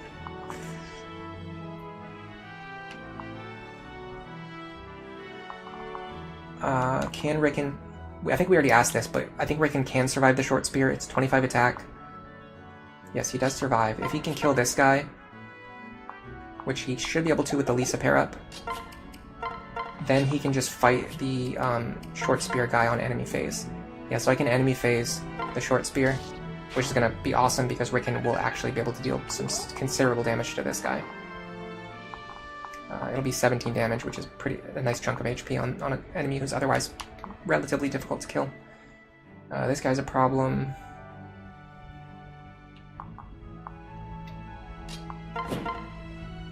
If I pair up with Sumia, I double here. I think I just need... Well, hold on a second. If I pair up with Chrom, I think I also double.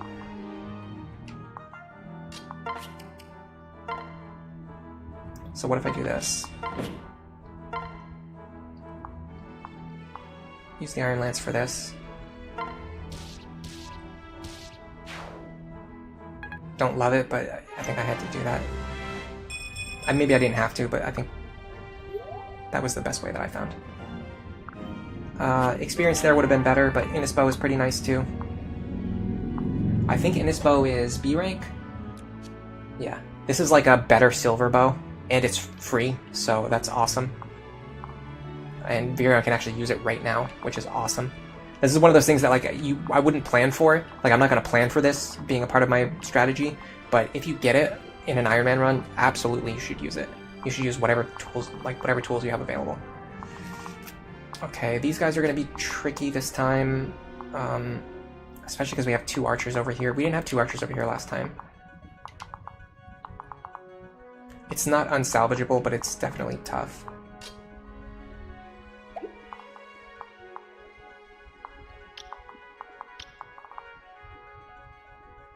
Alright, let's just go with this for now. Oh, you know what I should do? 1, 2, 3, 4, 5, 6. Okay. There we go. I can transfer Maribel and Robin next turn, so I can move Robin further. Oh, that's beautiful. Beautiful 17 damage. Okay, we're starting to get clusters of enemies now, though. This is where things are starting to get scary. I think...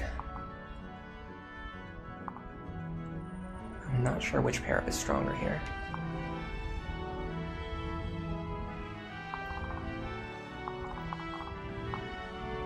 I think last time we kind of determined that we needed the Lisa pair up for this, but last time the enemies were also 1 turn further back. I think we actually lost a turn somewhere.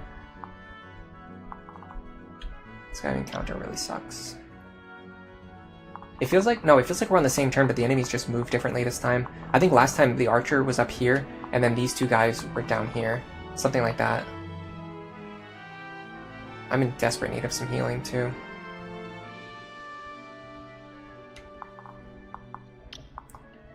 Okay, let's start with this. This is always good.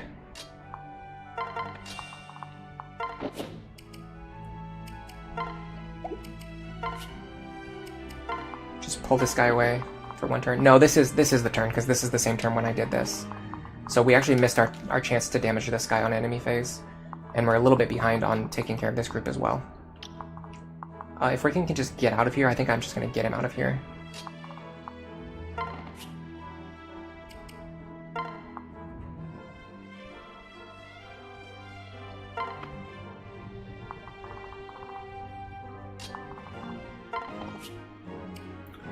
I'm going to value the power of flight here and pair Robin up with Sumia.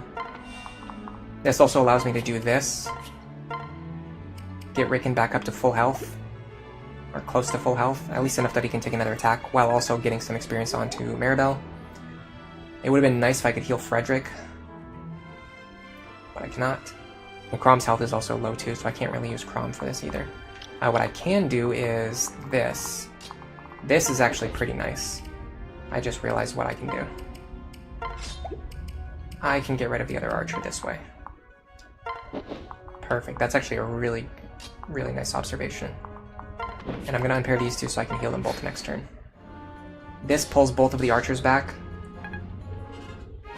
while allowing Virion and Robin to immediately retreat on the next turn. Oh wow, nice level up for Virion. Perfect. Okay. Now I can reposition these two, I can heal these two, and I can start figuring out a strategy to deal with these enemies.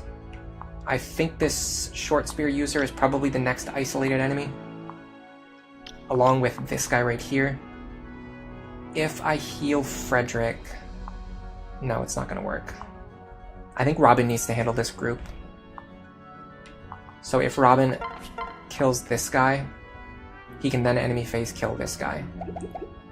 I don't see any downsides to doing this, even if it leaves Robin out here in the middle of the woods alone.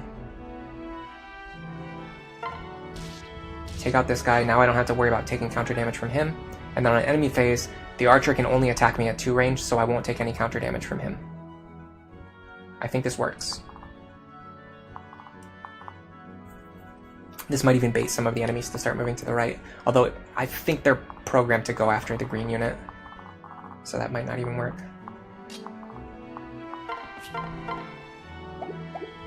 Don't do that. Do this. And Maribel, you're going to go here. You're going to transfer and then mend. Okay, that allowed us to get pretty high on HP.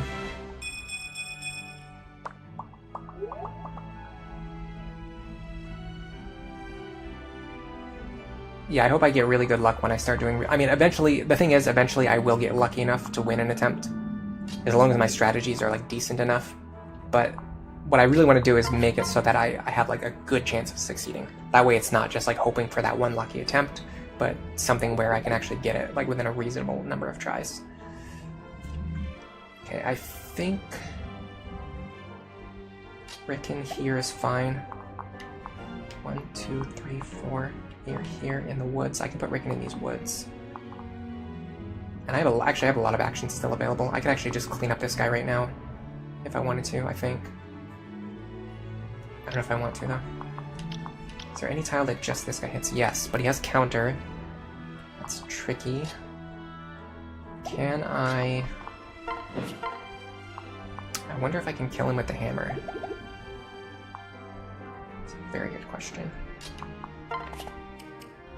And I can find the answer to that question right now.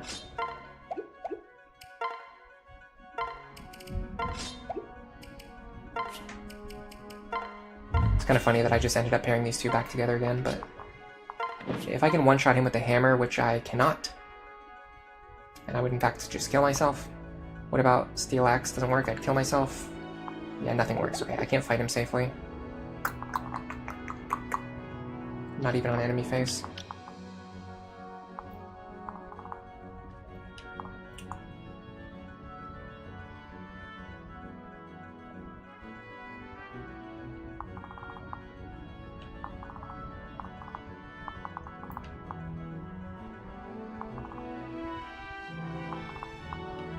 Okay, what about this guy? What if I just bait him into attacking me? I think this is much better than having Rickon fight him. Go like this.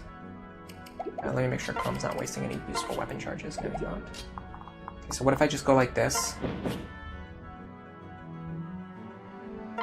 Quit my hand axe.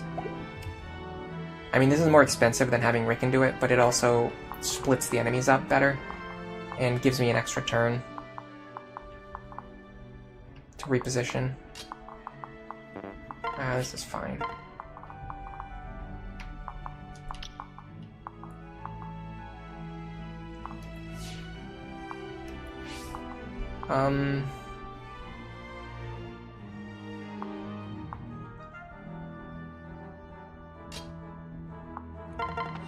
I kind of want to move Cordelia over here, so I can send her up to get the village before the end.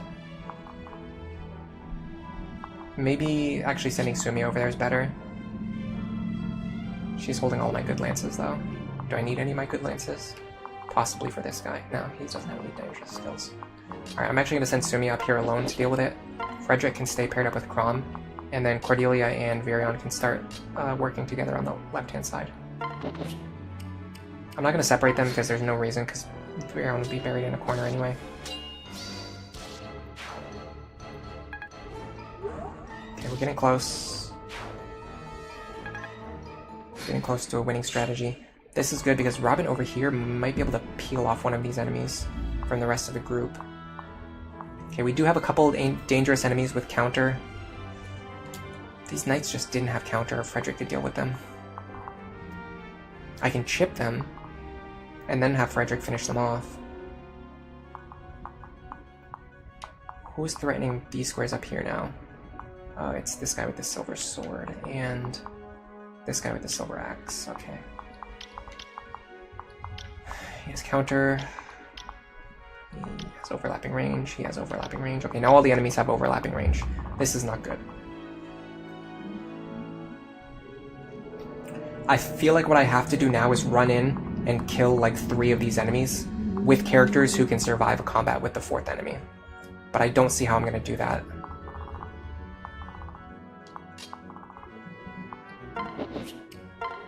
I don't see how I'm going to do that with my characters in the positions that they're in. And the character, just even the characters that I have.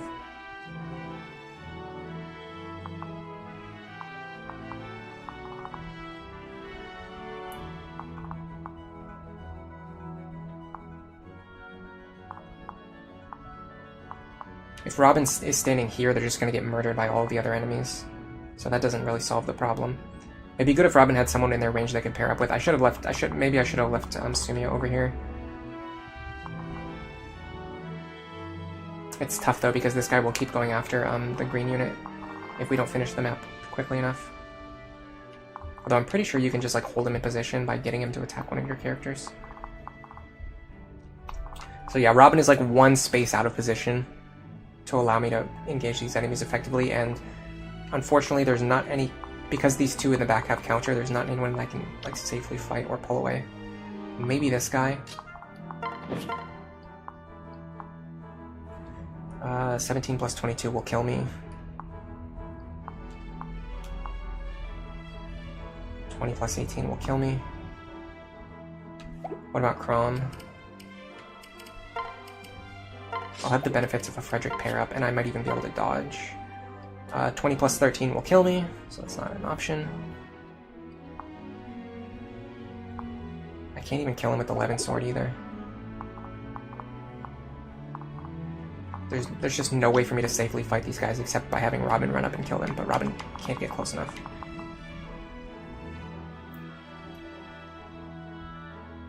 Okay, I might consider doing something that I haven't done in a while. Okay, I have one idea.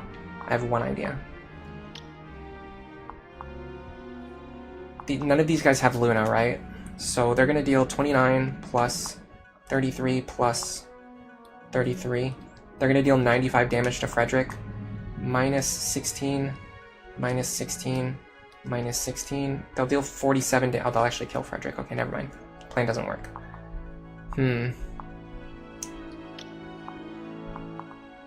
I was thinking of having Frederick bait out just 1 enemy. Or like 2 or 3 of these enemies and separating them from the rest of the group. Problem is these 2 overlap in range, and then these 2 overlap in range, so there's no way to separate them effectively. I mean, I can still pull this guy away. They just deal way too much damage. And at least 2 of them have Hawkeye, so even dodge tanking isn't really an option. Okay, what if I do this? In fact, I'm gonna try to pull him away and just like pull him as far as possible. Go like this, nothing equipped, so I won't kill myself with counter damage. He will run back to attack me, and then the other 3 will keep moving forward. The problem is these 3 are actually the big problem. Is that this guy has a knight on either side of him with overlapping attack ranges, and both of the knights have counter. Like, how in the world do we pick this apart? I have no idea. I do not know how to break apart this formation. I have to be careful too, because I'm actually... Yeah, these squares are actually threatened.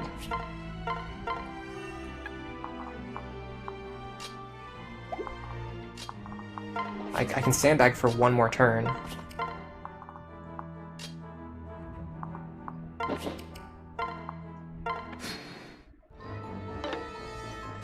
Okay, that's at least one less enemy as part of the cluster with counter that I have to deal with, and Frederick can actually fly far enough to make a difference. So I can go over here. Problem is he probably kills the same guy that Robin kills. Yeah. Okay, he kills the same exact guy that Robin kills, so it doesn't solve my problem. You know what I should have done is left Cordelia here so that Robin can pair up with Cordelia and Robin could reposition, which I mean... This is a case where my strategy's good, but I'm just playing poorly.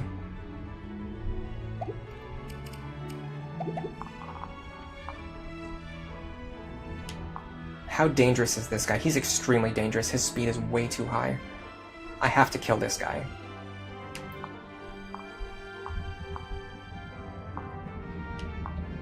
I have to kill him.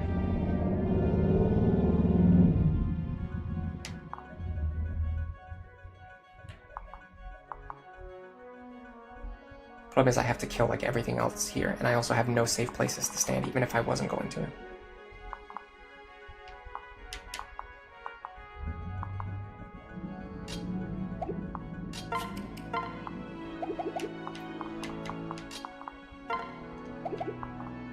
The only way I can double is if I use the Cordelia pair-up. But that doesn't even give me enough damage to kill. That'll put him on 30. Yeah, I don't think this is gonna work. I can maybe... If there's like one character who can survive combat for one turn with these guys, I can maybe buy myself a turn.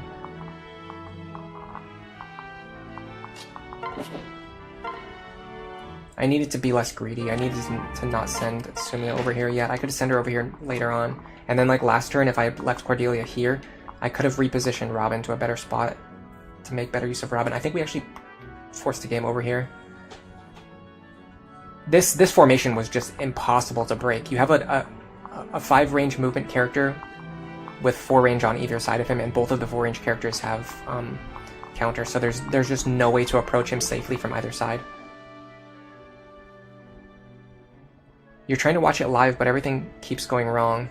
Or you're trying to live, but everything keeps going wrong. I don't know which one you're saying. Both of those things could be true. I definitely can tell you that everything is currently going very wrong.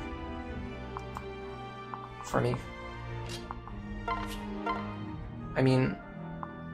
I can't even one-shot this guy.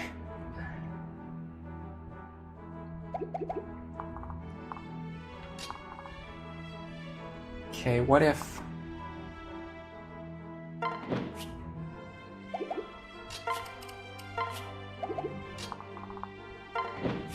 Since we can't use Frederick this and Crom both this turn anyway, let's transfer Crom over to Robin to boost Robin's power. It's not going to increase my attack power, but it's going to give me chances for things like dual strikes, crits, things like that. That at least allows me to get rid of this knight. Now, if we can remove this knight with characters who are capable of surviving against this guy, we'll be safe. The problem is I don't think that's possible, because he has 17 speed. He's just going to double and kill all of my characters, except for Robin. And he won't go after Robin, he'll go after somebody who he knows he can kill. In theory, if I give a speed pair up to Sully and have her stand here with nothing equipped, she can tank for 1 turn. The problem is I can't get anyone else into the spaces behind her. What if I have her stand here? That might actually work. I might have one chance here.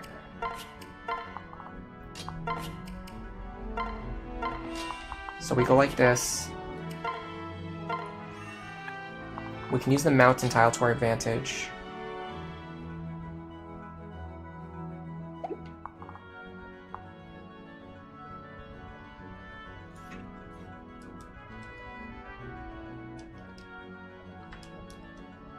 Cordelia actually has more effective HP, and she's naturally faster anyway. So we put Cordelia here, nothing equipped. Then we pair slowly up with her to boost her defense and speed even higher. Now only one enemy can attack her. She dodges anyway, and then the other guy has to go back for Robin. Now if the knight had gone after Robin, we might have killed ourselves with counter damage. But I think that was our best chance of success, and it happened to pay off.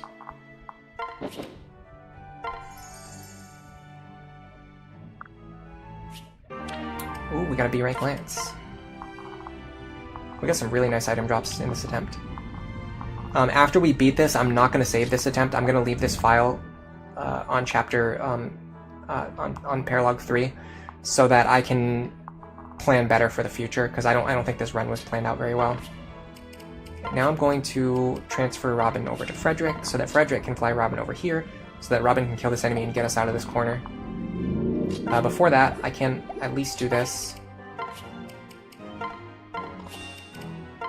Rickon can get some chip damage.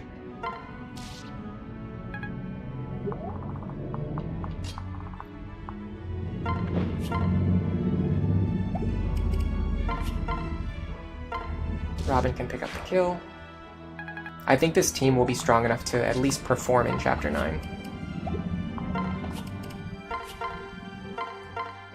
But I don't feel good about like my clear of this chapter. I felt like this was very clumsy.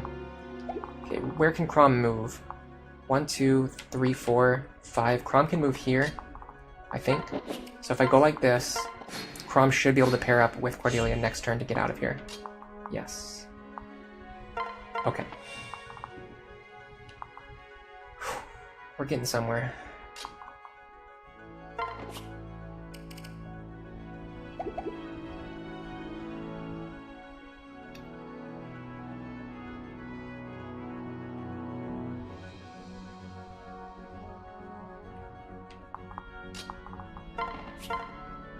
Wow, we got a high crit rate. Oh, it's because we're standing next to Robin. Hello, Witty Wolf. Welcome to the stream. What is the hardest chapter in the game, in my opinion? I think the hardest chapters are 5, 6, 12.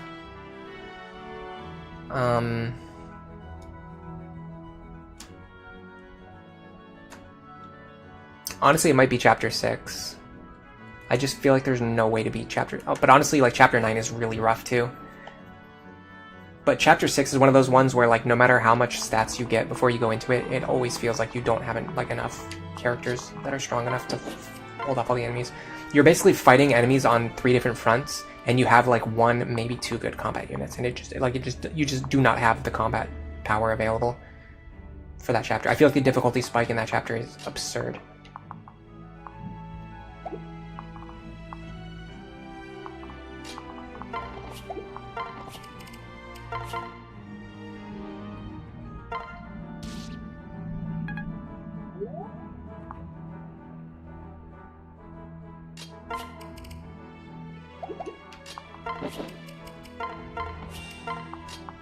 I think, excuse me, I think Crom can get this kill.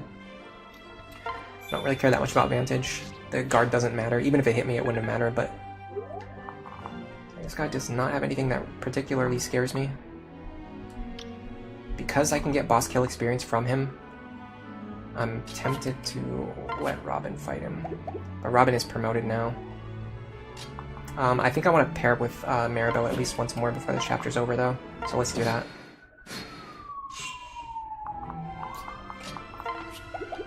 Question is, do I one-round him? Doesn't seem to be the case, but with the Maribel pair-up, I'm going to get enough speed. I'll probably one-round him. So let me let my other characters get some chip experience first. Just free chip experience for like Rickon, Virion, etc. Okay, I would do it. God, how do I get these characters into the right pair-ups? Okay, here we go. I do it like this. Go here. Transfer Maribel over, pair up with Cordelia. Now I can do this, get some more chip experience. Beautifully done. Now I think Crom actually might be the best beneficiary of this.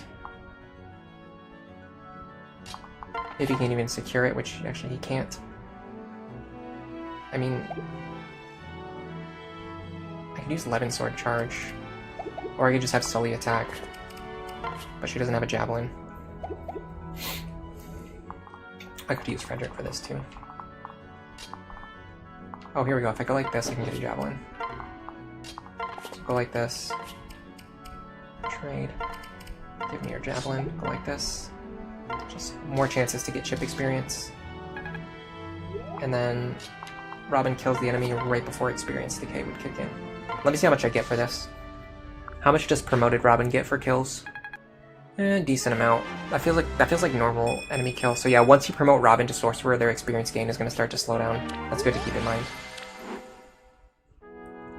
You want to finish your hard playthrough before you move on to Lunatic mode. I honestly think the difficulty spike in this game between hard and Lunatic is like one of the most extreme of any Fire Emblem game. Like the Lunatic stats on the enemies in this game are crazy. And your characters are very weak in comparison. And Lunatic Plus only makes that problem even harder to deal with. Oh, brain control. You were trying to go live on YouTube. What are you playing? The reason you're not able to do it is probably because your connection's not very good right now, maybe. Anyway, yeah, I'm not gonna save that progress. I actually want to come back to that chapter and try to plan it out better. I might do that off stream. I might just like try out some different openers and different like mid-game things that I can do better to make that chapter more consistent. I feel pretty good about it, honestly. I feel pretty good about 7, 8, and S3. I do not feel good about chapter 9 at all. Every single attempt that I've done, like I've done several runs off stream trying to get the Iron Man like off the ground, and every single time when I get to chapter 9, I just hit a brick wall. Like I cannot build a team that's capable of beating chapter 9 with Iron Man consistency. It's extremely rough.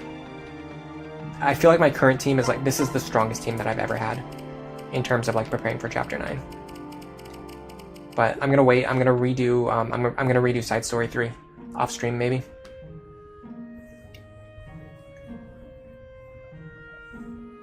You think 3 houses jumping from hard to maddening is pretty extreme too? Yeah, that's true. That's true. Maddening is pretty rough. I will give it credit where it is due. Maddening is very rough. Very challenging. Coincidentally, it's also another one that has ambush spawns. But you have the Divine Pulse, which helps a lot.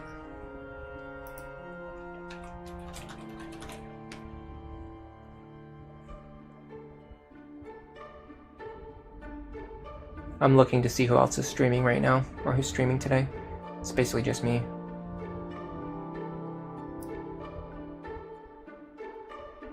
A lot of upcoming streams, but I don't know like how far in the future that is. When it says upcoming, it could mean like a year from now. Like, I schedule my streams like 5 days in advance usually, so if it just says upcoming, I'm not sure what, like that could be anything. What else would be a good redirect if not Fire Emblem?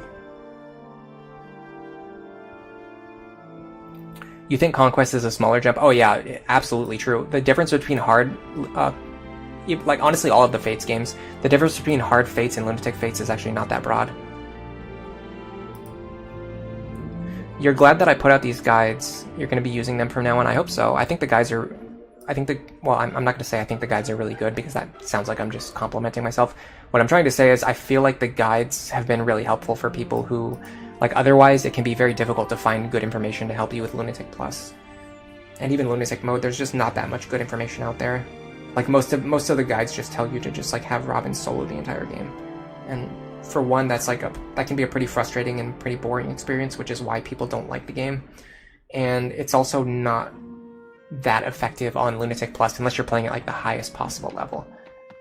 Like unless you're someone who has mastered the game to like the highest level and you can, you know, do like the Robin, and it's not even a solo, it's like a Robin like low man focused strat, which eventually branches out to using other characters. Like Morgan, Lucina. Because you get them from Robin. For people who want to actually play the game like this, like to build like a real team, like there's just not that many guides available. Everyone just tells you it's like not possible or it's too difficult, but it's really not. Like it's not as bad as people have made it out to be. You just have to think of the game in a different way. You have to approach it in a different way.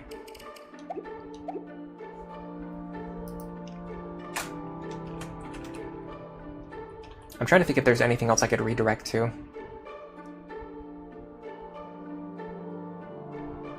other than Fire Emblem. Feels like the main thing about my channel is Fire Emblem.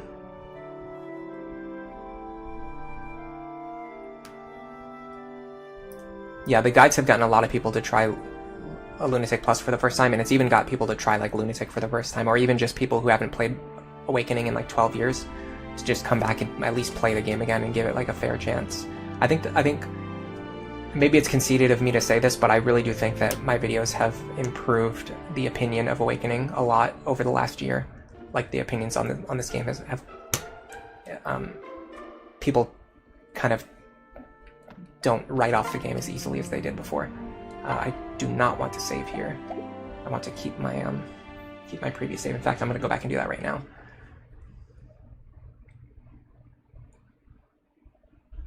All right, I don't have any good redirects this week, so we're just not going to redirect to anyone else's stream. But what I will do is thank everyone for coming. Thanks for all of the comments, the likes. Thanks for the chatting. Thanks for the lurks. The lurkers are very welcome here. Yeah, the opinion on Lunatic Plus in particular is like people. Well, I don't know. Honestly, probably like 90% of people still think Lunatic Plus is like a RNG festival and just think the game mode is terrible. But it used to be like 99%, and now it's only like 90%, so it's still a lot better. Do I think? Sorry, Witty Wolf. Do I think my skill translates into other Fire Emblem games outside of specific chapter knowledge? Yes, absolutely. Honestly, the thing about playing Lunatic Plus is that it actually makes you better at every other Fire Emblem game, which is not true for most other game modes. Like, if you come up with like an LTC route for like Fire Emblem 7, like it will improve your game knowledge as a whole, but it's very focused knowledge on how to beat the Fire Emblem 7 like specific chapters.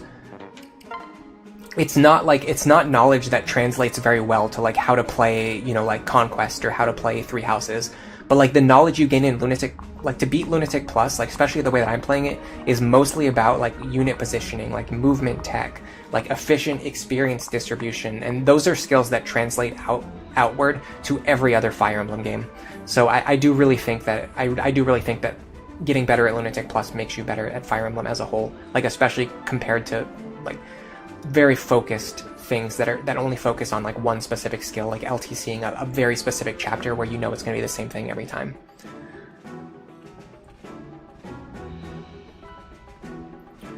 All right, everyone's saying goodbye now. It's a good time to say goodbye. Thank you everybody for coming. For now, enjoy the rest of your day.